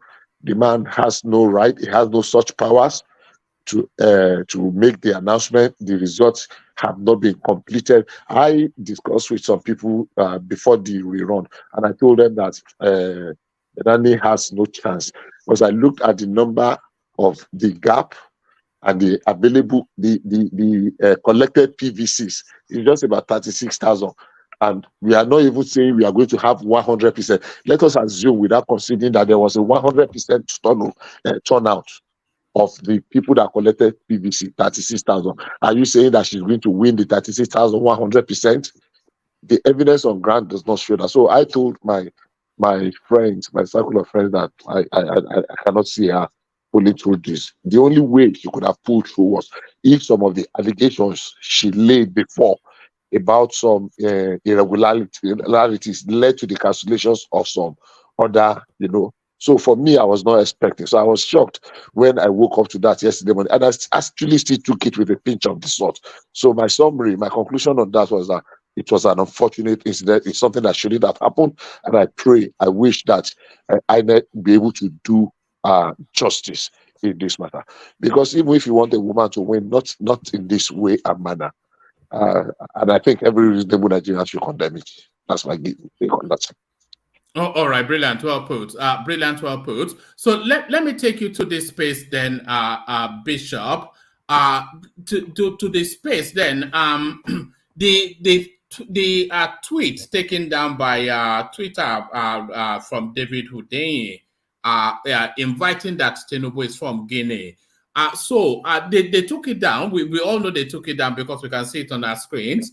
But the reasons why they said this violated the Twitter rules. So that's a broad and generic sort of thing. But a lot of people felt that it was fake news anyway. But some of the feedbacks that they are saying is that that tweet was especially being attacked as leaking somebody's private information. So what are you making then of Twitter taking down this obedient surrogate tweet? Okay, thank you very much once again. Now let's take it one at a time. There were a series of people that reported the tweet. Might not necessarily be from Tinubu, maybe it's the followers or the admirers or the APC people reported it. On what ground did Twitter bring it? Assuming that it is correct, do you have the right to publish another person's personal details like passport and the rest? Do you have that right? So if it's on that basis, yes, Twitter assume that it is his passport. And, but does he in any way go to give credence to what Hundeyin published? Because like I tried to interject yesterday, unfortunately I did not have opportunity. When we were discussing it, that we were dissipating energy on a piece of paper that looks obviously it was a poor job, not even a professional job. That thing looked completely manipulated. So, but that's why I said let's separate it. Twitter reacted because maybe some people complain. Sometimes people even complain on some things that are very inconsequential. That does not really. They find out, they say, okay, we did not find anything offensive about it. So if people say that, look, hey, they are publishing an individual something and it is not with his consent, and the man objects to it, and they look at it and say, okay, why did you publish it? Did you have his permission to publish it? And you did not respond, they will take it down. But I am saying, does that give credence to that document itself? I have my doubts about that. So maybe Twitter has done what they need to do, and if they discover after all that they've not violated any, maybe they will release it. But let them release his space in as much as they have deleted the offensive tweet in quote to some people now. I don't know if I'm able to answer your question. No, well put. So let me take you to this space. SS looks away as Sorry, 1 second, 1 second. But yeah. on the issue of, I think many a times when we address things, we subjectivity. I mean, it's very difficult to be objective when we have interest, and I don't think it should be really be difficult. We should be able to say things as they are. I'm surprised at some people jumping on this. I mean, giving this interpretation. I mean, this issue of dual citizenship a different interpretation. It was in 1986 that it was Babangida that said, hey, I mean, if you are a citizen of Nigeria, born by Nigerian parents, and because you were born in another place, does not make you lesser a Nigerian, or you went there and you want to enjoy some benefits, so you took the citizenship or something of the place. It does not make you less a Nigerian. So they allow dual citizenship in Nigeria, and a lot of people have benefited from it. We have a lot of Nigerians that have been in positions of authority that have benefited from it. But now they are now saying, because he said in his affidavit that he did not have, the man has not turned around to say he have. But what irked me so much is when people, double standard of people, when just thinking that let's look for anything at all, no matter how flimsy or how ridiculous, to just nail him, and we begin to ride on it. Because for a person, I don't want to mention names on Twitter, like Voila, who is a lawyer, that should know and actually know that, people and jumping on it. I think we are just taking politics to some level of ridiculousness. So the law did not say if you have dual citizenship, you cannot. I don't think that's what the law says. All So right. let's move on. All right, brilliant. So to this space, then SS looks away as Dele Alake labels Peter Obi supporters wild dog baying for blood on social media. So it goes to the advisory that DSS put out after the elections, when the space was very hecked up and heated up, and they were calling for calm. But when they put out that advisory, it was actually guided and pointed in the direction of the obedience. But of course, they made it a general advisory that they are paying attention and don't hit up the polity. But some of the language now that we're hearing that is now coming out of the Tinubu camp. People are now highlighting why the DSS has not taken action. So the language that you're hearing from Alake, Ononuga, and all of these sort of people, do you think it mirrors and exceeds the excesses that the obedience are traditionally condemned for? Okay, basically, now this takes us back to the issue of double standard. Let's analyze, or let's take a second look at what Alaki said. He has only described people by their, in quotes now, by the way he sees them, by the way they have behaved. Have they been rancorous? Have they been baying for blood? Have they been offensive? Have they been abusive? Have they been discourteous? Have they been on couch? Have they been, I mean, the answer is, I mean, anybody can decide. So, but the only problem is that he, being Alaki, is now the person that has said it out. People say worse things every day. A caveat, I don't like that. I mean, the sound of it might appear a little bit too harsh, that they're baying for blood, but it's a description that aptly describes how many people have behaved on social media, on television. I listen to some people on television and I wonder, why do they allow that interview to continue? Terrible things. People that did not see anything offensive in what's his name? Your friend from Mauritania. Yusuf Dati Ali. Yusuf Dati Ali coming on here to tell us that democracy will end in Nigeria. All of a sudden, they just discover their mojo and are growing ear in the they are growing ear in the ear. Yeah, one who will win and blowing fire and brimstone because of war, which is worse. We had the guy from Mauritania practically telling us that Nigeria is going to fall into anarchy and chaos and civil war, and they did not find anything offensive in it. So if we find that if we find this offensive, we should have condemned what he said there. But hardly do you see. I mean, they are still defending and still thinking that it's okay. So yeah, maybe we should tone it down Elections are over, and we should probably begin the healing process and begin to tone it as less on rhetorics and threatening and the rest. But sometimes, unfortunately, when there is no response, the other side becomes very loud, grows louder and louder and louder. But if there's a response, maybe they find a balance somewhere in between. But I don't think what he says or what is treated warrants PSS or SSS from arresting me. Absolutely not. Absolutely not. People keep saying different worse things every day. I mean, I had people come on here and call Tinubu all manner of names that time, even including journalists and reporter, or you call them on-air personalities. There was nothing they did not say, even to today. The president, the outgoing president of Federal Republic of Nigeria, in one of the interview, they asked him that how did he feel when he was said that he was dead and there was one Jubilee from Sudan. He really confessed that thing got to him. It took maturity and candor and calmness for him to be able to. When you say people are dead and you are announcing their obituaries and they are alive, they are telling you they are alive, and you are seeing that they are dead, and it was spreading like wildfire. What could be more condescending than that?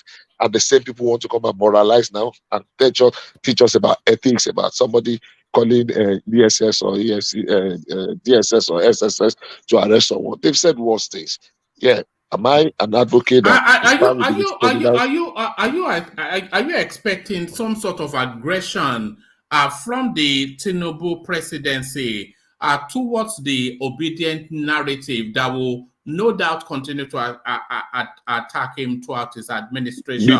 Hold on, let me build it up. So that obedient narrative is a progression, of course, of the IPOB space.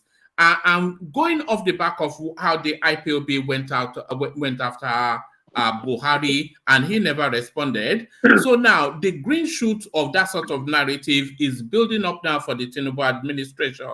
But the way we are seeing the Tinubu administration tackle it, especially from Alake and Ononuga, are we expecting a fire for fire towards the IPOB obedient space under the Tinubu administration? Yeah, if I can remember very well, I think we had this conversation. You threw this question at me a few days ago, and my answers were that unfortunately we are here. How we got here, I took a little bit of down the memory lane, how we got here from 2015, from Islamization to Fulanization to all the verbal attacks. The verbal attacks gradually metamorphosed into physical abuse and physical attacks that led to loss of lives and the rest. And it went and on and on and on. And for 8 years, that was what we have. Fulani herdsmen came in at some point. And for 8 years, now, Buhari's quiet silence did not reduce that attack in any way. Rather, it became, it continued to grow loud and loud and loud and louder and louder and louder before it got to that, a kind of a crescendo. So now the question is this: seeing how that played out, will Tinubu's handler, are they going to follow that route? My guess is no. I wish they will have another alternative of trying to, to win these people and come. But the truth of the matter is that I have not seen how, because they are not backing down. The elections are over. Let's take the fireworks to the court and let the court decide. But some people have said over their dead body that they will never see the president as president. Oh, it's their choice. But when it comes to now posting stuff online that are inciting, that are spreading hate, then I think somebody should take them on. I think somebody should. So, what form is going to take? I will not be able to say. If they take them to court, but is the form that is going to take, is it not already taking shape now?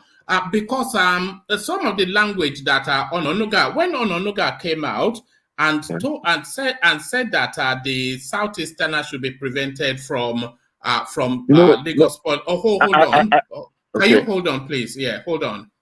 Just hold on, so we can make it conversational. When Ononuga came out and said that the Southeasterners should be prevented from Lagos politics, and he went further to say that they were existential threats to Yoruba people. That was language that we've never come across before at that level, and we were, in fact, here we discussed that if he should be sacked or not. So that is a new pivoting now. So how does that come into now this counter-insurgency for that obedient Ipobian space, Bishop? Bishop? Yeah, sorry. I was talking, I forgot I muted myself. Yeah, go on.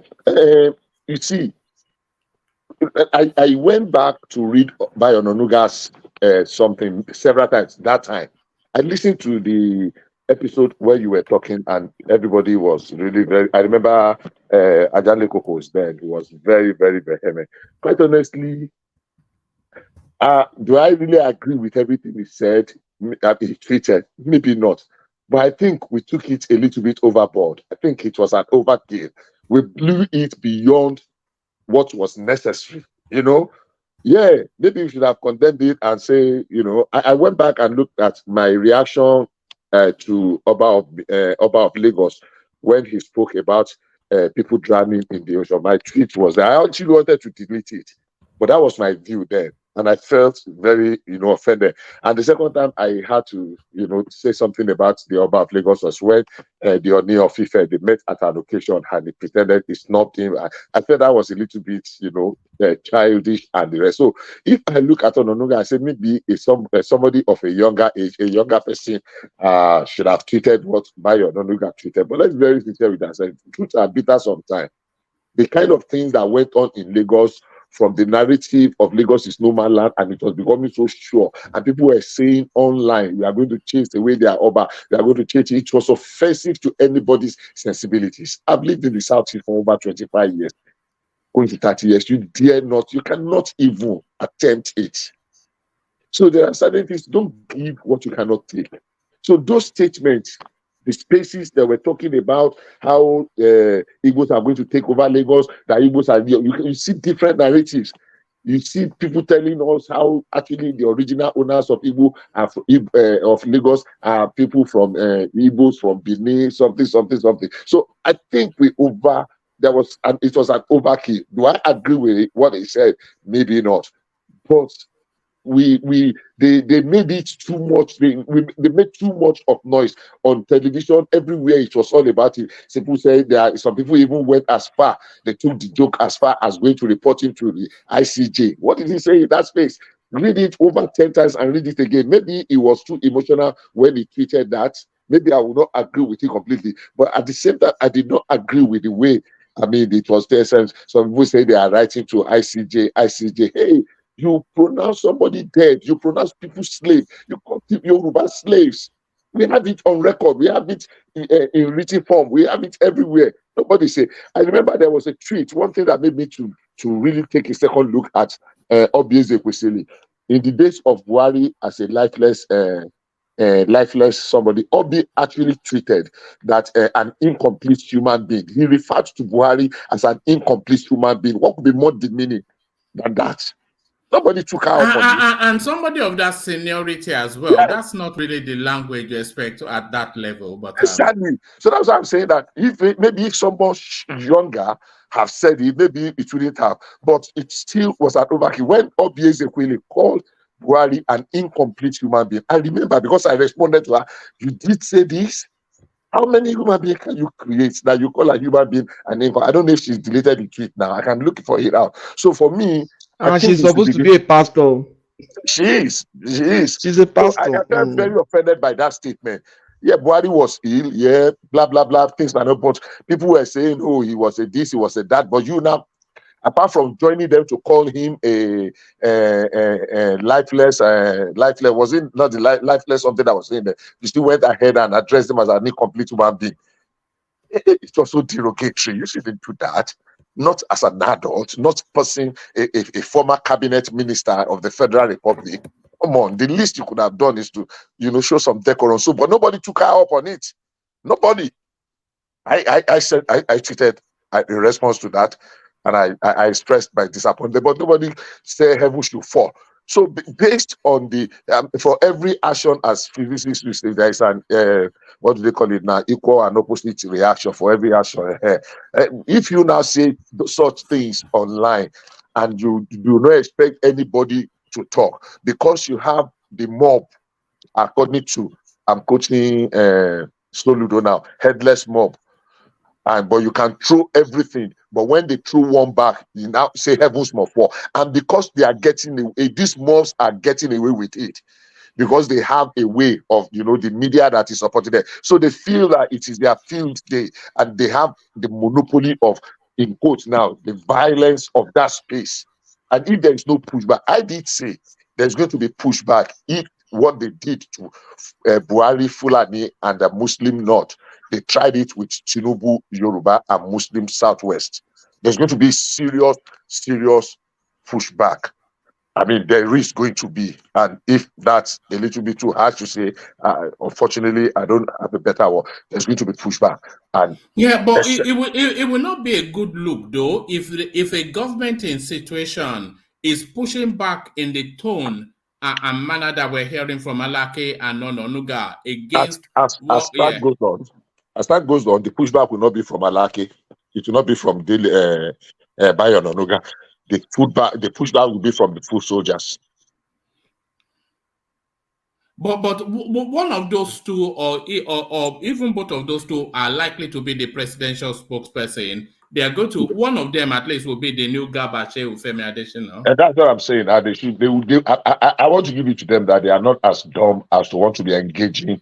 But it was dumb enough to tell us that the Igbos are existential threats to the Yorubas. Is that not dumb? Is that not a dumb statement?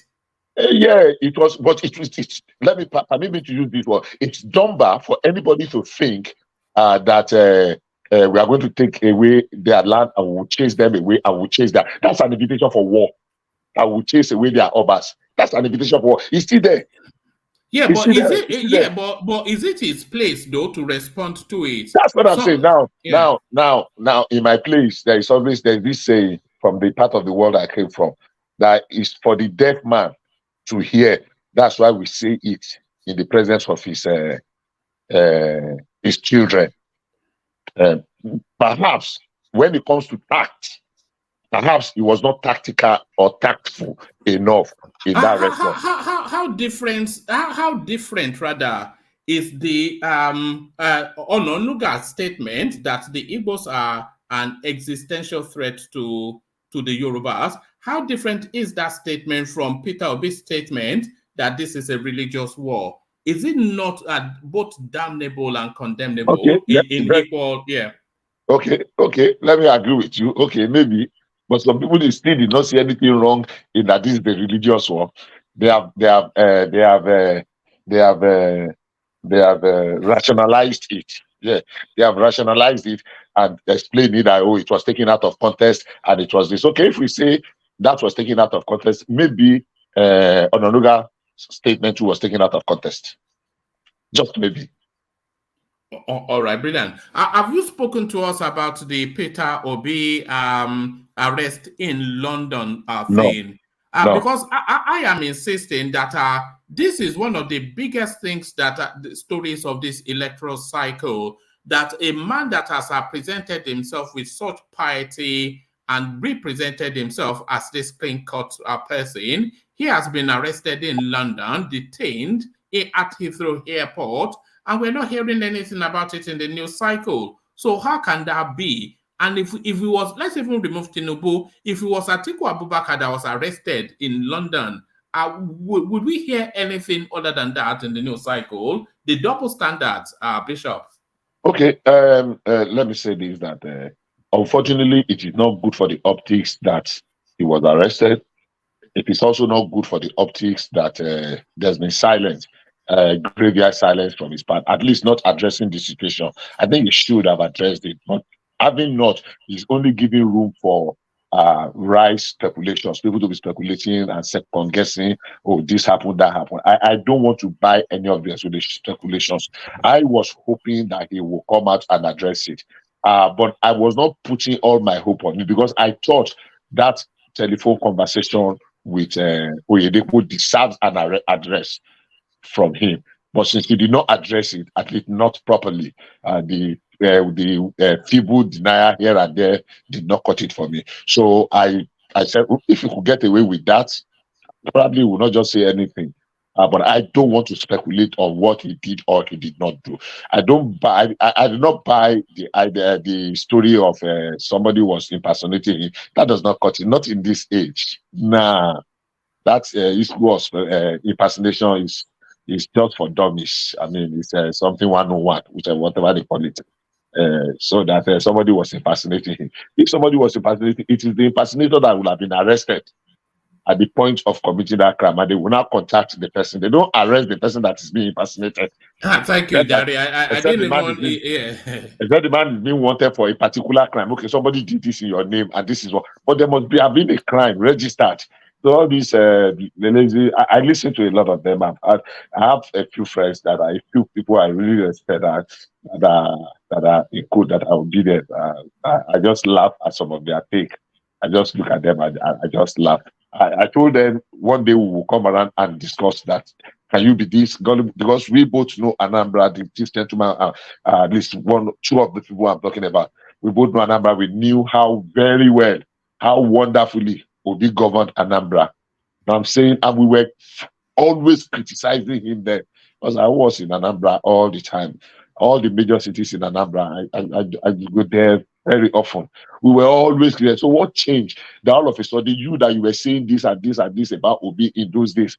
I know the day we were caught inside Oka, we were caught in a small rain that fell like this. We were caught for almost 3.5 hours or 4 hours. We couldn't move because of just small rain. And you were costing that all the money that the government was spending, blah, blah, blah, blah, blah. And all of a sudden now you have just become obedient.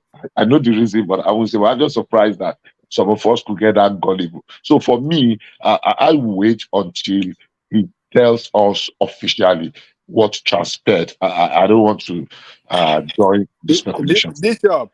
Yes, sir. Yes, sir. Are you telling us that when he was the governor, and you were there in Anambra, it didn't do well? Is that what you are trying to tell us, or what are you? What I'm saying is that not that he did not do well. I know 1, 2, 3, 4, 5, 6 persons today that are supporting him like life depended on it. But if you know the way they were abusing and cursing him there, so what I asked them is, what changed? Has he suddenly become Lee Kuan Yew after he left Anambra? I know Anambra. I'm not posting. I know Anambra well enough. Not just the major cities. There are just 3 cities in Anambra that are major. But apart from those major cities, you go inside, you still see a lot of places. Peter Obi will tell you today he took Anambra from 27 to number 1 with miracle centers. I know one particular year that about 20 children were going to write a WAEC in Anambra from Port Harcourt, that they had accident and died. All of them died. Are we back here again? Sorry, can you just let me? Please, I'm speaking. There's a question that leads to it, so I'm saying it. Except you want to gag others on what they can say or what they cannot say. So I was there. If you lived in Anambra and you want to tell me what Peter Obi did, please I'm come. I'm sorry, brother. I grew up. I'm Abionicha boy. Where in Onitsha? I live in Anambra phase 2. Calm down. Hold on, calm down, very calm down. When I was in Anambra, I lived in Anambra phase 2. There was the days of Omata. When Omata was on, I lived in Anambra phase 2, and I was in Awada Estate. Hold on. Just listen to this. What's your street in Awada? Just listen to me. Finish. Wait now. Listen. You lived in Awada. What's your street in Awada? My God. Look, listen to me. Let me finish. If you are asking me, my brother, listen now. You said you lived in. I actually. I live in Awada. What is your own street in Awada? My street is Eziweka. Okay, but I don't know your street? I don't know the name. My brother, let me tell you, Eziweka. If you don't know Eziweka, then you don't know anything about Awada. Awada starts from Ezi. If you're anybody that lives in Awada, any place you are entering, whether you live wherever in Awada that you live in, you Oga, have to pass through Eziweka. So Oga, you cannot tell me Oga. you don't know Eziweka, my brother. I did not So say I did not know. let's cut off Hold this on. lies, please. Hold I'm on. tired of it. Jesus Please. Christ. Young man, I don't know who you are. I take an exception to that your language. Please, please, please. Don't call me a liar, please. I take strong exception to that. Please. I don't know you. Let respect be reciprocal. Whoever you are, I know Anambra. I lived in Anambra and the Southeast from 1993. I was in Umunze. I was in the Kulobia. I was in Noka. I sat in the government house.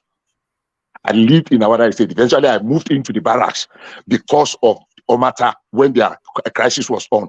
My friend was in Trade Bank inside Onitsha Market. So whatever you want to say, whatever you think, if you think you are acerbic in your language and your thoughts, I'm sorry, boss. Just I'm listen sorry, to me. boss. Listen to me. Finish Listen to up. me. Just listen I'm to not me. shouting Listen with to me. you, but Listen I'm to not me, please. shouting.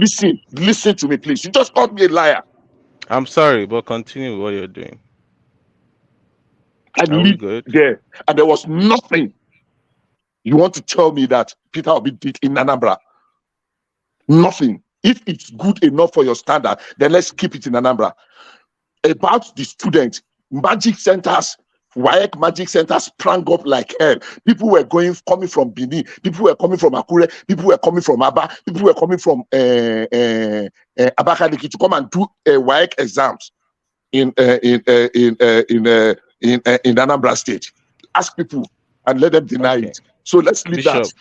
Let's leave that. Can The we time continue, you're one man? talking about WAEC Miracle Center, yeah, I was in CKC. Listen up. And they had competitions during those periods, like peak competition is there like a world, not world, like Nigeria competition, all the states.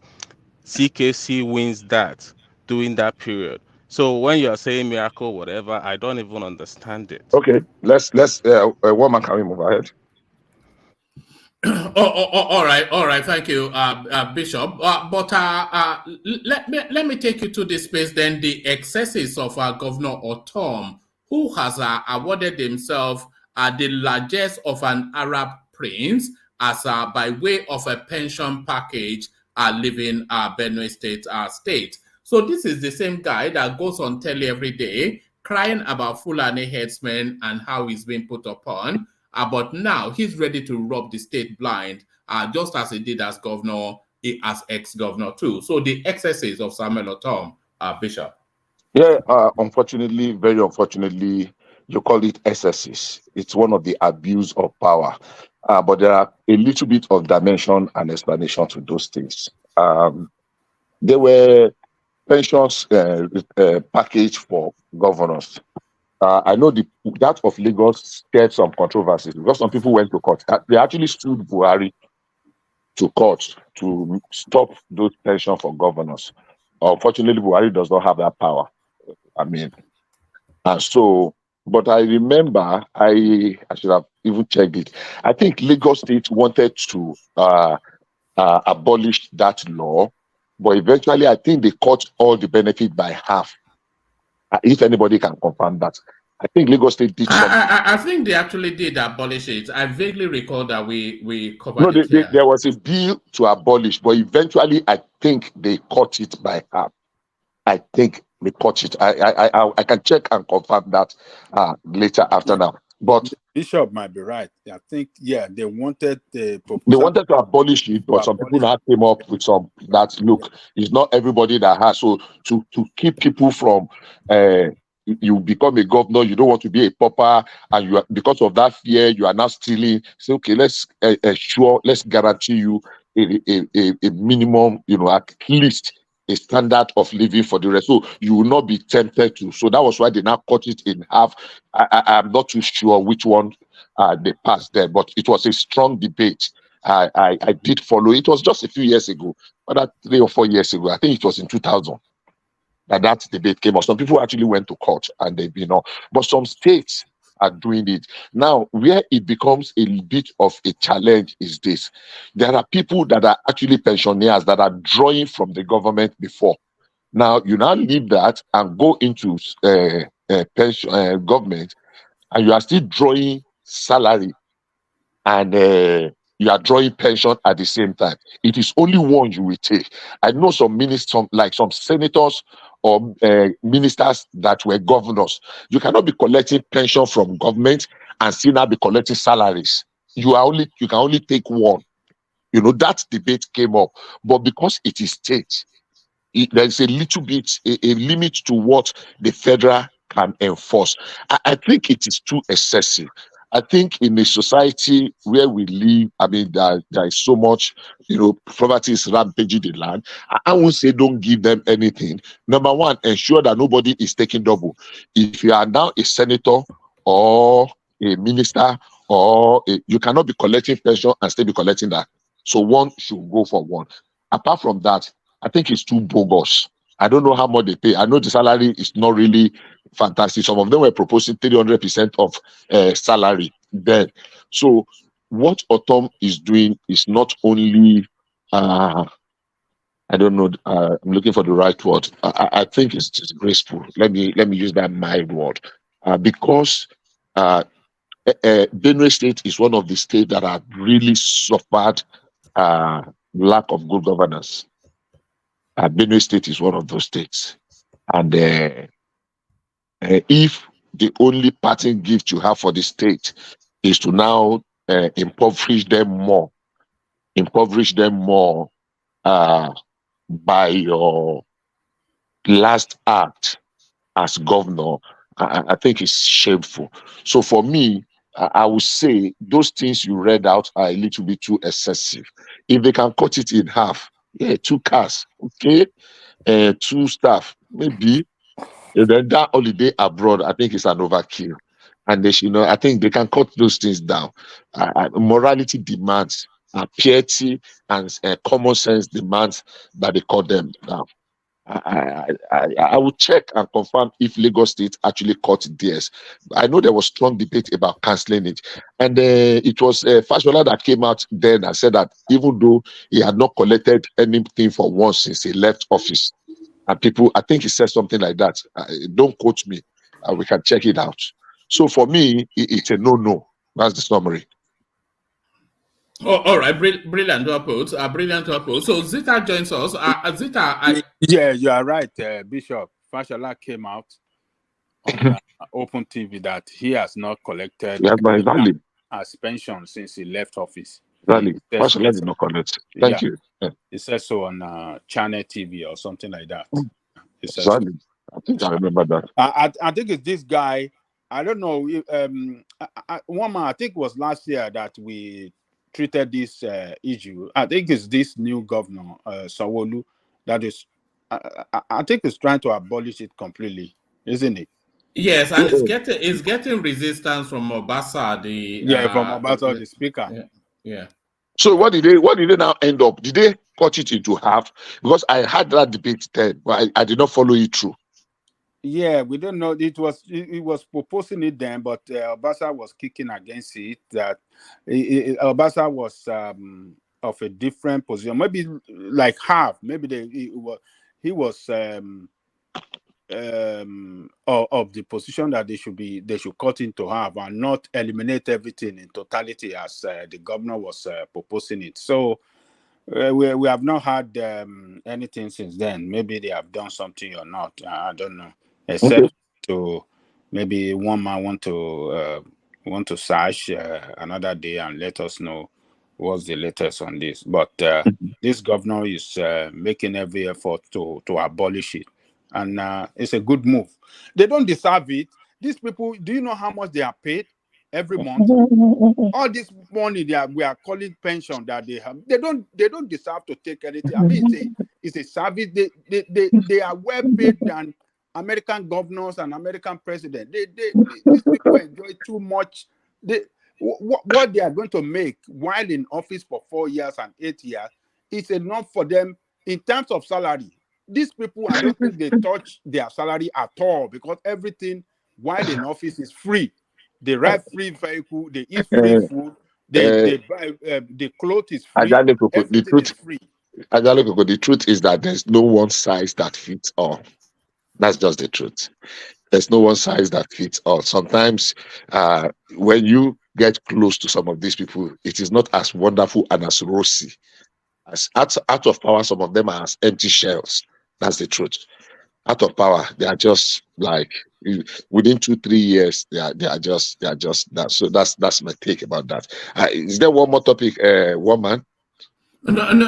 Let me bring Zeta in. I Okay, think she's before 1 minute, just give me 1 second, 1 minute before you go. I don't know if Joel of right. Nashville is still on the something. I want to apologize for my outburst. I think we should not be defending all these people all the time. I mean, it's not everything that we can defend. I apologize if I had an outburst, but I actually did live in Anambra and I lived there for a very long time.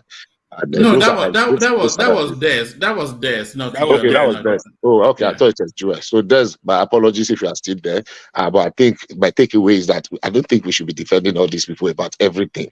Sometimes if you get so close to them, they are not defensible at all. Honestly, I wouldn't defend anybody with I won't put my integrity on the line for any of them. I like Tinubu, I like Osinbajo, but there's a limit to how I would defend them. Not everything they did.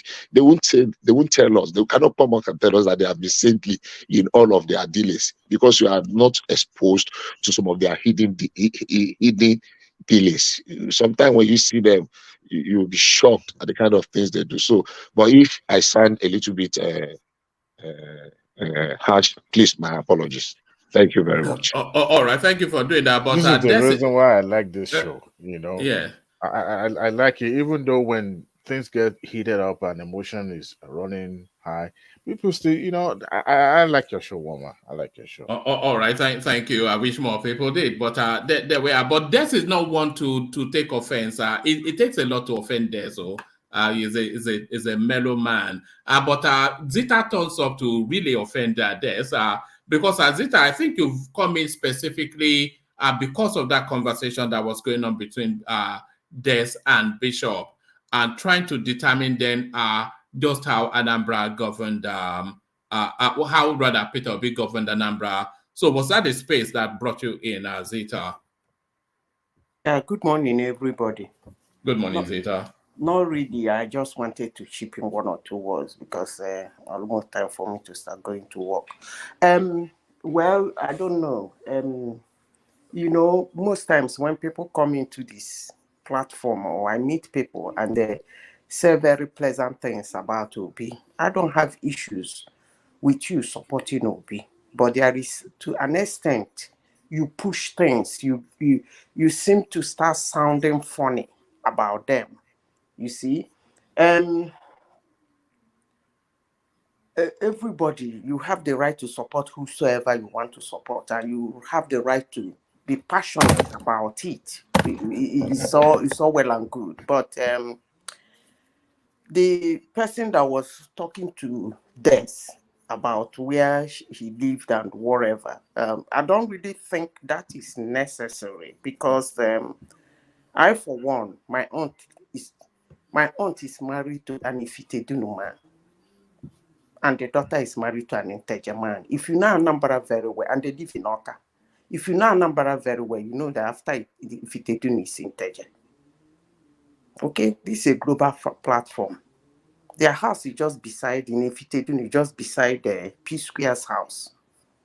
And the daughter is actually married 3 compounds away from Peter Edoshe's house. This is a global platform, I must say that. But that being said, there is one question I usually ask people who support Peter Obi.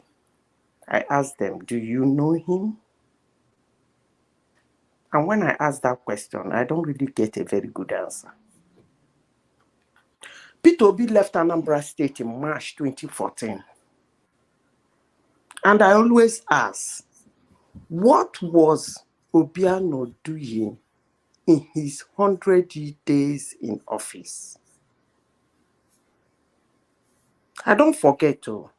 I told you people in this platform that I do freelance for social scientist. I'm a very mobile person. Actually, what I wanted to be in life before I had my surgery was a public speaker. But because of the surgery and the way it impacted my voice, I decided to stay away from it. I like gathering information, even when I don't use them. I have a lot of friends who do documentary. I give it to them if they need them. I ask again, what was Obiano busy doing in his 100 days in office? As at August 2014,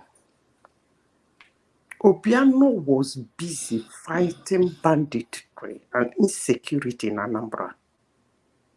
In fact, actually, what he was doing was pulling down the houses of kidnappers and bandits, criminals in Anambra. Most people did not like him because of that. They said, why pull down their houses? Why burn down their cars? And his response then, if I can remember, was, if I leave them, if I jail them, if I kill them, because he was killing most of them, in future, another government will come and hand over the houses to their family. So he wanted them to lose all. Good reason. Most people didn't like it, but he was doing it anyway. I remember vividly, it was like war, because most times he was personally supervising the pulling down of those houses.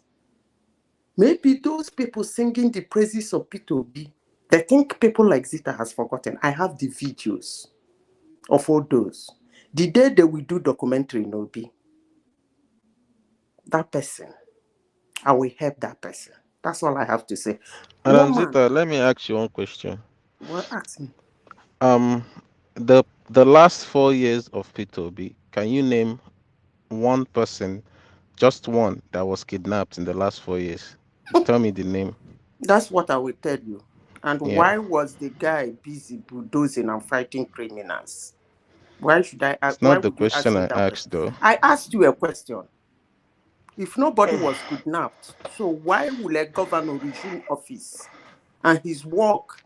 The first thing he declared was war on insecurity. If there was security, I repeat myself again. If there was security in a state and a government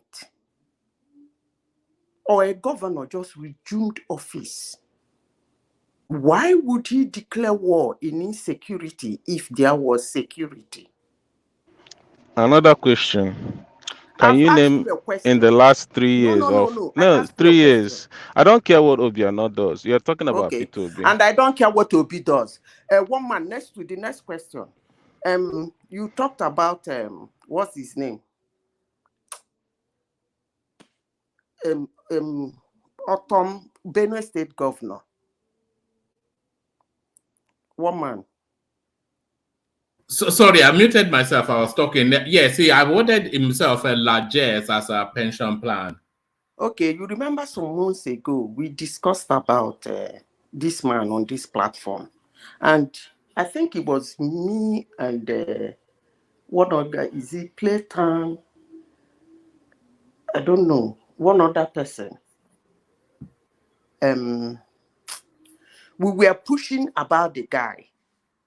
I said in this platform that guy, they said he spoke for his people, he worked for his people. They have 300 million people in in whatever.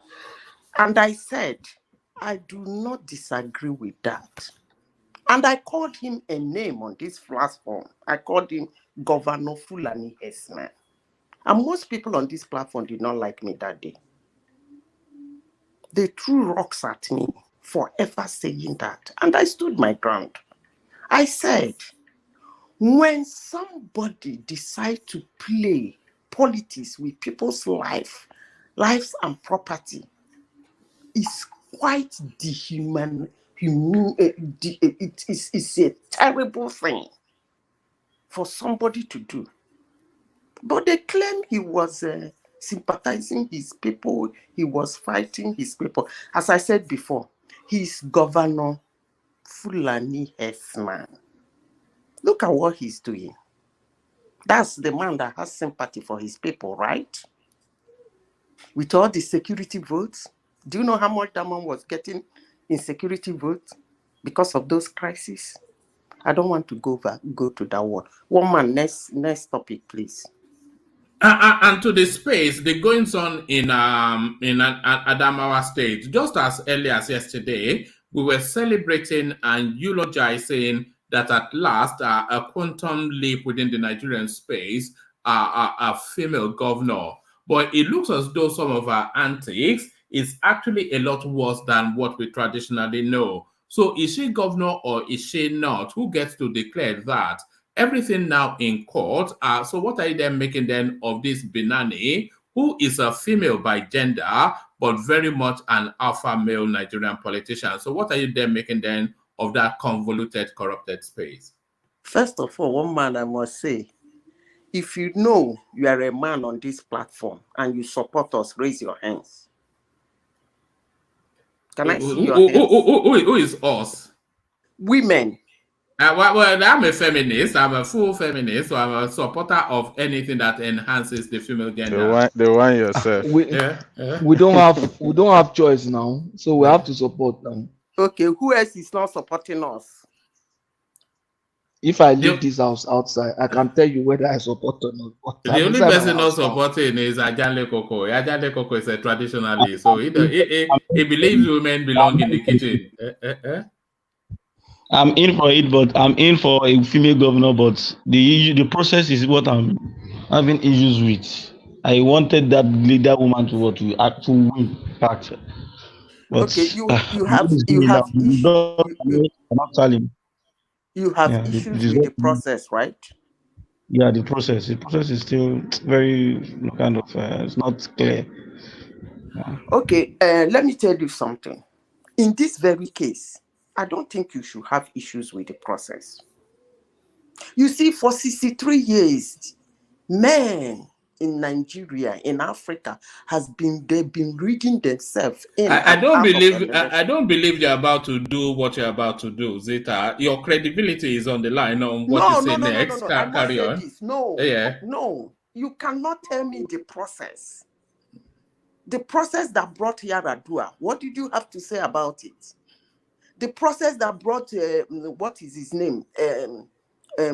Jonathan in 2021, what do you have to say about it? Even took up to 300 coppers in the north. It took their life. You guys have been rigging yourself in and out of election at confidence without considering us. You sit down in platform in prime time on TV shows to talk about Muslim ticket, Christian ticket, Christian ticket, and nobody is talking about the male ticket. By the way, what did we do to you guys? We are your mothers, we are your daughters, we are your sisters, we are your wives. What did we even do to you people in Africa? Mama Traba, sorry, just to pause you for a moment. You know that male, female, do you think that should be a matter of law as some affirmative action thing that they should institute that the vice president at minimum must be, or the tickets must carry both genders, both state and presidential? I am not saying it should be a law before they will start throwing rocks at me. I am saying that it should be a variable in winning an election in Africa. In the sense that if you are contesting for election somewhere, you have 40 or 35% female in your party, then it's supposed to be a variable for that party to win that election. That's all I'm saying. I'm not saying they should pass it as a law. Zita, yes. Now, do you know that when the Muslim ticket came up, what happened? Somebody mobilized the Southern Christians. I'm not saying that's a very good way. Somebody mobilized the Southern Christian, and we saw the surge. And if not, they didn't succeed, but they made a statement. You understand? They made a statement. Don't you think that if you want them to consider women in the political equation, the women should make the same type of statement? That's exactly what they're doing in Adamawa. Yeah. The That's women should make that kind exactly of statement.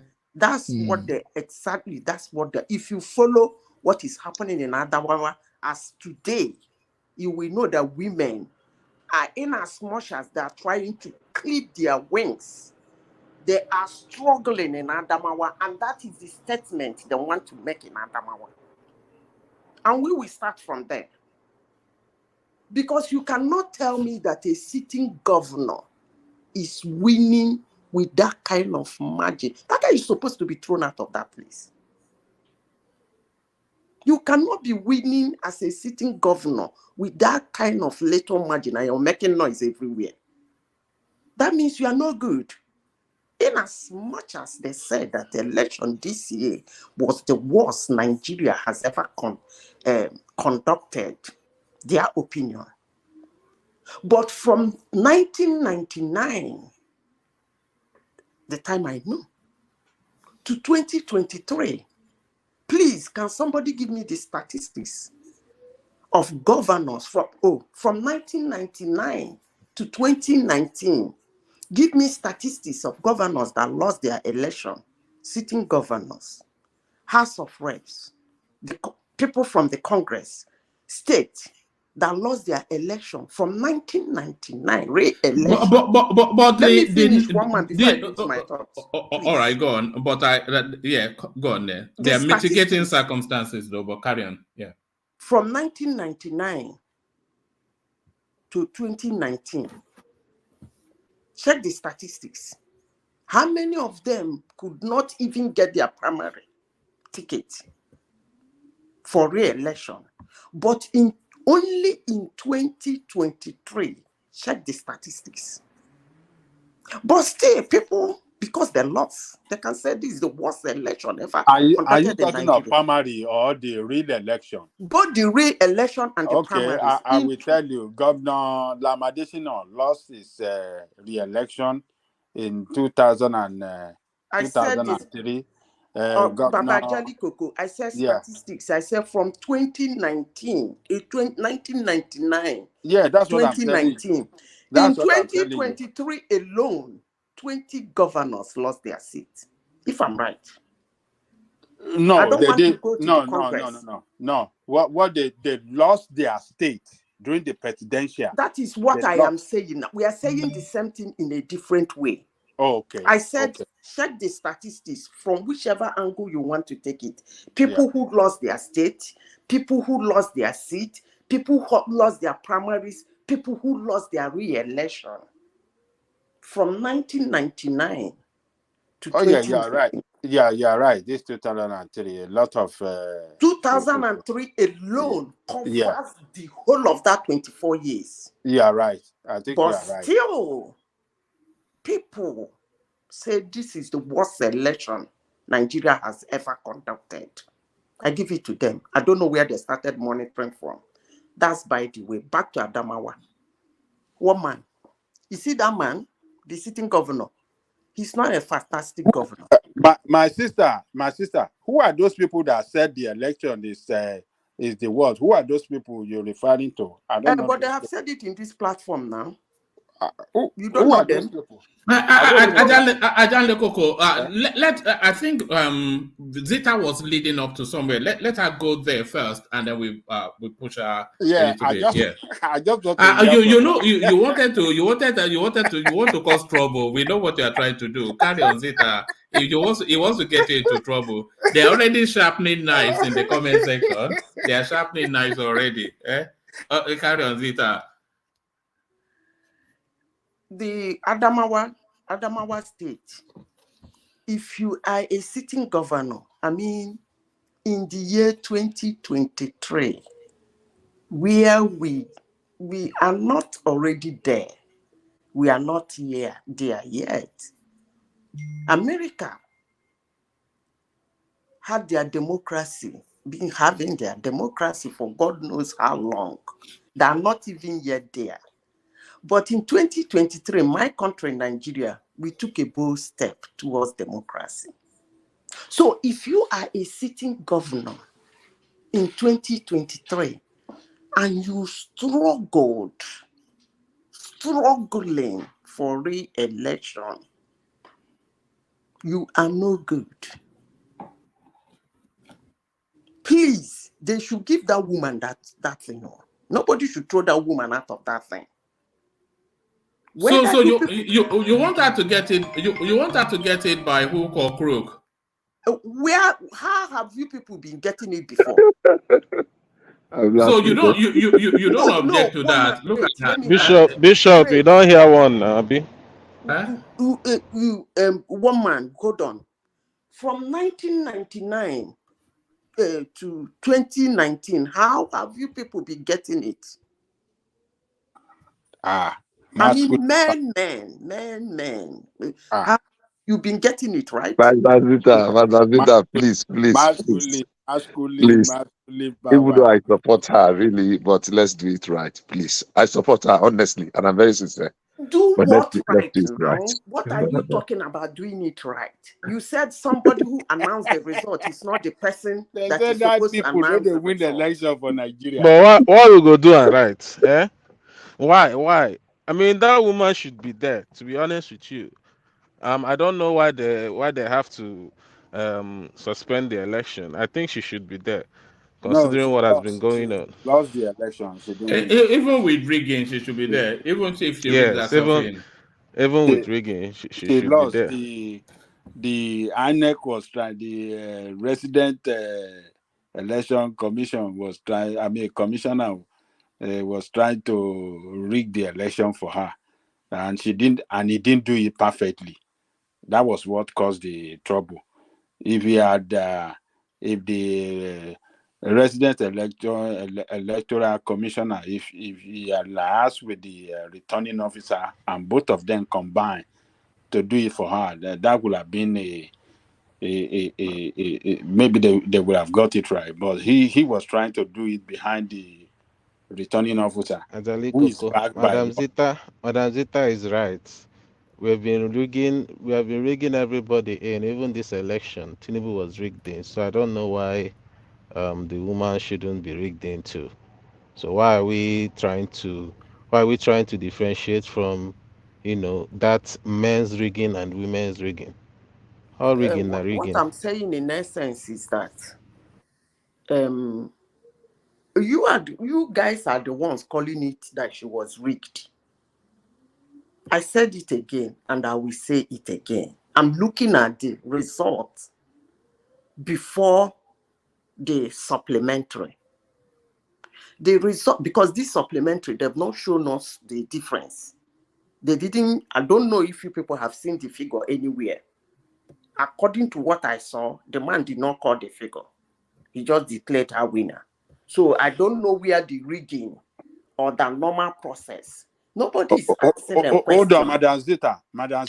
The first election before the one for a day before yesterday, before the supplementary, the governor was leading by 31,000 votes. So this second one, the one they did yesterday, the result, they already got it. The governor got like 4,000 plus, and she got 3,000 plus, 3,001, while the governor got like 4,008. Who told you that? Yes. They got the situation. Their situation report. Situation room. They had the result already now. Okay, so the men lied again. What do you mean? And because you believe them, you are a man. You believe them. Not because once they can say, they said it openly, and there's nobody to debunk it. The APC and you believe them. Okay, she has met the debunk is what she just did. What did she met her acceptance speech. That's the debunk. That fraudulent acceptance speech. Is that what you call it? Oh yes. Okay, no problem. She was trying to be, she didn't do it perfectly. That's what we are saying. Wait. She failed to do it perfectly. Wait. And I asked a question Madam. yesterday.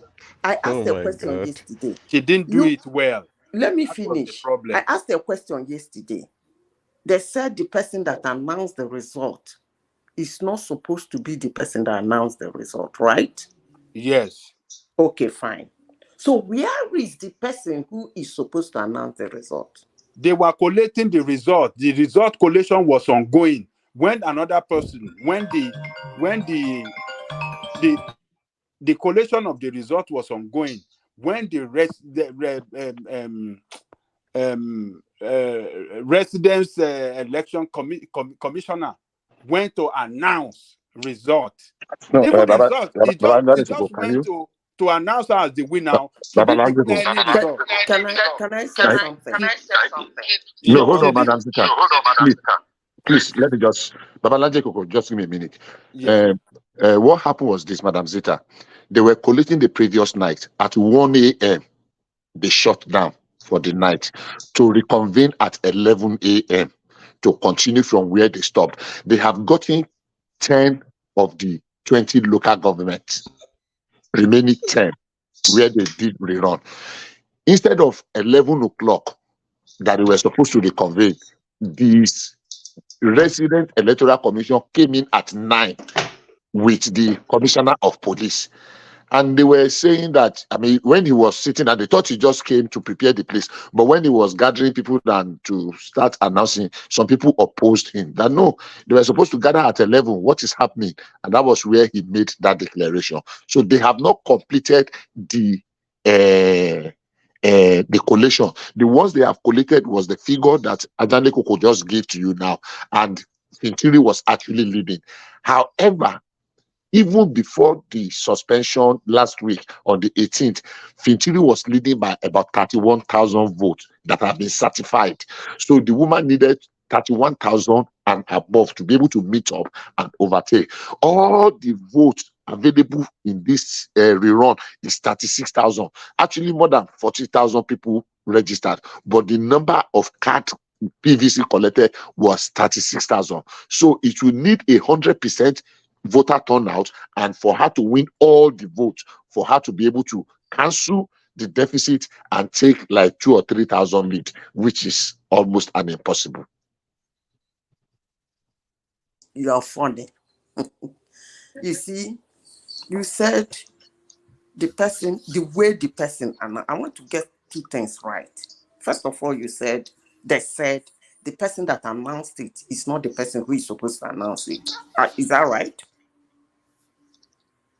Yes. That's what the law says. Yes. It's not the Okay. returning officer. It's not the person who is supposed to announce it. Yes, that's what the law says. Okay. Number two, you said the way it was announced was not right. No, I did not say anything about the way it was announced. Maybe somebody else read that. Okay. And I ask again, where is the person who is supposed to announce it? He was supposed to come in at 11. Excuse me, hold on. Where do we see? He was lying in a hotel. He I was don't know lying where he down in was. a hotel. I He don't know was where he in the was. street. Hold on. Let Is me it not the finish. man they beat up, or the professor they beat up? Wasn't it the man? The guy they stripped naked, something. No, it's No. not. I don't No, think that it's it. one was there to observe the election, not to collate Oh, Let the me okay. vote to announce. let me finish. So the person who is supposed to announce the result, from all I know, those people don't go to the field. They sit down somewhere. Most importantly, at the collation center. I ask again, where is the person who is supposed to announce the result? This is the point. Everybody, including the media, is missing. Where was he? Was he He lying down in explained. his He hotel explained room? to you now. They've agreed to meet by 11. So 9 o'clock, this kangaroo resident election commissioner went to declare her as winner without announcing result. Oh, he didn't announce figure. I know why I'm asking this He question. didn't announce figure. I No figure. know why I'm asking this question. Uh-huh. Because it simply means there is a disagreement somewhere between the INEC officials. That's common sense. If you are working, you are a rep. Hold on, Adan Lekoko. Yeah, carry on, Zita. If you are the one handling a state as a rep, and all of a sudden you and your subordinates, you decide to separate, go both ways. You watch your subordinate go into a hall, and I ask, where are you at that point? Nobody is taking this into consideration. But all I can say is that, you see all this rig, no rig. I repeat myself again. From the past result before the supplementary, if you are a sitting governor in an election that most Nigerians believe that is the worst, most rigged, most violent, most corrupt, and that you were able to lead with 30-something thousand votes, that is terrible. And Zita said, I'm Are supposed you to now be saying, kicked let out. me ask you a question. Are you saying what that, because you are trying to query the returning officer, that where is he? Where is the returning officer? Where is the returning officer? Are you trying to justify what this guy did? Of course. You are justifying what this criminal did? Yes. Oh no, you are not. You are not. I am justifying it. No, Where you can't is he? justify. Because You listen, can't let me tell justify you. fraud now. What are you trying to do? Okay, let me ask you a question. Gender is thicker than water. Why are you Gender is thicker than water. open robbery? Why are you trying to justify open robbery? Wait. Let me ask you a question. Yes. Is Oweni there? Because he's the Ogbeni, one. Any means necessary, Baba Jale Koko. Eh? Any means necessary. Why are you justifying Wait, in open the robbery absence now? of the rec, who announces the result? In absence of the returning officer, who announces the result? No, nobody can announce the result. Only the returning officer can announce the result by the law. Ajani By the new electoral law. Yes. I don't think so. Oh, go and check. The new electoral law is the returning officer that is empowered by law to announce result. No other person. No other person can announce the result. Any result that is announced,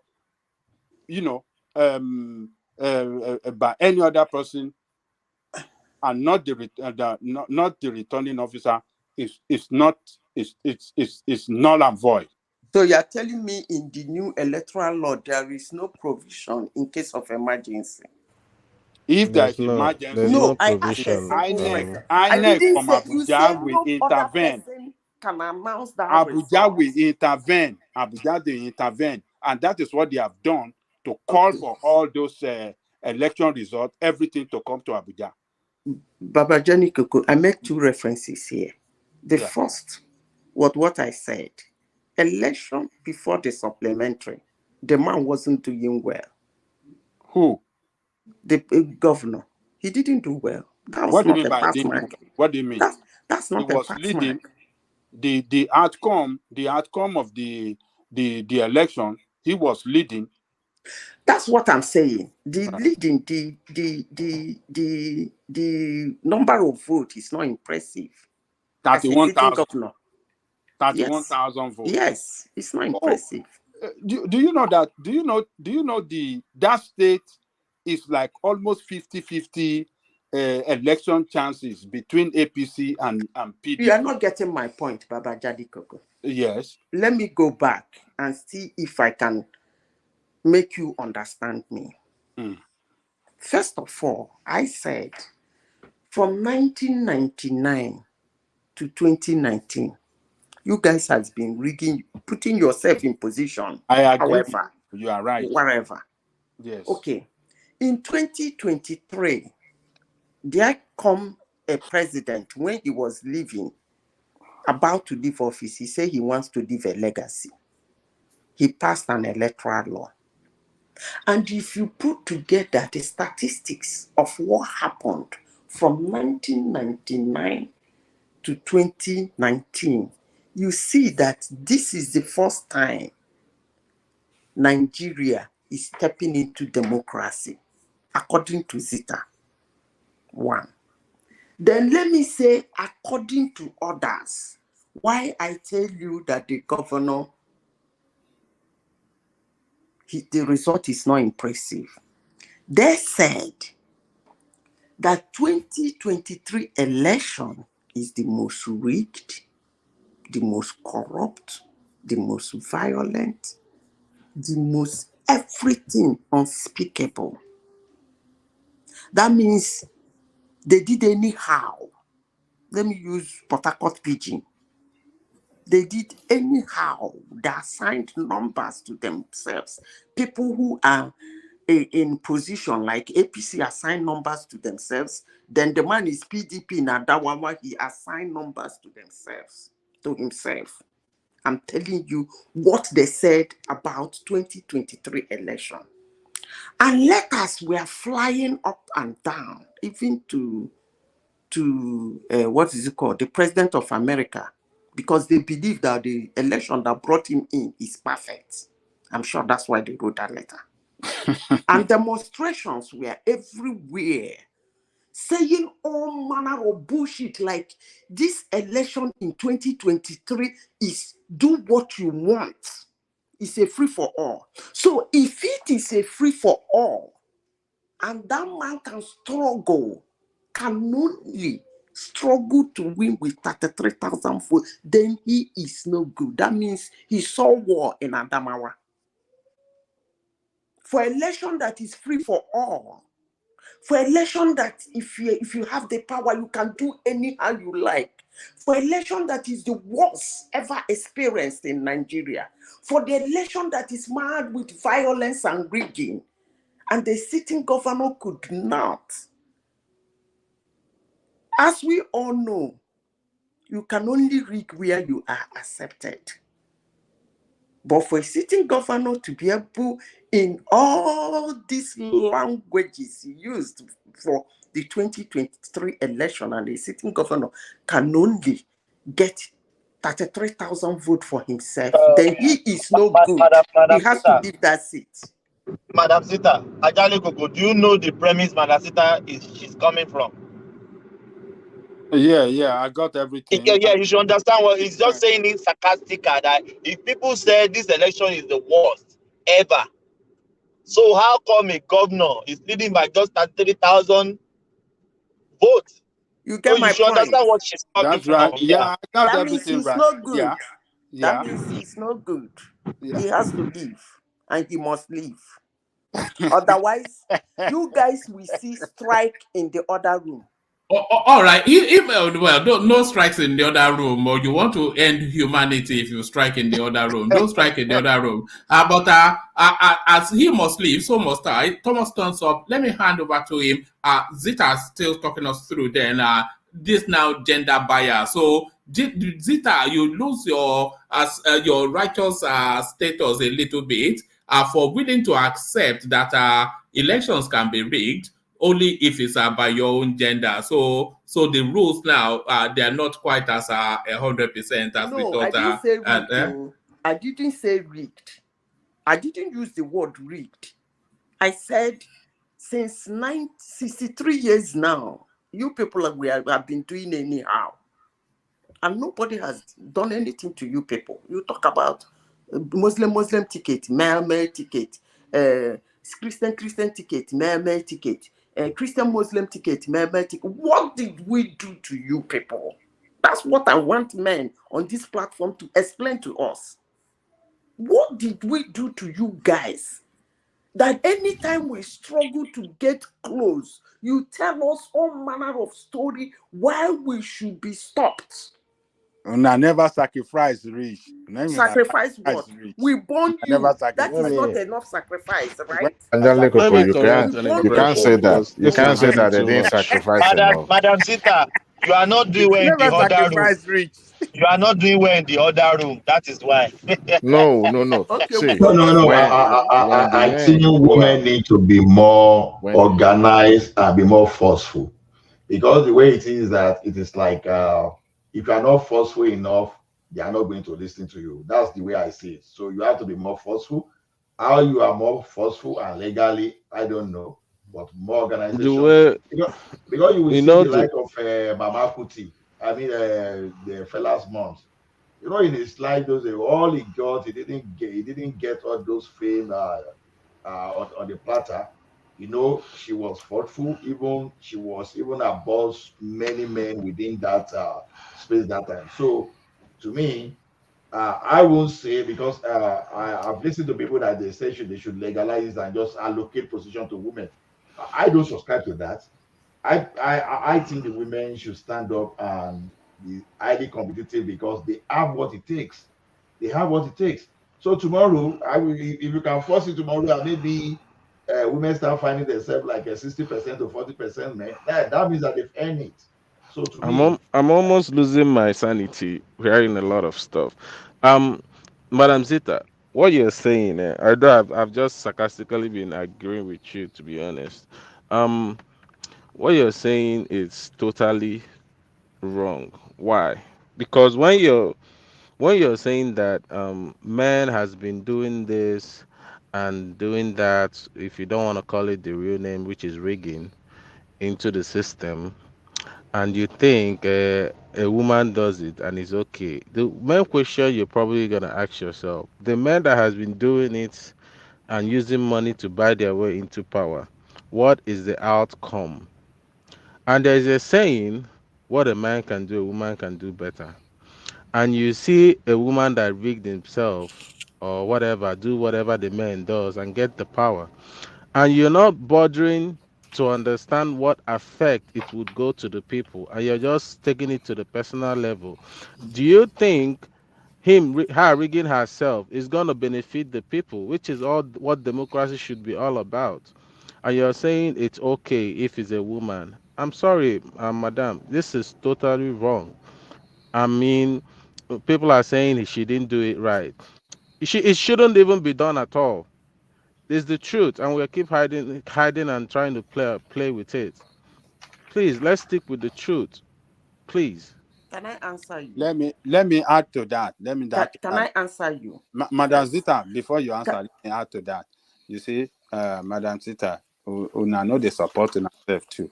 Una will be woman. You don't stick with each other. exactly, If you exactly. look at that, even that election, if you really want to look at those that are behind that woman, now men they behind her to even get the nomination of the party.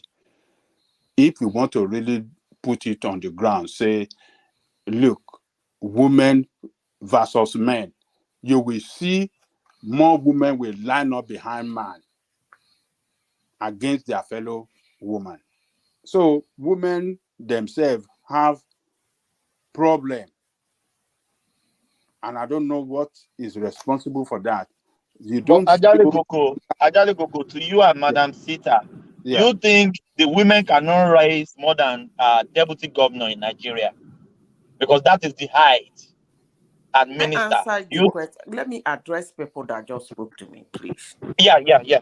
Address it, Madam Sita. Yeah. This, it can be ridiculous to you. You can lose your sanity. I don't care. Now, listen. When a woman is pushing to get a position, you all come here and say that she did not win.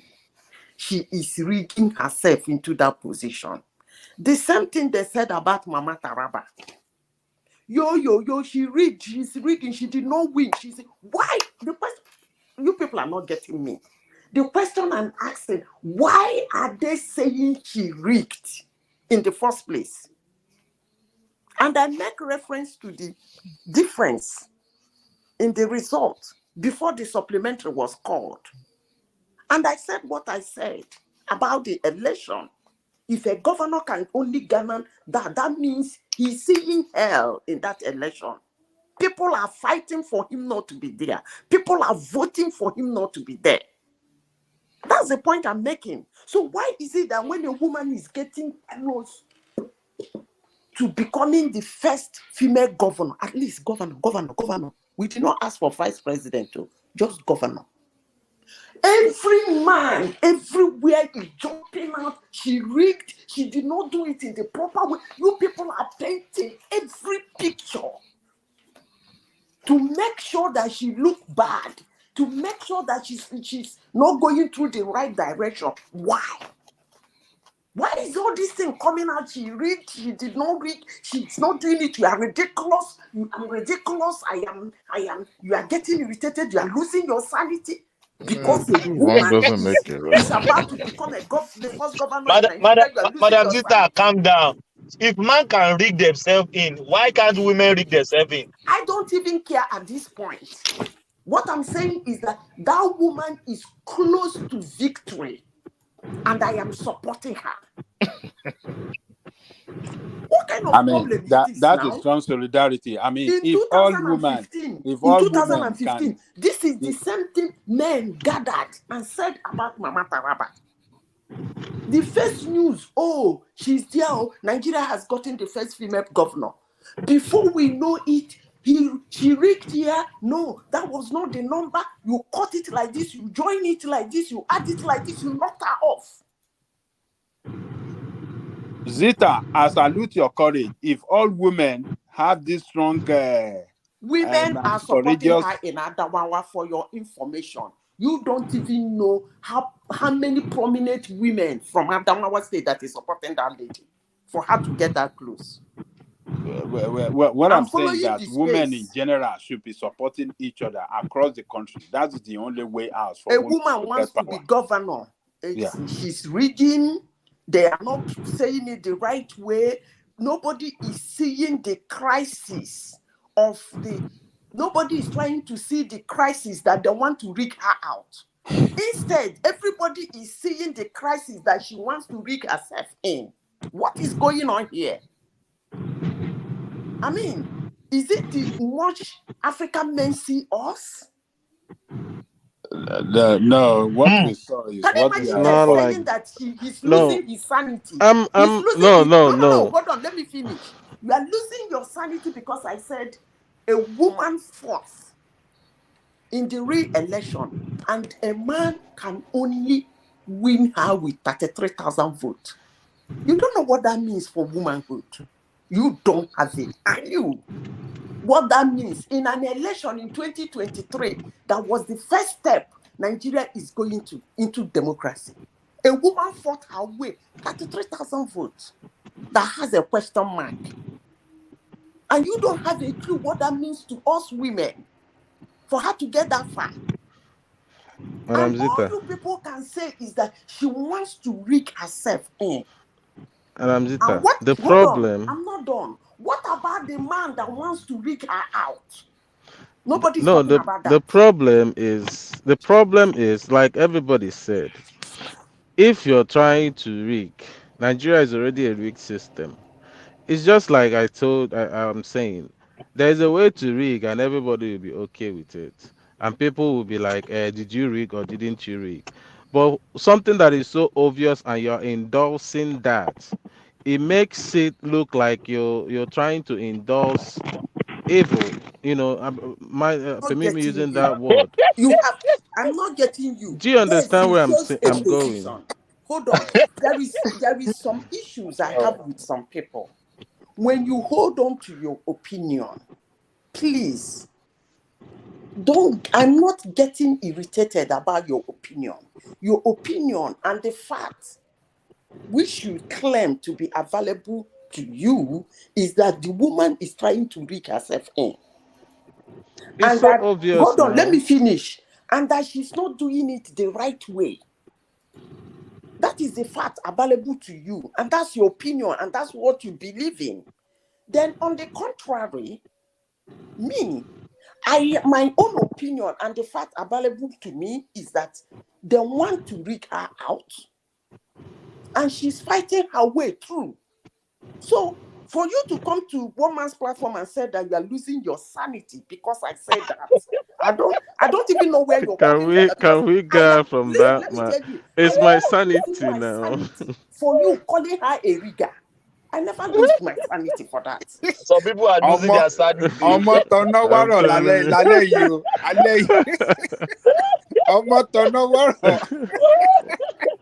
Don't lose your sanity, oh. Sister go kill us here tonight, too. Madam Sita, I'm enjoying you. Carry on, fire on. Don't lose your sanity, oh. What you guys are doing in Africa is uncalled for. I am not particularly a femalist, but this attitude of African men throwing our women Under the bus. No, they don't. If it's under the bus, we can open the bus and raise our head. I think you people put us in a locker. Your name don't change tonight. Oh, now Omotonoworo. Call me whatever you want to call me. I don't really Insanity. Because Thomas, change your That's the Omotonoworo. I will change it. I will change it now. You cannot be doing this now. A woman is fighting. Instead of you to encourage her, you are coming up with all manner of things. Do you know what it means for a woman to campaign? Go around the state campaigning. Madam Mister, able to win the primaries. Let me finish, Thomas. She campaigned. And at the end of the day, I'm talking about the first election, because I don't even know what everybody is saying about a lot of news about the supplementary. She went around from local government to local government, from town to town, campaigning. And at the end of the day, a sitting governor and a man who calls himself a man, as men who are losing their sanity for me because I'm supporting my fellow woman. The man. I like this night. I go die this night. Thomas, if you like say whatever I enter, now what? You don't enter one chance. You don't enter one chance. Only able to you go get job, enter Golden River. And you look at that woman, somebody like me, I call her super woman. She's a super woman. Yes, you are right. And you are right. I will not watch anybody demeaning her. No, I won't take that. She's fighting and she has my support. And you would allow her to get that seat, otherwise, leave her alone. You guys better leave her alone. Now you are coming up with the story that she's rigging herself in. Are you saying that if she rig, it's right? What kind of government is she going to have? And I ask, that's your fact. You have it in your hands. That's what you gathered. That's what you believe. And sister is saying, no, she's not rigging herself in. Rather, the men are trying to rig her out. And it's so unfortunate and shameful that a woman will come this far in Nigeria twice. Nigeria is one of the most learned countries in Africa. Twice. The same thing you guys said about Mama Taraba. You brought the narrative again for this woman. Muna take on her time more.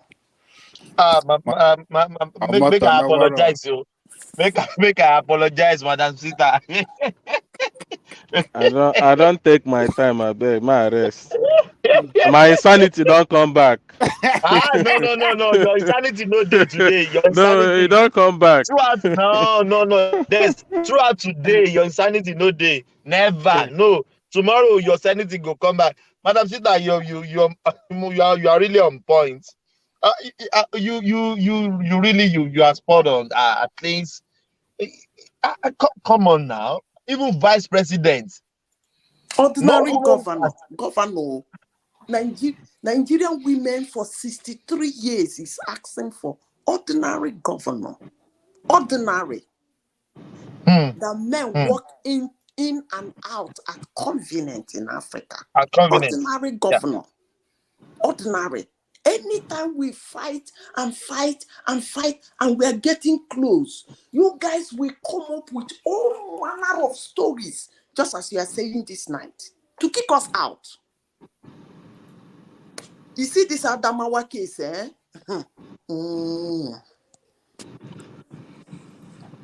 You people better start campaigning for that woman to go in there. Not losing your sanity. Madam Your Sita, sanity should be lost for the man, not for the woman. Madam Sita, they've declared the winner now. There's nothing we can do. And she has accepted. Does she? She has made her acceptance speech. Yeah, so that is gone. That is the end Lokman cinema. We call something the end Lokman In cinema fact, in I have a Yoruba. good mind of saying, if the government of Nigeria is listening to me, you see that guy that came out and said that man that announced that thing is on his own should be fired. Because Nigerians are not putting into context what happened. What was going on in Adamawa that man came out to announce that thing? What was, I'm not saying on the woman's side or the man's side, both ways. What was actually going on? What are they trying to turn over that got that guy angry to come and announce that thing?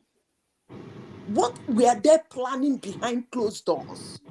Nobody was trying to. You are trying to. He needs 36,000. Even if she needs 100 votes to win that election, give it to her. She fought. What? We are your mothers.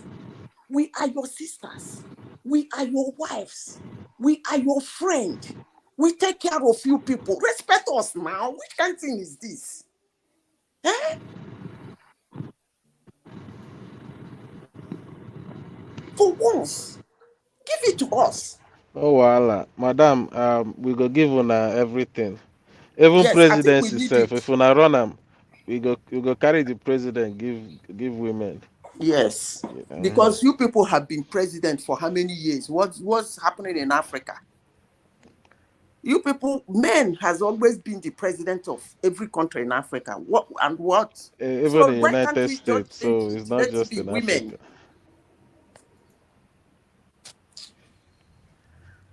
I'm not really happy. They should leave that woman alone. I don't want what happened to Mama Taraba to happen to that woman. I'll call her neck. They go leave her. She has already accepted. I don't think you guys have too many No, choices now. it's been denounced now. They are After they suspended it denounced now. it, she came out and took her acceptance speech. That was before. After she did the acceptance fee, INEC came out and suspended the whole They thing. will meet her in court. Okay, no problem. They'll meet her in court. They're cooking up something from the backyard. Nobody is seeing that. What you guys are seeing is that she got 33. She got 3,000. This one got 4,000. So who announced that 3,000 and 4,000? If it is wrong to announce her the winner, so who is announcing the 3,000 and 4,000? Where did they get it to confirm that is correct? I'm not really happy, honestly. I'm not a feminist, but this is really getting yo-yo in my Right now. eyes. Thomas, what next do you want me to talk about? These people have walked me up with this. She rigged. You people are not seeing that they want to rig her out. No, nobody is saying that. It's that she wants to rig herself in. It's just hard to defeat an incumbent. It's very, very hard. Even ordinary male to male. I want to talk about women to male. But a So lot of incumbents were defeated this I year. understand, but this is not the obese movement that was sweeping everywhere like a hurricane. This is between PDP and APC, the regular. But the governorship election now, it was between APC and PDP, and people But were losing their seats. It wasn't presidency. yeah. It was we are talking about governorship election. It wasn't presidential. PDP and APC, they were losing both House of Reps. They were losing their seats like mad to each other. Uh-huh. That man should go. That man Madam should Zita go. is late already. Unless a file for maybe tribunal or something, and you know Nigeria now, yeah, it will be very difficult for her to claim that seat. Yeah. Who said? So I don't think What did you say? It's difficult for her to claim it when she has already it, claimed it, it. Okay, let's see. Oh, wow. I'm talking to win now, to win the election, maybe in the tribunal. So that's what I'm saying. So it will be very difficult, but we never can tell. We never can tell, but yeah, I'm not very sure with Nigerian factor. Yeah. That's exactly what I'm saying. A Nigerian factor. So you want to put her in the lock and lock her up. No. No, Madam Sita. I understand your heart rate, but now, but it's just very ridiculous that they can't even give women a space, just a governor. It- As you rightly say, just a governor. And man has been rigging. I even support her. If he wants to rig, let him rig. If man can rig, why woman cannot rig? If she can rig herself in, why not? The man that has been rigging since these days, the Nigeria collapse because of that? So I don't even care if she wants to rig, she can rig. I don't care. But we need a But woman in that seat. Yeah, yeah. you don't support criminality. Forget about that. Forget it. I'm advocating for women today. I'm Now so advocating. Thank we you. say now so we say Thank you. for Nigeria. Now I know Peter Obi, all of them don't they rig themselves in since. If women want rig themselves, if they rig themselves in, what happen? Uh-uh. No. I don't want it to be candid now. It's very ridiculous. Since as woman has ever be governor in that country before, But as women will always do things right. When everything failed and women are involved, you always see some sort of sanity because you know the family value that we talk about these days. It's all about women impacting those family value into their children and all that. And if you are saying that we should all be a particle of criminality and all that, what values are we impacting on our children and all that? So that's why I wouldn't support that. If it's I gonna don't know why you guys are seeing the criminality or whatever you call it on her own side. Nobody is seeing it on the man's side. That's where I But have Madam issues. Zita, the problem is this is the only thing that is visible to us. We are saying what we are seeing. We can't just speculate on what we don't know. Oh, okay. I am speculating on what I have seen. I mean, what's the proof to that? That's just what. If you have a proof that the man rigged, then by all means, Oh bring my it to God. us. Oh, I mean, it's that simple. you are saying that the man did not rig, right? No, I said if you have a proof, like you said, Peter Obi then should go to court. If they have proof, they should bring it. Now you're saying that you know that the man was rigging, and we don't know. The only thing we know is what the man that came out yesterday, whatever, around 9, and called result without called announced who won without any results. That's the only Okay, thing we so know. that's what you know. And now you are saying that it is on the woman's side, that she's doing it wrong and she's trying to rig herself in. I mean, obviously, because she's the one they announced as the winner. Okay, so anybody that announces as the winner is the one rigging. Yes. Ah, No. Understand where I'm going. If they have collated the whole result and announced her the winner, did any magic in that collation, maybe added number or whatever, announced her the winner, nobody would have a problem. But when you don't have any numbers and you're announcing someone a winner, it becomes a big problem. okay. Um, Let me say this. And you don't want to see it the other way around. That the But it's man not the other probably, way wait, around, let me though. finish now. maybe she won truly, and somehow They rigged the it. reg wanted to thwart it. And this guy got angry and said, let me just say it, and damn the consequence.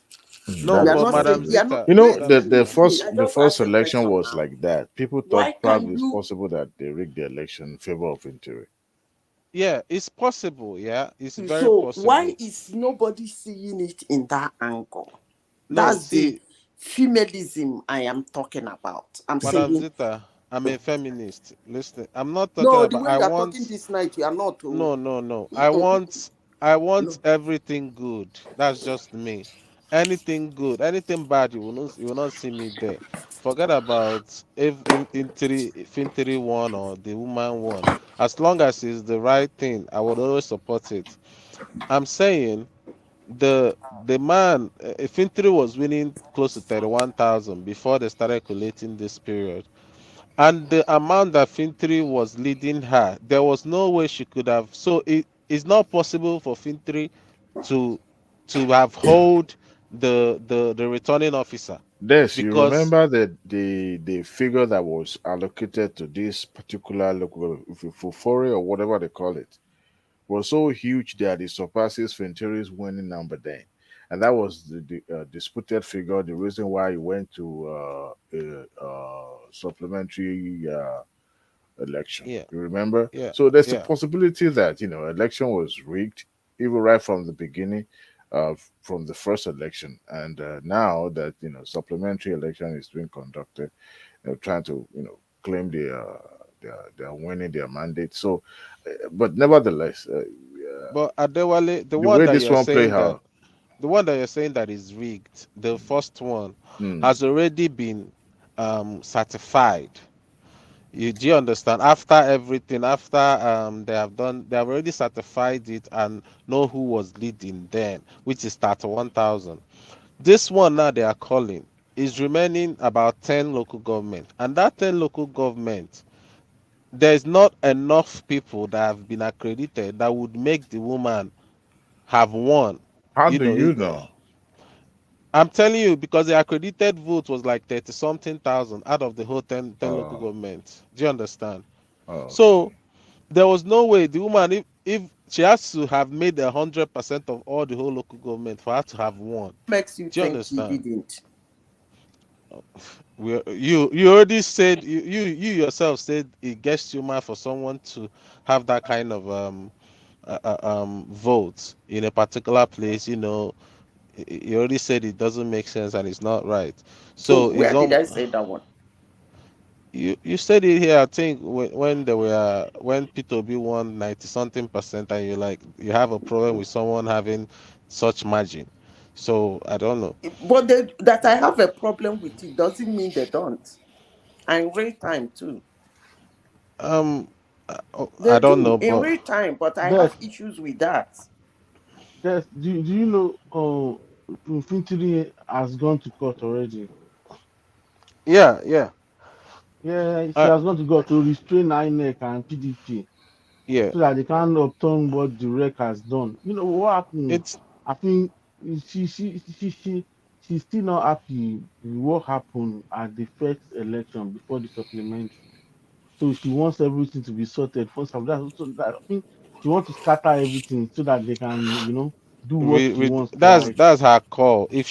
Mm, If she wants to put it for them to have a full rerun of the election, then that's fine for her. But the way they did it, I'm saying that is not clean. For someone to support it, it's more like we are openly endorsing something like that. I am not And eh, getting this. It is not clean. she, You are putting the debt on the ah, ah, woman. Why not put ah, the debt on the man? That's they where I both have they issue both with they you. both read now, and she feels that there's nothing she can do. You know what happened? What she did, eh, it was an insider job. Like that's what they've given her. This way you're gonna go. This way you go. And if you go like this, they will call from Abuja that everybody should come. And from going there, you go to court. From there, you start. We have to maybe do everything all over again, or we have to um, um, um, go to what's it called? people, you have to let us know where the main problem is, and they have to listen to you proper. And the local government that you are not satisfied with, they have to like check everything proper. So if Yeah, she does, if she doesn't behave that way in Nigeria, there's no way. There's Of no course, way. No, I and know. yeah, Okay, and Of Nigeria, okay. if you course, She's sleep, I matching know. you if people you agboro for agboro, right? yeah, No, if she doesn't behave like that in Nigeria, if you sleep, they'll just carry food over your head. You don't what sleep. understand? No, she's to telling them what no sleep. end? Mm. Mr. To Man, this what is the end? that election is not American election. It's not. Do you think you can win election in Nigeria with all this? Okay, sit down there. Yeah, she has been. She has been there with them. She's a Which one politician the now. American Remember, election? Who told We you uh, the have American to election they don't do this kind of a thing? we because have One to make I American, start start. it and talk. American election is minimal, but this one is proper Which agbo. minima? We Minima start that having electoral officer is contesting for governor. That's the Mm-hmm. minima. I beg, make I we hear what start I beg. we have to start calling bullshit, BS, Don't put BS. the That's shit on the woman. No, I'm I not don't saying have the woman. problem. I'm not saying the woman now. No, no, no, I'm no, no, saying no, no. Des, It's because the let me woman is let APC. me say Ah, this. Let me say this, please. Des, I don't have problem in you condemning shit to be shit. The problem I have with you this night is putting the shit on the woman. okay. I'll stop putting Fine, it put on it the on the woman. man. it's Put it on because the man. the I'll woman basically put it on INEC because this is is generally INEC's is fault. is because the woman represent APC. That's why you have to sticking No, no, on no, no, no, no, no. yes, yes. I don't know who is talking. I don't care. I don't care. It's not about APC. I'm not a sworn enemy to APC, please. Do you know how many shenanigans that has happened in this election? I've never seen you condemn anything like this woman. No, You you take have not heard me now. I mean, I you don't gave think you've heard me. I didn't block my hair. I've been listening to you all day on Uh, this platform. everybody knows that I'm up for the. If you see my name, it's called Temple of Truth for a reason. You know, I don't believe in something that is wrong. What is wrong, I always say it. That's just me, and I'm saying INEC has failed in this Adamo election because if they did the right thing, I don't think we will be here talking about, whether the man rigged or the woman rigged. Annex is not perfect. They are only trying, I- So I'm not saying and that if you're saying they are like trying, this is the first election that had more than 400 petitions in on the court. So what yeah, is it trying? Adamawa it has high stake, and when you think about now Nigerian factor, environmental factor, there will be a lot of issues now. You understand? We are still growing this democracy. We can't compare ourselves with anybody. So just accept some, we still going to have some problem, and we are going to grow out of it. So that's just it. Please, can I say something, please? Yeah.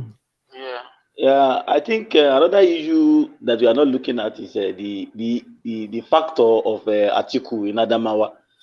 I think they are trying to fight tooth and nail to make sure that they retain that And spot. I think that's the and that's the reason. Tinubu as well wants a female governor. Yes, they are already pushing this women narrative. Having Hmm. picked the youngest women leader in the history of Nigerian political space, so they want to push that also. I want to believe that That okay, we're giving women a face and a space to act and stuff like that.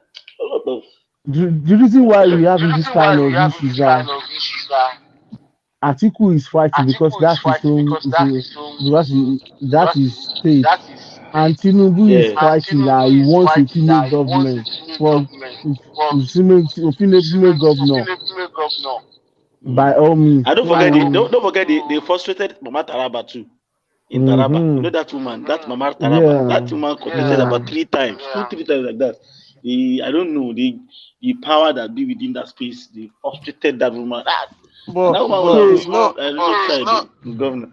Is it really the power that be, or is it the religion though? Yeah, religion also The plays a role, of course. it You are it right. played a lot of role with Mama It Taraba's. played a lot of role because they in that part of that's why that those states are we have Christians. We have more Christians in Adamawa and in Yeah. Taraba. Yes. But they still kind of just held on to that patriarchal stuff and religious told that a woman cannot. But in fact, I want to believe if Mama Taraba had been allowed to govern that state, probably they may do better. Let's just try out a female governor. Yes, they just have a feel of it. Honestly speaking. So We have Veggie Etiaba or whatever she's called. yes. But no, she was not elected. Yeah, she wasn't elected. The truth is that Nigeria needs to wake up and I don't like this whole we have to get power either by crook or by if Nigeria, if we are advocating for good governance. There's you are still saying what you're saying. Why is getting power by hook or by crook is because a woman is struggling now to get a position. It has turned to getting power by hook or by crook. No, That's it's the not only because of place that. I have a challenge in what you're saying. I've been saying it since, even when No, a this man time becomes a around, it's a governor. woman. So if you want to dump the debt of hook or by crook, dump it on the man, not on the woman. She's struggling. She's fighting. She's campaigning. She has campaigned. She has made her name. She's pushing. And she's just a woman. Please. It's not by hook Yeah, or by crook. kudos to her. Kudos to Thank her you. for doing all that. Adzita, I think we need to start pushing for this 35. Is it 30% or 35% affirmation? Honestly speaking, Nigeria should have gone past because this year I think we have less female in that national We assembly, want which to is be a very sad president. one for us. Yes, that's what I'm saying. Affirmative, you have to start from somewhere. The affirmative action, Madam they have Zita, not even done it. that is They've like not been doing a it. long shot. I'm telling you, we are not there. This year's You think it's a tall ambition? election. You said? No. I said it's a long shot. Yes.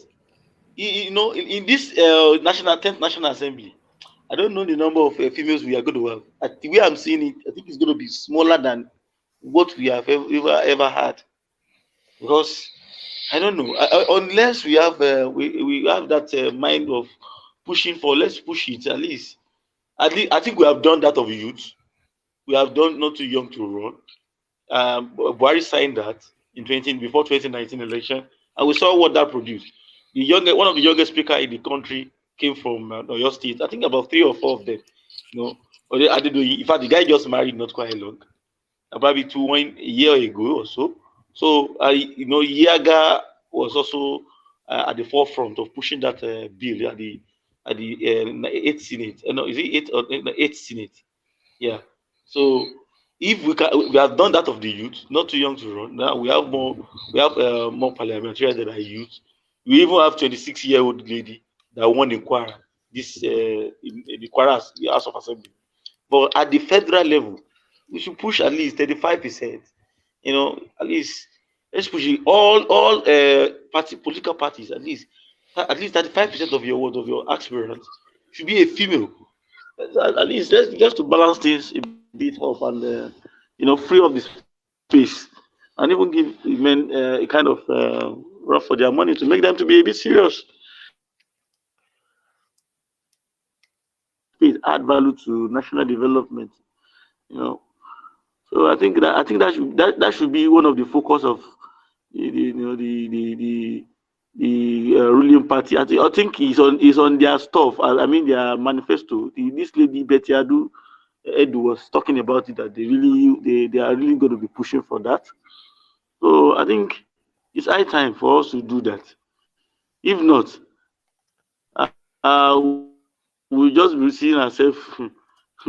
Yeah, we'll just be frustrating ourselves for nothing. If you have good people that are also female that can do this thing, let them do it.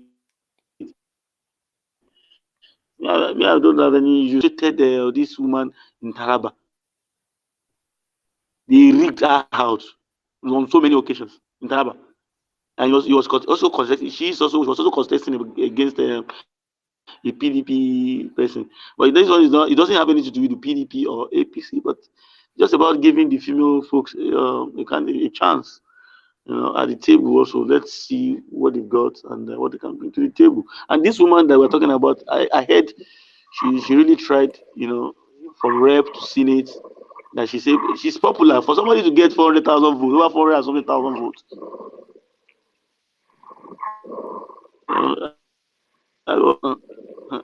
So that means she has a very good followership.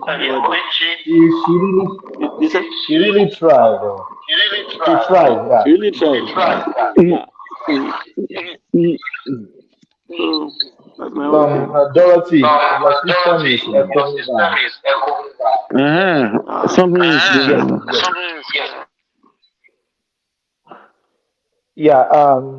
So the fact the lady really tried to garner that kind of vote in the midst of wolves, because I call the men wolves.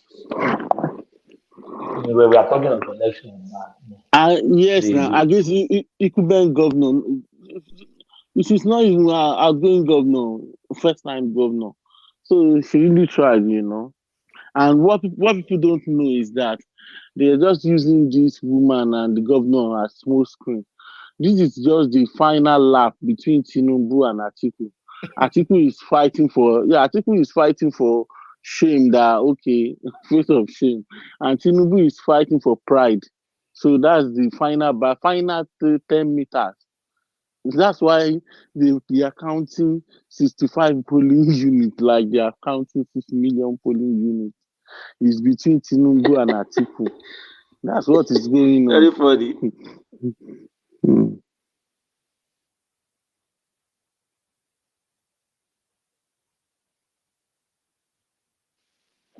And I hope she wins anyway. I want us to celebrate her. She deserves to be celebrated. She deserves to be celebrated. I can even count her as the governor. I can call her Madam Governor. It's clear. She really tried. She really tried. But what we are forgetting is Adamawa is a PDP state. To hijack that state, it will be very difficult. Thomas, that's what we call Fobali. Tinubu want to Fobali. It's not for anything. Yeah, it's not for anything this time. I don't think so. No, I think Adamawa is a PDP state. Atiku want to lose outright. Can you imagine Atiku losing Adamawa to APC again? Can you imagine? Can you imagine as well Tinubu getting the first female governor in his cabinet? You two want to Fobali now. Yes, you're right. You're right. That would be a milestone. That would be a milestone. I think Atiku will fight with this one. It's not easy. Counting 65 polling units like we are counting 6 million. Yeah, I think it's even tougher than the presidential election. I think it is the Imo election that normally give us this kind of intrigues. I remember Imo state elections normally come with a lot of intrigues like that. When others have finished their own election, even when there was no inconclusive during those days of the 2011 and co, they always have one issue or the other to settle. Do you know Labour Party had parallel primaries in Imo in the last I heard it yesterday that and everybody was just doing so party. Des didn't say anything about it. I That's don't want where are to you? just share that space. You know, probably a lot of things that were grand as regards the London saga is still fresh in the memory of many people. So that one, I heard they had two parallel stuff, Des and has lost his that one. sanity for today. So Des is gone. Thomas, Thomas, Yeah. why is Obi forfeiting his apology from the United Kingdom? You know the reason why I use forfeit, you know? Eh? Well, United Kingdom didn't apologize. It's obedience that Yeah, cooked that up. yeah, they owe him apology because he has done something to him. He has done to him and the obedience. He's saint. He has done nothing wrong. So he deserves an apology from the United Kingdom, and he's forfeiting the. Who is He Obi is to the United Kingdom? no. Obi is nothing to the United Kingdom. Obi is potential president now, and instead of him to demand the apology, he's forfeiting the apology. Maybe what's he scared of? Eh? This is Now, Obi is a apology for humble. sure.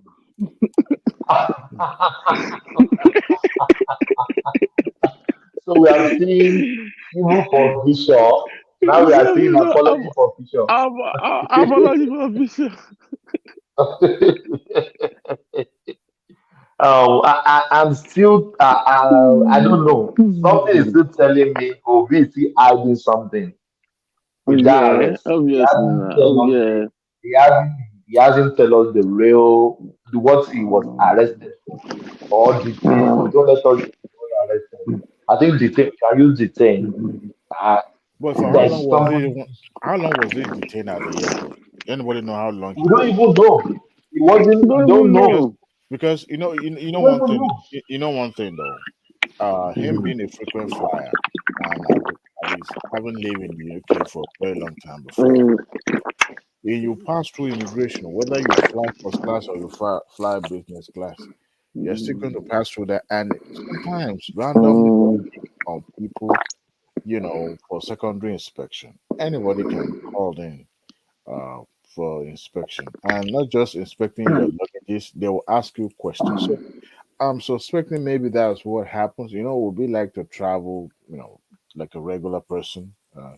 I don't think I've ever seen him flying a private jet before, other than commercial. I mean, it's all strategy as well because he has the money. They No, stop no, no, him no. intentionally. They Adewale, know they they know the flew person they with are after. private jets now. Huh? They flew with private jets in election time now. No, that was election period. You can't count election period now. I know you say you never see him. No, like flying it for Adewale, pleasure or for Adewale, private. Yes. United Kingdom, they know him quite alright. They know he's the potential president in Nigeria. They know the reason why they stopped him. It's not like random stopping. They stopped him Yeah, but intentionally. if you are Like not carrying they've been. if you are not carrying diplomatic passport, there's nothing to show that you are, service passport. I mean, sorry, passport or anything that shows that you are representing higher interest.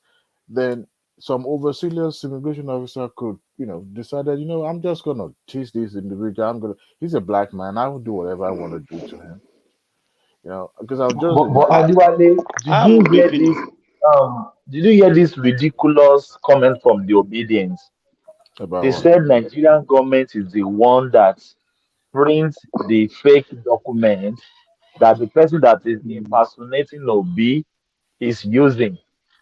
Can you just The, can you that argument though, I've been thinking about it nationwide now. I don't think any country in the world now, as of now, is using an old passport. Now we have a biometric passport. Even if you take it to North Korea, your fingerprint, all your information is going to be there. Your digital picture is engraved inside that the data in your passport. So how could somebody using his I understand in some advanced country they have system that were able to identify people. Sometimes they give you, I think there's a travel number here in America. Some people have names with share names with some criminals, and it is now in America, the entire uh, security operatives, whether you're a local police officer or FBI or even NSA, they share the same database. So you can log in there and pick information that you want to pick. So unlike before 9/11 when home security wasn't established, but now everybody share the same database where you can log in and pull out anybody's information. So, and that is why I'm kind of like a little bit confused.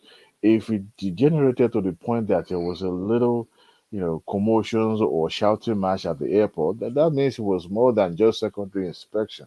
But Obi is a private citizen, is not holding any public uh, office. So if he chose not to delve into it or say anything to the public, I mean, it is his right, right?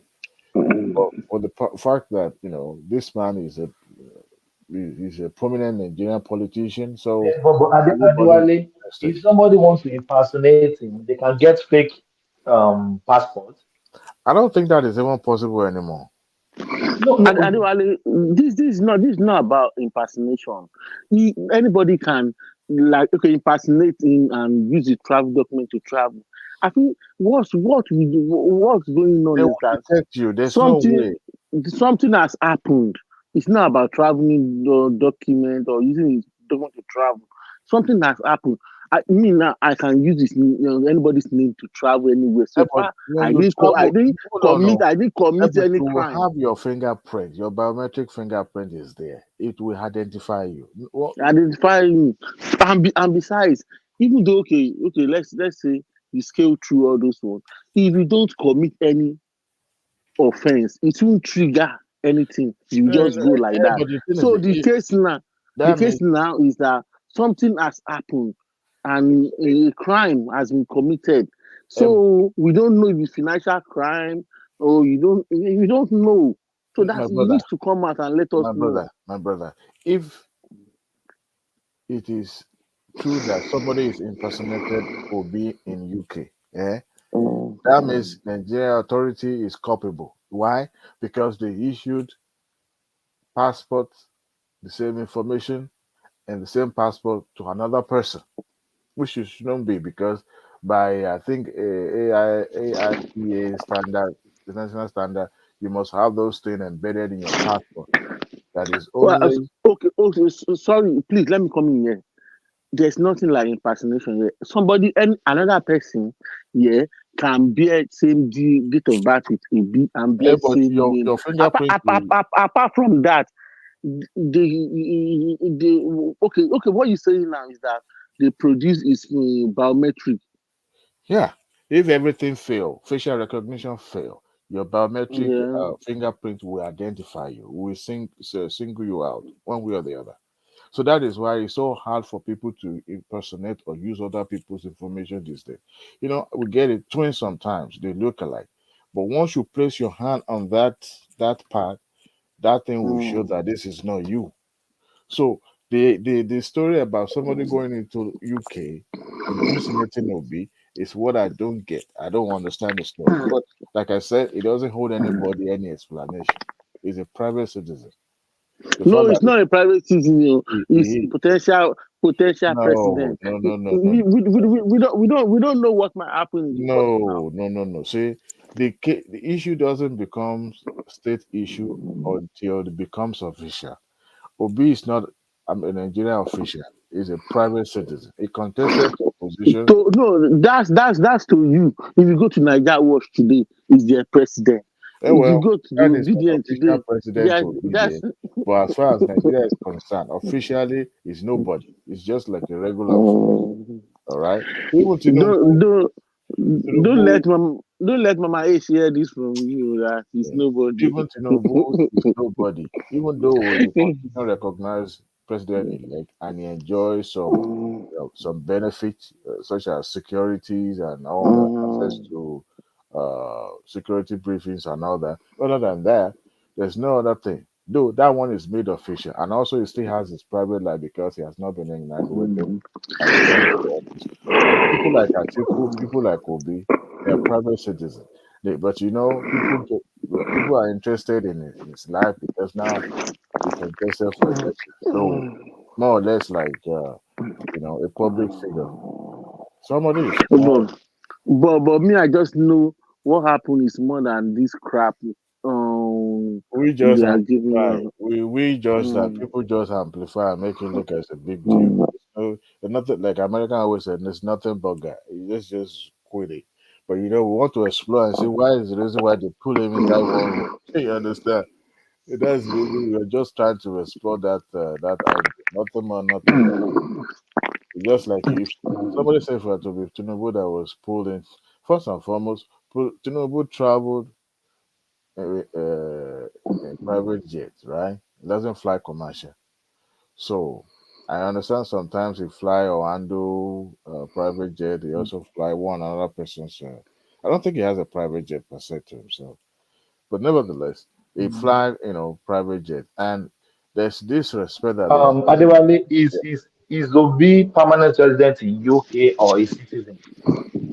That is the one thing I don't know, but in some countries when you have investment there, they give you some privileges to, you know, go in and out. At some point, they give you something equivalent to green card, where you'll be able to, come in, transact business and all that. Maybe. Because like here now, if you are permanent resident is equate to citizen. Every benefit permanent resident has, you have it. It's just that you are not the citizen. Oh, so And here you don't even you are. It's just like a citizen. Permanent resident here is just like a citizen. Same thing here. We call it indefinite stay. but at least I So, think but how long will you be out of the country before they cancel that your permanent? 1 year. Okay, it's not the same thing like citizen. no. Almost, it's not the same. Almost. I Yeah, said Because benefits, benefits, but benefits. there's a position you attain in the society that you becomes a Like public figure. Medicare, You have public recognition. So getting a visa all won't those. be a big deal. So Yeah, it's you just stay at your house and you send it to them, then they will just put your visa there and that's it. You can't tell. I mean, you don't expect to have or be on the line at the American embassy now. It's not gonna happen. No, Obi can do that too. He They will likes do it to. for the optics, but I mean, yeah, it's bigger than that now. Even way before now. They know themselves. Even if ordinary journalist could get his own visa, what to talk of Obi? So, Somebody that wears one watch for 17 years, he can do that too. if he's doing that for the optic, just to make him look like Yeah. he's jackpot. But I don't think we want to do that because that won't send a good signal. You're trying, you are for nation building, not to break the country. So, but then getting a You visa know, will you be know, easy, except the you know, country is actually out to not to issue visa. Adewale, you know what happened between me and Joel of Nashville tonight. Like he came talking like Obi is going to solve all problem in Nigeria. Then I asked him that, oh, there are some legislative issues, and it's meant to be attended to by the legislation, but and he was saying, "Oh, if it was to be that president, all these things will happen. Will he go to National Assembly to force law on them or what? Because I know a president is just executive arm of government, and is to enforce the law. You understand? Not uh, not to make laws. So how will it affect the National Assembly the To be way honest, like if yeah if and Obi had won these elections, Wait, can I answer your question? If I'm permitted. go ahead. It's me, Midwest people. See, my dear brother, as far as Nigeria is concerned, put legislator to one side. Whosoever that is the president has the absolute power. You can do anything and you can do any shit. Come Just on, have to manage yourself. will he come make on, law for them? come Me, Listen, on. I'm not a Nigeria, baby. as far as we are concerned, We are dealing with a country that doesn't even have laws. Everything is filled with ambiguity. You can't even explain it. Oh God, I'm oh telling you the God. truth. You are not If talking to you a have the baby. power, Hold it on, is hold on. yours. Midwest, Just hold have it on. in your mind. You forgot that in the Hmm. House, even the National Assembly, his party does not have the majority. He can't just arrogate power to himself and sign the bill and say, you know, this is the budget and I'm signing to myself. The Senate is still going to pass it. So if you don't have majority in the House, you don't come from the same platform. How easy is it going to be for you to carry out those? We're talking about democracy, and I mean, after all, it's coming as the symbol of democracy, right? So you want to make sure that he live it out, you know, that symbol of democracy, you know, doing the right thing. So you don't expect him to be authoritative. Previously. Okay. Let me also put this one there. Look at the whole system of election today. Nigerians are not happy. Let's not talk about Tinubu and Obi. Look at the state governors, governorship election. People are disappointed about the way INEC is conducting the election. People are not happy. Okay. Where were those people living? Um. Under the rock? Huh? Where were those people not happy? Where were they living? Under the rock? Like Adamawa, like all those places, they were here to present the result, the vote, the result of the vote, and a winner was already announced. So You know what I the other found? man was confessing they gave me 2 billion naira. You see all these things that is Yes, happening. you know all those. Nobody confessed of collecting See, 2 billion naira. All this news, please my let us brother, keep it somewhere you see for those coming No, no, here. no, no, no. That one is even in Arise, and the person if was Which confessing. are which right arise, leave arise, yeah, you let know, them sleep. there's all this propaganda television, even the TVC and the rest of them. Let me tell you something, my brother. The media will show you what they want to see. Every media has Okay. their own storyline that they pursue. Okay, you see all those people that mini interrogation they are doing, and See, they have but camera. for me, I think That will be the last you hear from that one. Nothing will if people like Peter Obi become a president of Nigeria, happen. there will always be a way out. For me, I'm not afraid of the Senate. I'm not afraid of the House of Rep, I because mean, I believe you are alive when Jonathan became president. most of these guys that occupy this seat, they have a lot of skeleton in their cupboard. My brother, So when they pretend to be honest for the can interest I of Nigeria, can I ask you many things will surface can I ask and you they a will keep question? quiet. It depends how you play your game. The beginning may be very difficult. I agree with you. Let me ask you But something. once he has appointed chief of staff, chief of army, chief of police, and he has tempered with the judiciary, just forget about it. My brother, This is the problem we before have in Nigeria. Anybody that is the president of the country have the absolute power, except you don't know the game. my This is brother, what I believe. wait. They say a tree does not make a bush, right? If I put it right way. See, all those things you are saying, man. Obi won't do nothing. The same way Tinubu won't do nothing. They will try their best in some area, but I tell you what, nothing will change. And I give you an example. When Jonathan was contesting, I believe it was in 2015, right? This man, they painted him as if he's the second coming of Jesus Christ. The entire nation stood on his behalf just to make sure power was transferred to him. And That is after one of the most free and fair elections. wait now, because the entire nation stood, because the cabal wanted to hijack the power from him. Now, am I making reference to Jonathan administration? When Jonathan was coming in, you remember the slogan that he had no shoe while he was going to school, right? That he was a self-made man and all that. That he's a professor, first time we ever had an academic in the Aso Rock, and all those things. But people pitied him because they were almost cheated him, right? And he was elected. After the election, what happened? He resorted back into old ways because the system itself has a way of resetting itself back to the old way. It's a default setting button. It will reset itself back.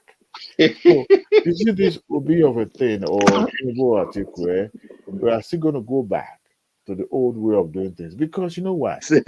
a president that sit Repeat down that and word. He has his own button. no, it's the system has its reset button to default setting. When every election settles and all the dust, then the reset button will be pressed and everything go back to normal. Same old, same old. Because we are Nigerian. This is I who will we not are. argue that with you Okay. at So all. whether it's Because even Obi if you look at or Buhari Tinubu administration, please, or I just want to put this one. yeah. When Buhari came to power, Nigerians were hiding their money, some were digging the ground, they were running up and down. Somebody called me here to prepare an invoice for a business we did some years ago that that he did that kind of amount of business. I told him, sorry, I have concluded that taxation with the government. There's no way I can alter it again. You understand? Don't come and put me in trouble. Okay. But suddenly, the Sa Buhari, before we know what was happening, they started, gradually these guys were coming out bold, getting bolder, getting bolder. And look at what happened today. Nothing to record for it. Because if you go back to when Buhari came to power, my God, people were afraid. They believe he's going to jail people. Really, the country is really complex. I think the foundation is a serious issue, man. I agree with you. You remember when then Buhari said, "Oh, it's the judiciary that was giving his government problem." He tried to plan coup against them, arrest some of them. It's we Nigerians that started protesting. Hey, you can't arrest them. You don't have the power. We started protesting. At the end, he surrendered. You forgot him. This is easy. No, It's just be playing. actually, I they play. I was reading it, one of the information about this election. Only to find out that the number of deaths this year was just 88 compared to previous election where we had 100, 800 and all that. I was like, wait a minute, with all these thing that was happening and all that, so we have less death this year than the previous elections. I'm like, wait a minute. Wow, the gods must be smiling on Nigeria and making sure that they are not in harm's way. Only just 88 with all those things going on in the country. But Lagos State is a mirror of Nigeria. And whatever happens in Nigeria, I mean Lagos, it's seen as happening all over the country. Nigeria is a very vast country, very very huge. We usually look at what happens in Lagos as um, what happens in the entire country. Someone in Kwara State, in Ogun State, I mean in Ondo State, in Ekiti State, would tell you election was free and fair. However, someone in Lagos will tell you, man, this is the worst election. Uh, at the end of it all, we look at the fact that we've made some progress. Those progress may not be significant to others, but we have. Gone are the days in that country where any election day, you already know there will be blood spilling on the street, innocent blood. We make serious improvement. Uh, Like so for obedient Labour Party obedient coming for the first time and getting no, 7 you know, senators and when if you look at that as an achievement, that is a standalone achievement. Why do I say that? Is that the system, the same system that produced APC and PDP, is still the system that produced Labour Party. I tell you what, after this tribunal, once the court case is settled, except if the court award that presidency to Obi, that will make Labour Party to be sustained. If not, Labour Party will go into an extinction. They will go back to their old because there's likelihood that even if Obi doesn't leave that party, the level of enthusiasm you see this year will never repeat itself. It will be so hard to galvanize. And I said it before, I agree with for you. Labour Party to arise again, it will depend on the Tinubu's performer. If Tinubu perform, Nigeria has a way of forgiving people. The person that they hated yesterday, they will now become their pal today, right? So if you perform tomorrow, by let's say you give a blueprint, within 2 3 years, there's a possibility of stable electricity and some other things, that will stabilize economy. Guess what? People would turn around. Even his hard critics today will praise him, and that will determine the future of Labour Party. If Obi is But going not the obedience, Adewale. obedient, no obedient. See, They will never see the obedience will never see anything good in no, Tinubu. obedient Forget it. has. But I tell you this: there are some voice. See, look at what happens in Lagos now, Thomas. What happens in Lagos during the presidential election? There was a widespread rejection of APC. Right now, between those 2 weeks or 3 weeks, something happened. There were a lot of rumors, a lot of noises, a lot of statements being put out there on the social media, and all those things now shaped what happens on the governorship election. What happens? You see people that were hardened obedient now saying, you know what, someone will lose my mind. Don't worry about these people. They want to take Lagos, right? And the other people are saying, well, we just want to vote, and that narrative changed. The same people that were praising Obi before now say, you know what? No way. We're going to vote for Sanwo-Olu because he's a Yoruba man. You see what I'm talking about? So the scenario usually change that way, and Yeah, people but will can I change. also come in, please? I enjoyed this one. I wanted to tip in something. You see, what you have just analyzed, I agree with all of them. The reason why Peter Obi may find it very difficult to sustain that party, except the court to actually give him that position, is the attitude, sorry to say, I have to be specific here, of Igbo ethnic nationality. Most of these, their children, they gave birth these 90s, 2000 down, that are just young guys. What they have, their attitude is becoming very difficult to be compatible with other ethnic nationalities in Don't Nigeria. blame them. They Don't are blame so them. hungry. Don't blame them. You know why I would say no Yeah, blame them? the See, reason is this. I want to put it this way. The mm, reason is what IPOB has been pouring into them for years is already harming them. And it is very unfortunate that the Igbo leaders are not making enough effort to distance themselves from IPOB, ESN, and the radar. It's like secretly or openly, they are giving support, and everybody is now seeing them as one. But however, when Peter Obi emerged, people did not see them that way. They just see Nigeria problem. They look at the way Tinubu came out. Personally, I was expecting Osibajo. I was expecting maybe a Wike the other side. Everything just changed somehow. I say, no, Baba is too old. You can't handle this country that is already almost 10 times double in terms of problem when mm, Buhari was coming. If you look at the situation where I said, no, I'm going for Peter Obi. And this is how people follow him.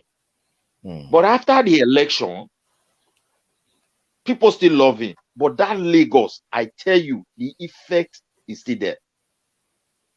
Yeah, It's just still there. That yeah, video that came out, that yeah, voice mail that came out, yeah. it was very, very devastating.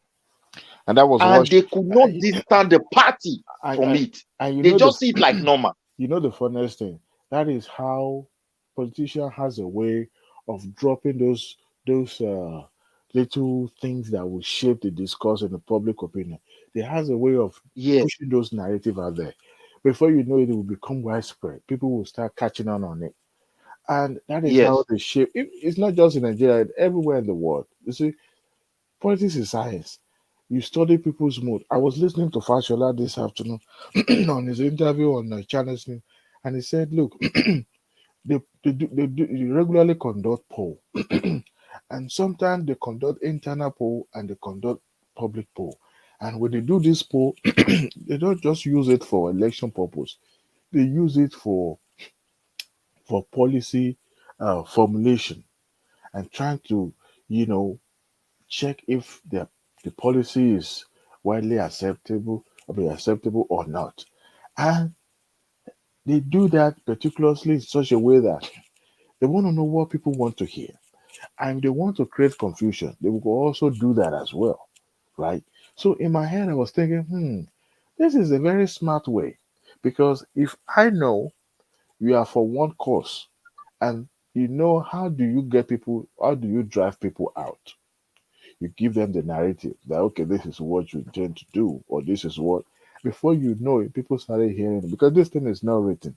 Before you know it, people started tapping into it, buy into it.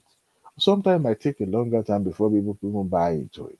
And at the end of the day, it becomes what shaped the public opinion. And sometimes politicians do that. And Yeah. what happens in Lagos was unfortunate, but it works for APC.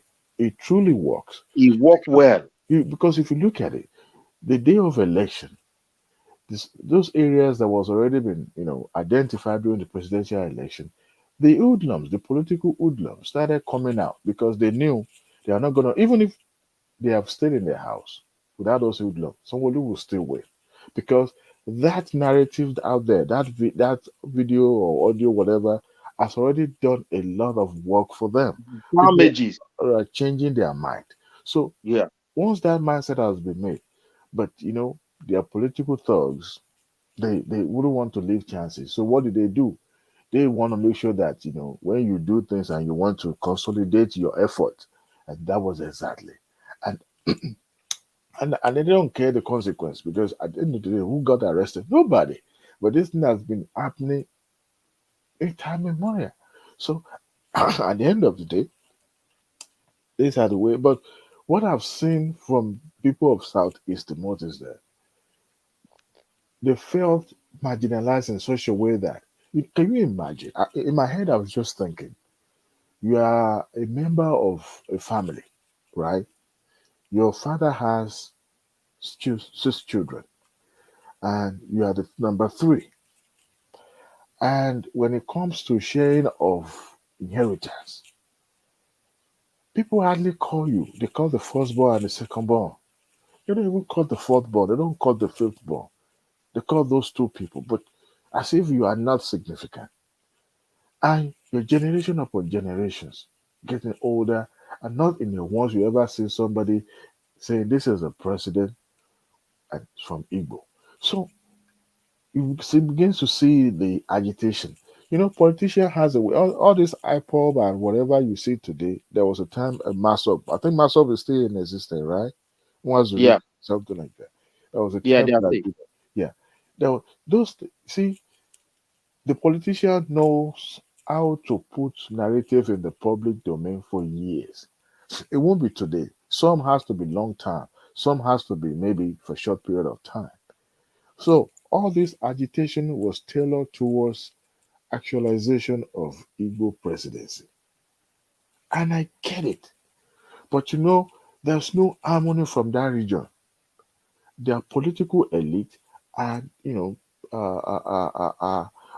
are not in uniform. There's no one voice. Look at Yoruba land. Tell me which Yoruba man stood up to challenge Tinubu. Every single person in his party dropped their ambition for him, right? Mm. So who else in the PDP? PDP decided to take Fulani man. Another Fulani is living, and they're permutating, they're sending this thing out there that yeah, it was supposed to be Fulani, supposed to be Northern because Jonathan did this and all that. But that was a time that the entire Southeast ruler because look at Wiki. Wiki pump money into PDP, and Southeast has been serving PDP for a very long time, right? With resources and time. So their governors supposed to come together. Everybody can be president in one uniform, in one accord. This is who we want to vote. Can you imagine? Entire PDP takes the whole south, southeast, south, and Lagos and Oshun and go to the north, to the north central. It would have been a win-win for them, home run, if they could able to gather some vote in the northwest, not northeast, because with an Igbo man at the helm of affairs. So I was just thinking that at the end of it all, it didn't work out because they were banking only. So they have their permutation here and there. You try to seek Christian votes. On the other hand, we have all all kings, all sons and daughters from Igbo land, giving support, and with some sympathizer from the southwest and the middle belt as well. So, but it wasn't just enough, because the biggest ally of Southeast, whether they like it or not, is the Southwest. Yeah, and also the biggest ally of Southwest is also the Southeast. Yeah. Now, just imagine if the Igbo votes were to go to, even 50% of that vote were to go to PDP, it's a game over for Tinubu. Yeah. Yeah. That's all. And that is why I told people, we should be very, very conscious of, we should be careful. The time we have as a Satana is very, very delicate on both sides for everybody. That if we don't carefully examine this politics that is on ground, we may not even smell that seat again. People can, I'm just telling people the fact, we may not again. We may not. So they have to. And I know Tinubu or even Peter Obi, because for me, or think court decide, I don't know. We don't have president yet. So once the case, court case is over, then the whole thing is over. I don't see anything. And those who are talking of violence and all those, they come and put their children in the street. Midwest, you don't have president yet. We don't have president yet. We only have elect. So that's the one you I don't have have. President yet. What are you saying, my brother? No, you said let me clarify myself to you now. Hold on. Do you want to speak? You want to speak for me? You asked me a question. Why did you even ask me the question? You answer it. No, because you asked me. Look, as we speak today, we only have Buhari as our president. We have conducted an election. Someone has been elected. He has not been sworn in. So we don't. Tinubu is not the president of Nigeria. He's not. Are you calling me president? Yeah. He's a president-elect. Yes, he's a president-elect. He's not a president of Nigeria yet. No, that's what you said. You don't have president yet. That's what I'm trying to push you back on. Yet we don't have. We only have a president-elect. Yeah. Yes. Maybe what you said is that I'm going to be president of this country, whether you like it or not, and I will preside over the affairs of this country, including presiding over you. I think you must start adjusting to that reality. The sooner you do that, the less chest pains you'll have when that reality comes. So that's Tinubu is going to be your president. That's Tinubu talking there. Thomas, hold on. You are Thomas, see, one thing I want to tell you. We have a president-elect, and the INEC have announced him as the winner. But however, the judiciary have to clarify him, whether he will be there or not. So we have to wait for that. So whosoever that become the president, because the chances for either Obi or even the Atiku, because Obi is in third position, the whole thing is so complex. I have to tell you the truth. Tomato is fighting for president. No, let us be realistic here. Let us talk the truth. The PDP have a case there. They are number 2. Yeah. I don't know that you understand. You can see how delicate the whole situation is. So it depends what the PDP is not even serious with their cases, their charges. So. Yeah, the man from Dubai is tired. So the way the whole thing is. Why do you think Dino Melaye went to pick up the phone for governorship? The money has to come from somewhere. Can you imagine for the next 8 years you won't have no access to government money? My brother, everybody do that, but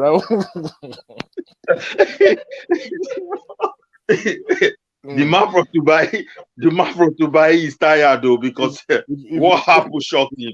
He couldn't believe that someone from South like Wike will hold him hostage. He didn't believe it. He wouldn't have taken that from if not because if they were serious that the outcome of the court will favor them, he probably would have remained, still yelling on social media.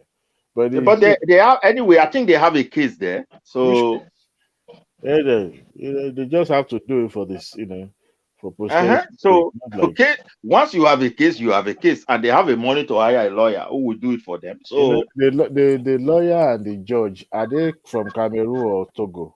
Are they not Nigerian? Didn't they vote? Didn't they have family that voted too? Brother, forget it. It's not even Yeah. about So judiciary what I'm trying to process. say is this: whatever that now happen, the judge must sit down for this case and they must give their own verdict. So You know the we'll wait funny, for that. but most Eh? of the previous election tribunal, guess what? They don't usually look at the substance. They look at the technicality involved. It's about addition and subtraction. They don't look at what happens when somebody hit another person in the head. Nah, all those things is you are your own No, on that for one. me, I'm not saying we should give them the chance to do their work. So Not whatever that happened there, I not the think today tribunal. eh, How many elections? Even the one that Kuro in your house was rigged. The Kuro Kuro like this, you are seeing it with your two naked eye, and then you go to it's tribunal. only governorship election that they have tried.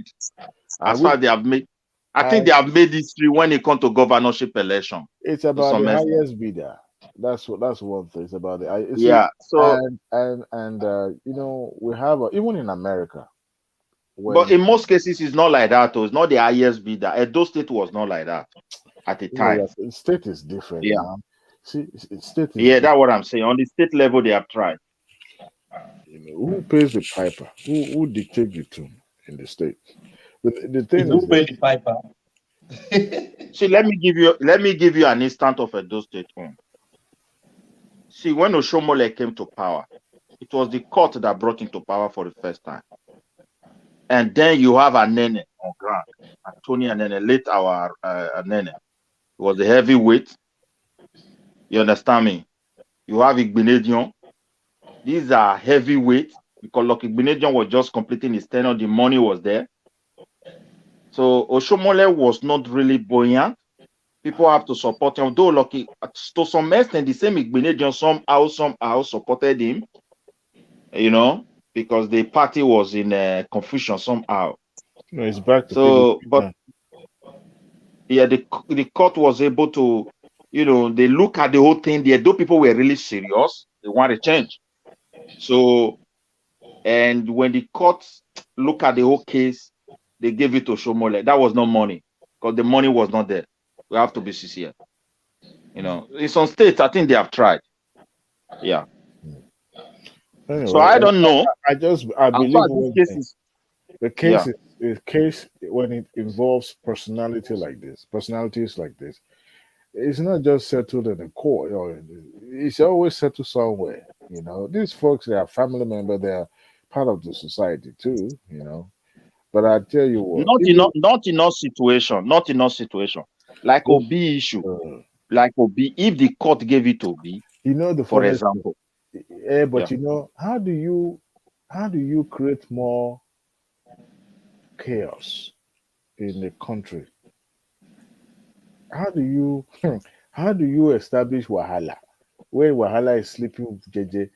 The election was There are conducted and there are so many ways, though. There are no. so many ways. Is there any judges dissent or go south with their judgment in this situation? There will be wahala in that country, and the Labour Party do not care if wahala happen. And I tell you what, the judiciary gain nothing by making sure good people come to the power. You know why? Because they are beneficiary of the crooked system. But for me, I strongly believe announcing Obi Mhm, as a president, mhm. Tinubu can't even do anything. Just have that one in your mind. But I you know believe what? it. Can I tell you what? And people that is making noise Ah, they will go silent. my brother. If they declare Tinubu as well and kick Peter Obi away, everything ended. I don't think Nigeria No, have no, the strength my brother. If to they declare Peter even Obi challenge any judgment that occur. if they declare Obi Huh? as the elected president today, Yeah, every yeah. single person that look like Igbo man, not necessarily Igbo man, but as long as you are light skinned in Lagos, don't go out, because those Agbero, what they did during the, I'm telling you, whether you are Adewale, Yoruba you should or not Igbo, go it out. don't even matter. I'm telling Why? you, Why don't they if go you're, out? you saw what happens during the governorship election, right? So if they declare Obi a winner, Lagos State will boil, all those boys. Mr. Dewale, look at it from this angle. If they declare Peter Obi and there is a crisis in Lagos, it will not be good for any party, whether That's what I'm Yoruba, saying. Everybody will whether Igbo, lose.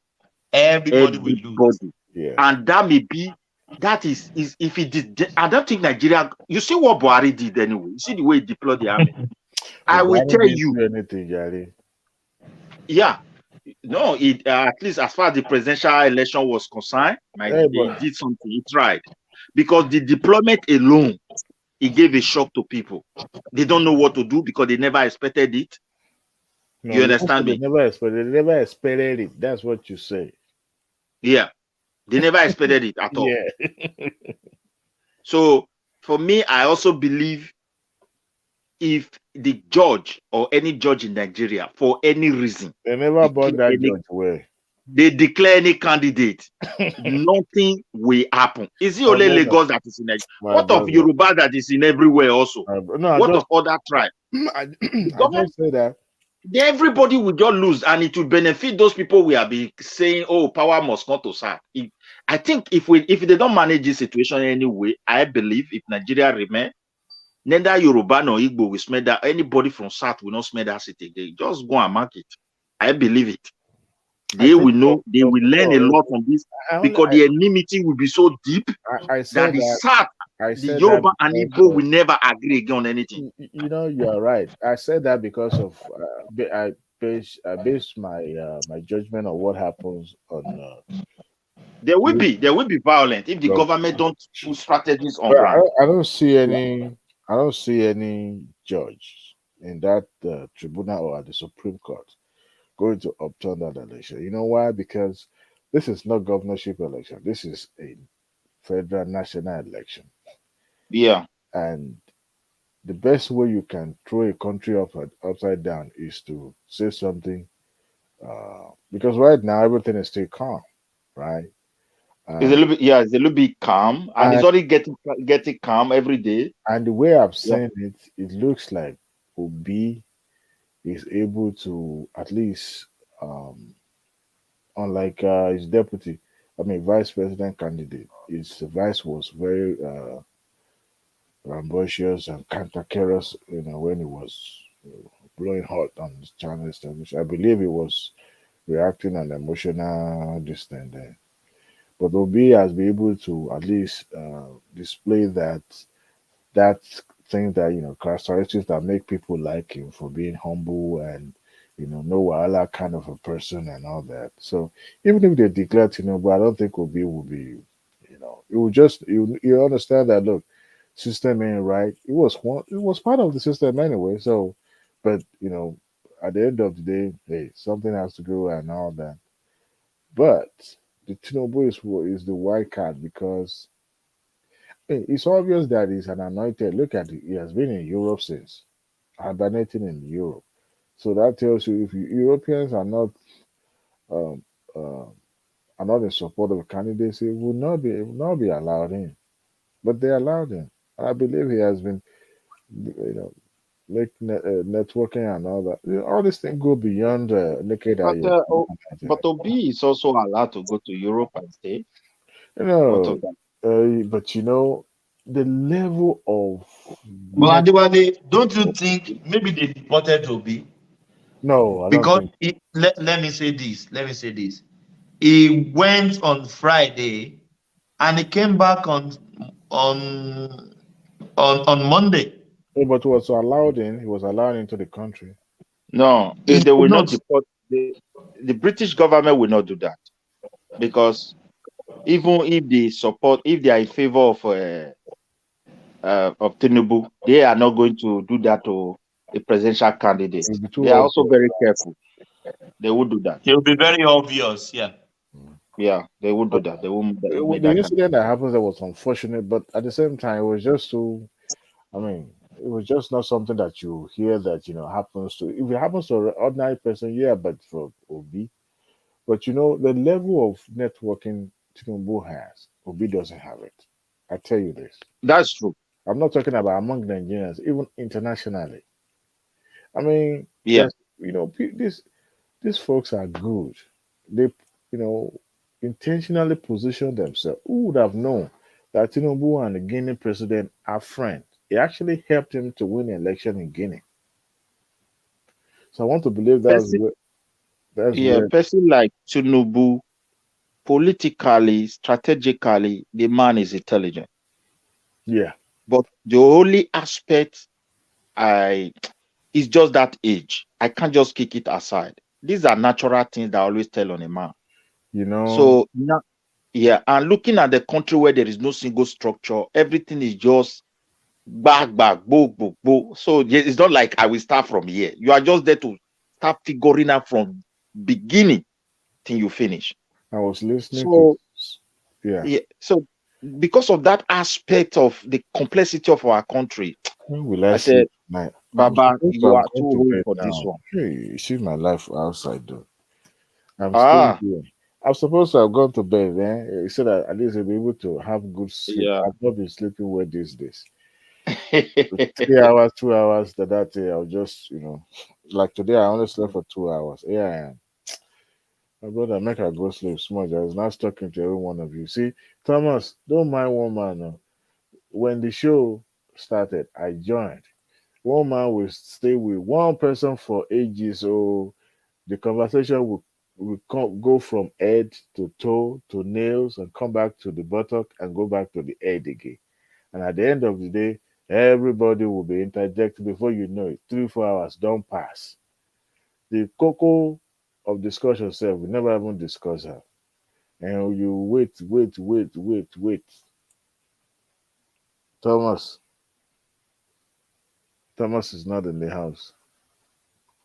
All right, good night. I I think Thomas is even sleep himself. It looks like it. Everybody has gone to bed. Come here. Yeah. Yeah, make her go. Okay, sir. Good All right. night. Good night. Uh, Oga Thomas, Mr. Thomas. So I think Thomas is sleeping, and Thomas, we want to leave you.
Thank you, guys. It has been a nice session here. Hopefully, we see you on the other side.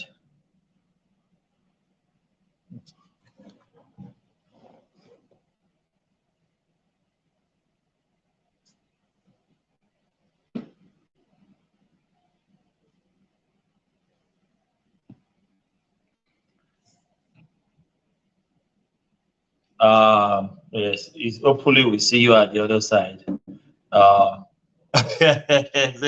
Thomas is asleep. Thomas is not asleep. Oh, I'm at work. That is why. Yeah. I'm not asleep. This is day in Australia. It's not night at us here in Australia. So thank you, everyone. Thank you, Adewale. Thank you, everyone that has participated today. Yeah, it has been a nice session. Yeah, thank you so much.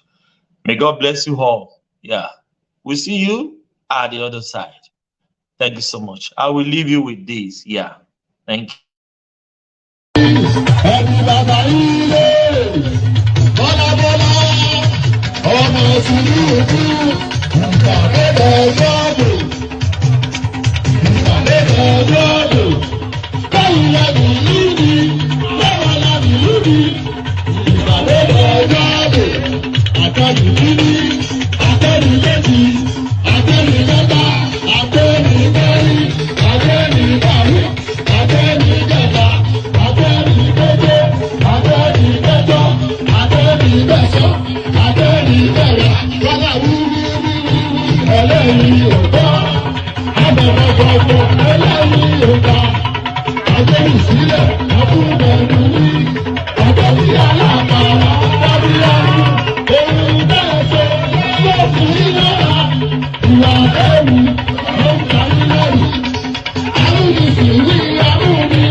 When it offend them, it sweet us.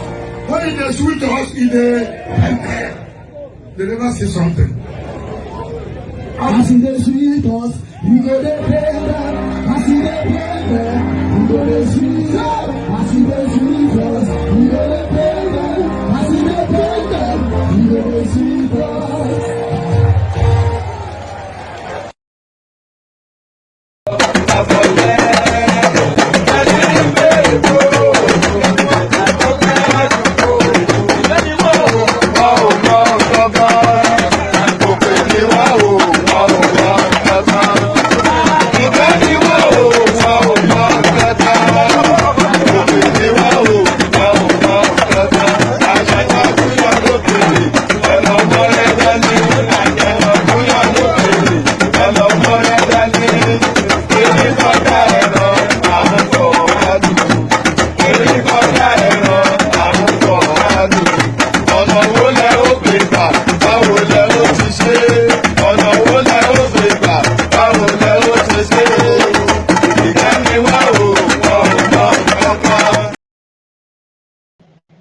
Thank you, guys. God bless. See you next session. Thank you, guys. Thank you.